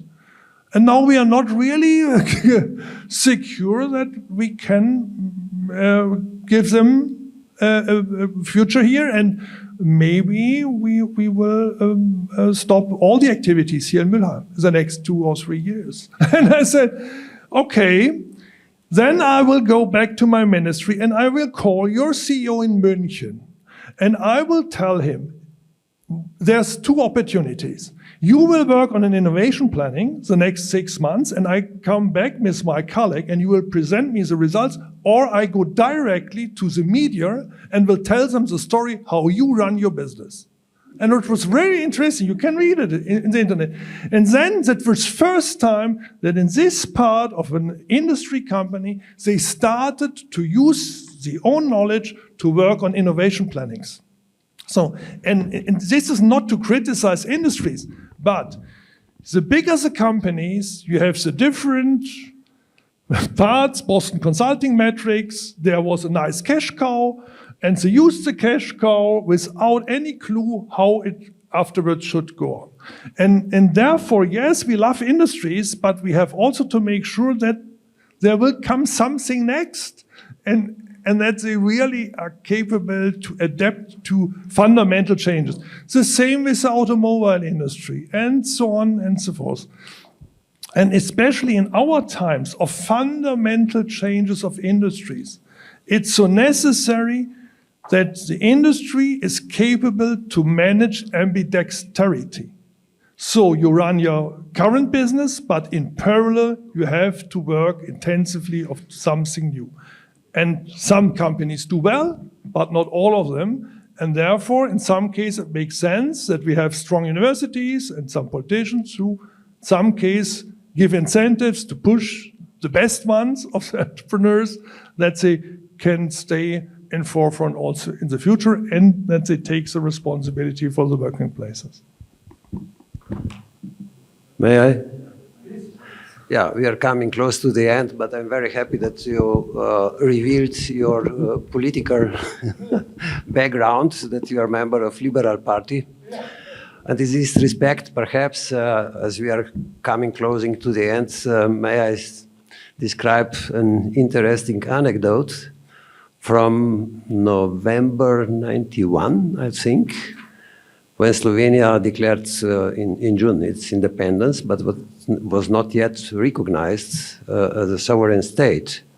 However, Germany already at that time with Genscher, etc., was strongly supporting Slovenia, and then in January, I believe, 92, it was then declared from EU member states as a new country. Nevertheless, in November 91, after independence, but not yet recognition of Slovenia as a new state, my minister, I was at Ministry of Science in Slovenia, visited Germany, and I suggested to him that we make a stopover in German patent office in Munich. At that time, the president of office was a liberal, Erich Häuser. And at that time, on the spot, we signed an agreement of cooperation and assistance of German patent office to newly established Slovenian patent office, which did not exist. I was appointed as a president, so there was no office whatsoever. And that was then highly praised for all of us, though later on my friend Erich told me that he got some critique that was absolutely too early to sign such an agreement. Some funny history. But it was innovation. It helped us all, a lot, of course. I was then, of course, in connection with all the later presidents, and yeah, sorry.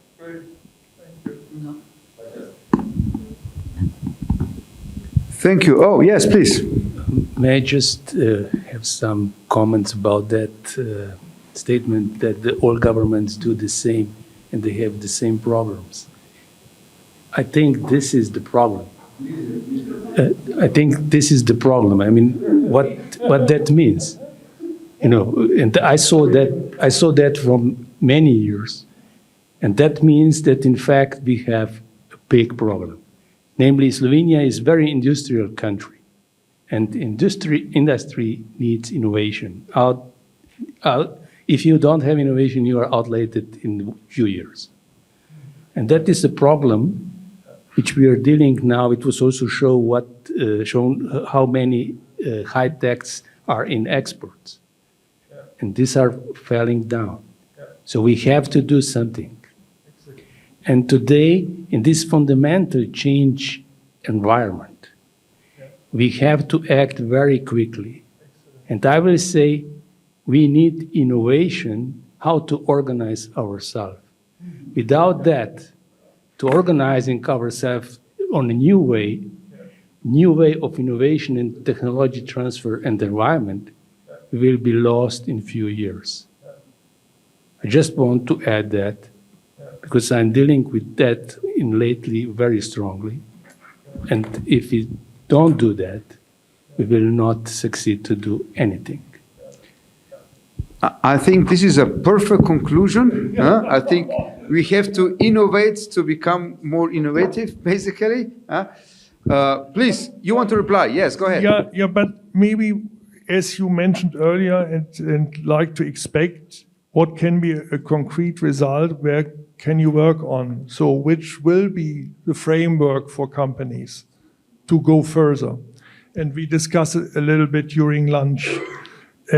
I would recommend that your companies who are really interested to do innovation in future fields much better and faster, that you should join clusters which are funded by the EU and are run by other countries, because like we know it from Germany, the European programs make it necessary that not only one nation is applying for the program, you need at least 3 European partners.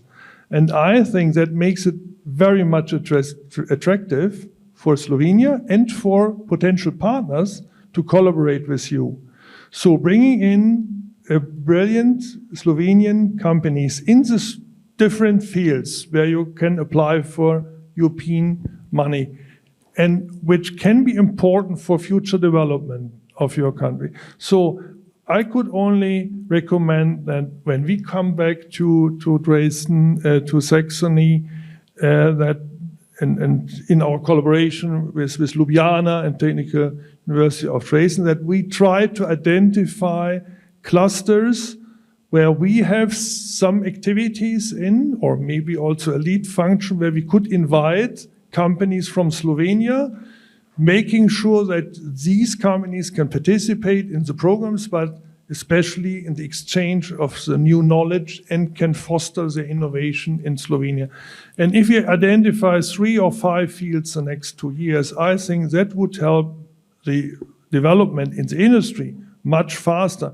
And if we can mirror it with some focus in the research institutes, also in that fields, if we can bring it to a deeper collaboration between science and economy, I would imagine that it's much easier to come forward in a shorter time. So let us have this in mind and let us work on such an agenda and do it as concrete as possible. And if you have some companies and they tell you it works, then they can explain others how it works and they can do it the same. So that's a self-learning process after a short while. I would think so. Thank you, Professor. Thank you, Professor Brinkford, for this very generous offer. And I think it's also good homework for us. Huh? I mean, we have the Utopia partnership, the Chemical Institute, the Engineering Academy. I think let's take it on. I think Stane, right? Members of the academy, we are a few. He's still here. Definitely, we should be looking for that. I'm coming to Dresden, for private reasons, but every time it's a pleasure to spend one day also on business, on other things. So this is perfect. I think the last two were really very good conclusions. One is that we have to innovate our innovative capabilities. This is a task for the State Secretary, and we have to also bottom up, so top down innovation, and bottom up finding partnerships and do. This is also what Professor Brinkford told me the first time we met. Yeah, you need both sides to connect. Now the goal was still to have one recommendation for the government, and he's waiting. He's waiting. He has to leave, but he's tough enough to wait. Okay, so I took a lot of notes. There were a lot of ideas, and actually I wrote down. I mean, I can read it all, and that will be another hour conclusions. But I don't want to do that. But I think I found a good statement, a good question to all of you, and now I need a very quick answer. Okay, and the point is this: we mentioned cultural problems of Slovenia. We mentioned that we have a bad strategy. We mentioned corruption.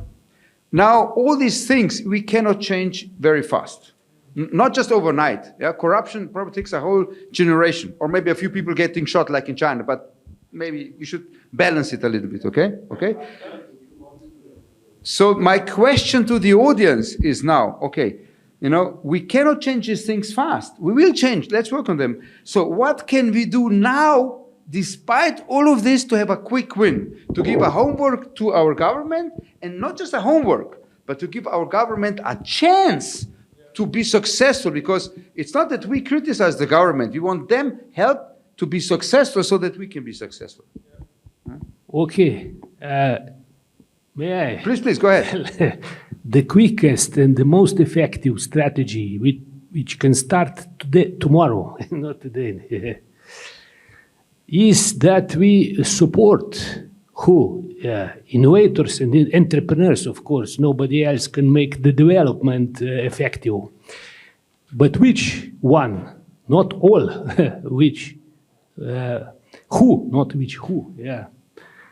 Those who are already successful, who has, for example, already developed the products which are sold in the whole world, which already have marketing development these are mature entrepreneurs with 50, 100 employees who already have market and proved products which are surely sold in the whole world. We just need to support them that they will grow faster for 10 times, and also Slovenia will be successful, be 10 times more. And this, they can start immediately more. They already are in the whole market in the world. We just need to support them that they will grow faster. So if I may say, I have here a vested interest. Can we increase not 50 to 100 employees, but also 300? Because then Kozelep is also there. We are in the whole world, we are very successful. So I vote for this suggestion. No, but you're right. Specifically, I think if I go through this, there were a couple of ideas, and I think the very quick wins that was actually suggested by Boris Horvat from the Abilium company, which is also exactly a company that you described, right? 50 to 100 people. They are 40, okay, but still in the range. They are successful, not so international because they're still struggling, but they have very clever mathematicians. And he said two things. He said, if I have to ask for one, it would be bridge academia and startups by introducing again the PhDs from industry. And that is something that you can do really tomorrow, right? Or you're already working with, I assume, right?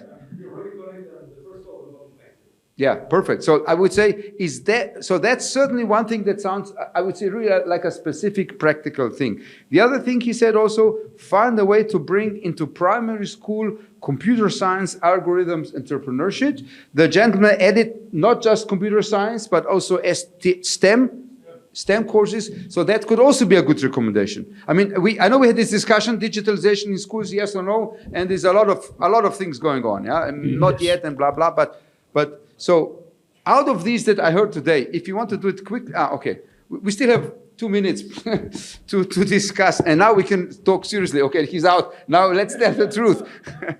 And it is better that you go to the Prime Minister, not only Secretary. Of course. Look, as I said, the Prime Minister is a member of our academy, so if we say he has to do it, he will do it. Could you shortly, I have one question. Could you shortly explain what is the meaning of this PhDs in industries? Yes. Was it a special program? Yes, it was a special program. So the normal is like the German PhD. So the government is funding the 4 years or how many, 3.5, 4 years, gives money to the university or institute to pay a PhD student. And there was a time, and I forgot, that was like 15 years ago or something it started, yeah? Or starting, you remember? Yeah. That companies could apply. Also, it was a special budget, and it was so a company applied, got the money from the government, from the funding authorities, to pay the salary of a person that would become a PhD. They also got some money for the 10% or something for the tutor in the company, and some similar money for the tutor at the university or something. And that was actually very successful. We also use such programs in Germany, and until today.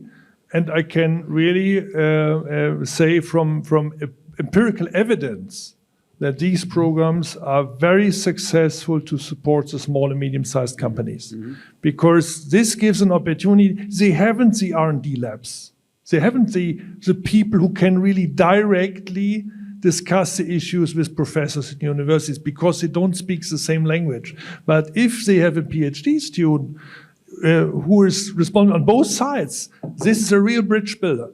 And it brings a lot of success of medium-sized companies. We have seen so many brilliant examples on that. So this is a real good point, I would say. Costs not a lot of money, but has a deep impact.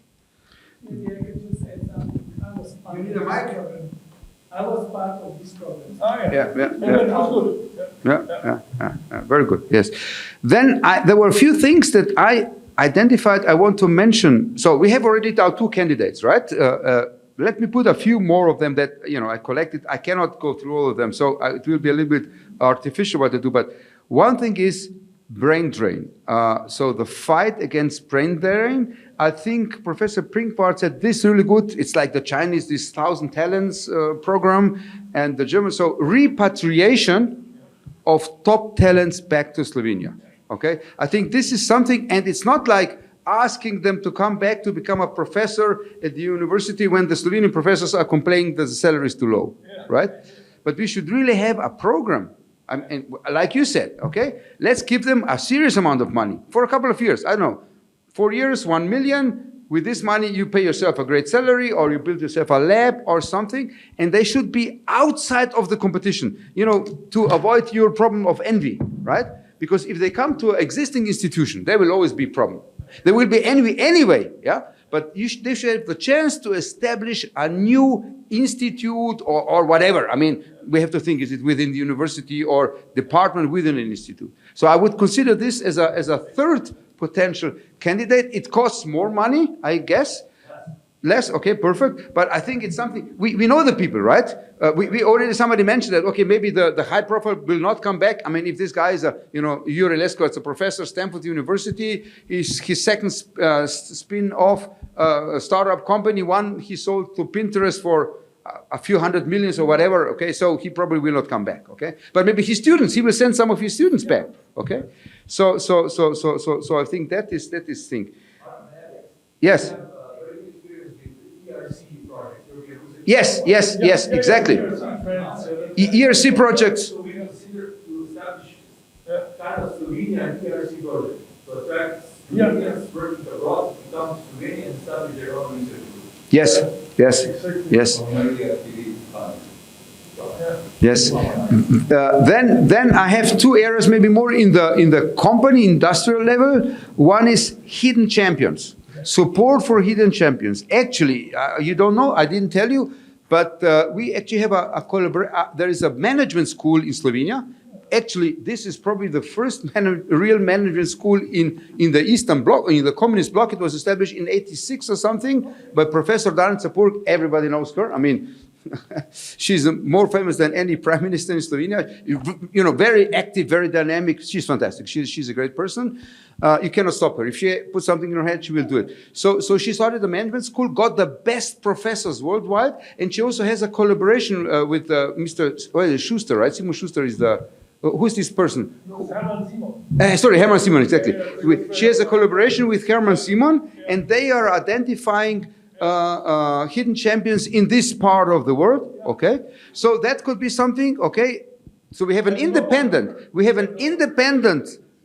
valuation of, you know, who is a hidden champion that can come from this school or in collaboration also with Mr. Simon and others, and then support these companies. How to support? Again, we have to either financial or more, even moral support is good enough. Okay, so that is something I think where it's exactly pushing this Mittelstand that brings the jobs and value. The fourth, I have more, but let's say the last one is we talked a lot or significant about tax subsidiaries, or maybe the question is tax versus subsidies. Yeah. And here maybe a question to you, Professor Pingbart, what is better, tax cuts? Or, so, should we give companies more tax cuts, or should we give them more subsidies? But that's also something where we could say there is a way, if we have a good solution, not just, hey, you reduce taxes and reduce subsidies. That would be too easy, right, for us. But we have specific guidance how to change the existing system. What is your recommendation on that? That's a critical question. Normally, we would say reduce the taxes for companies as low as it possible, and then they will decide by themselves what they should do. But in some case, it's necessary to push them to give maybe subsidies. Sometimes, normally, it's not the best instrument. Normally, it's better to give them opportunities to joining research collaborations, clusters, whatever, and to give them there some incentives, research money, something like that.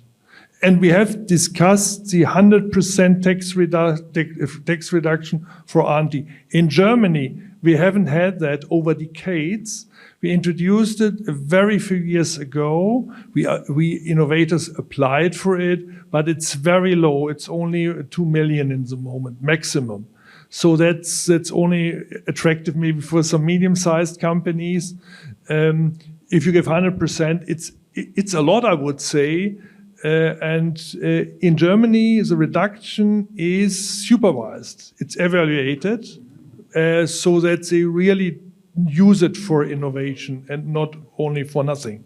So maybe you can use the instrument which you have a little bit more focused, so that they really get a push to collaborate with universities and something like that. Because in Germany, normally you have it easier to get the tax reduction if you can show the people from the financial the tax institution that you have done something together with third party, and this gives an additional incentive to collaboration with researchers. Yeah, that's actually a good idea. Tax breaks only for SMEs, for example. I mean, the big corporations, they have enough money. They should be able to fund their R&D. But and so if you say it only for SMEs, then you have a limit anyway, because the SMEs cannot have too much. No, we gave it to all, but it's cut. It's cut. The effect for the bigger ones is not that high. Oh, I forgot one more point that I wanted to mention is make something like Sprint in Slovenia. Or do you think Slovenia is too small for such a, crazy, it's ARPA-like, so you really need a lot of... I would think, from what I heard today, I would do it as a third step, not as the first steps, because you have to, I think, to use all the instruments we normally are using in good innovation systems, and they are not that much explored as they could be, I would say, in the moment.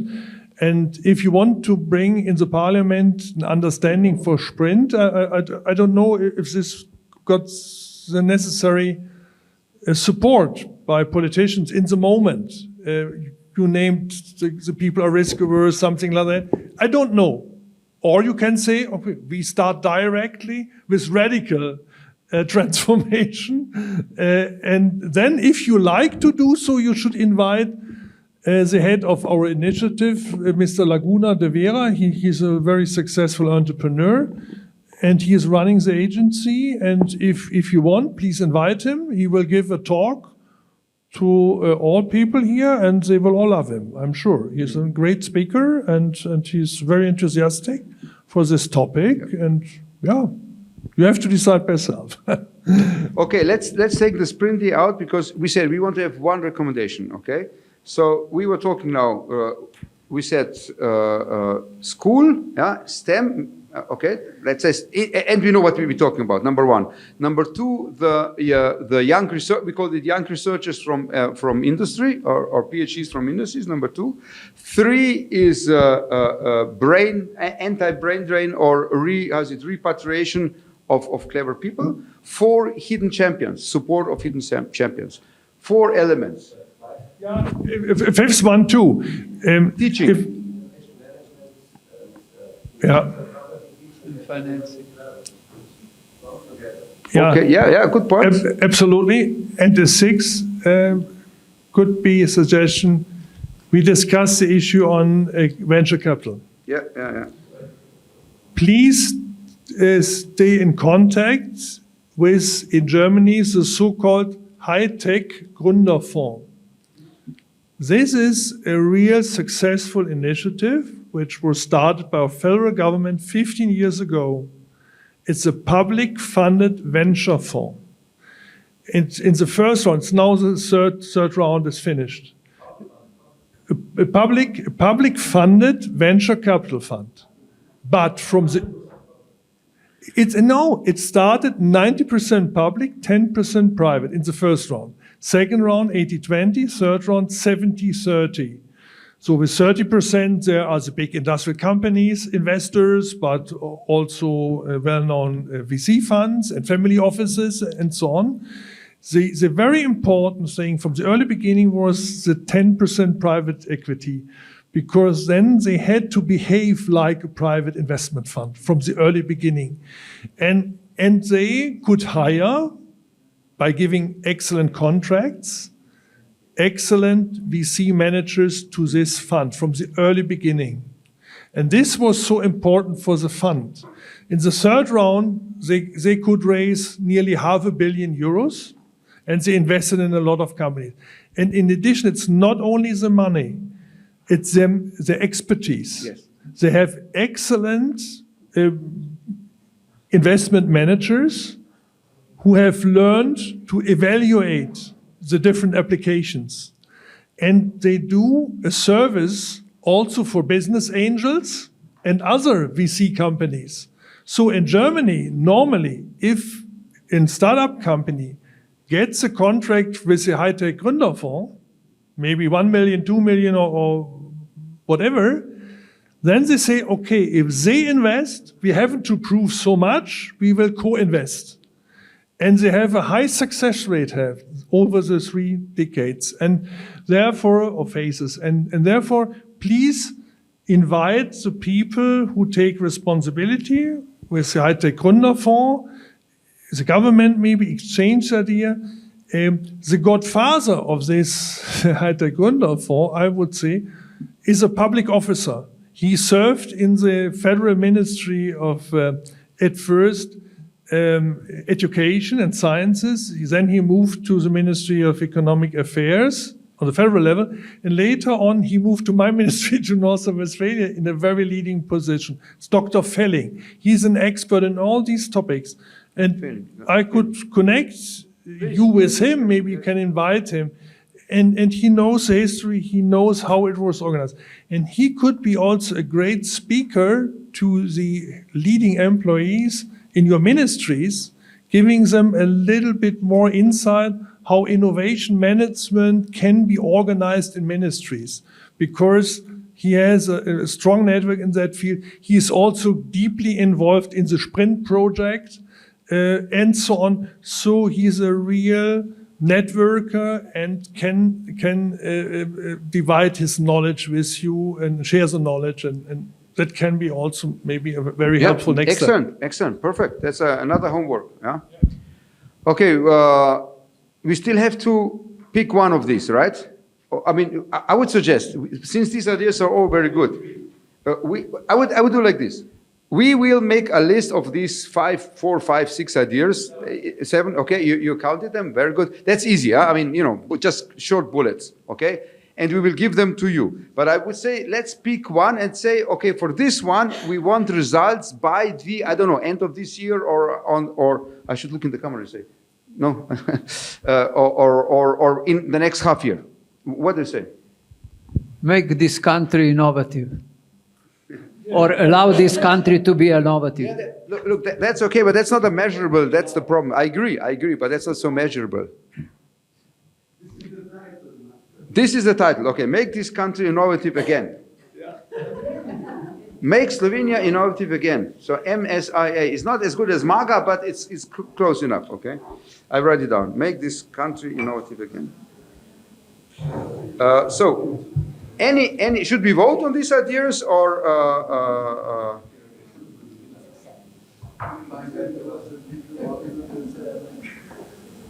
innovative again? So we still need one of these 7 that you talked. Which one? Any yes? Tax deduction of the capital tax for the startups. For the companies if they invest in startups. Yeah, up to 800,000 euros. That's in Germany 250,000 euro for business angels, which you can get per year if you invest something in parallel. Yeah, that's also very nice. It helps.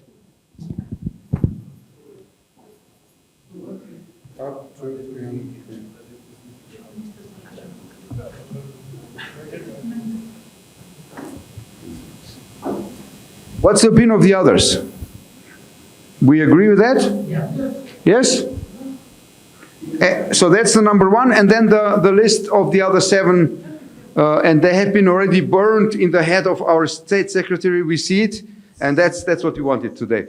Thank you very much, everybody, for the participation. It was a fantastic roundtable. I mean, the presentations were fantastic, but I think the roundtable was even better because, you know, interactive discussion was a little bit of, you know, disagreement, just enough to keep the discussion lively, but basically we know what has to be done, and we have the person here to get it done. Thank you very much.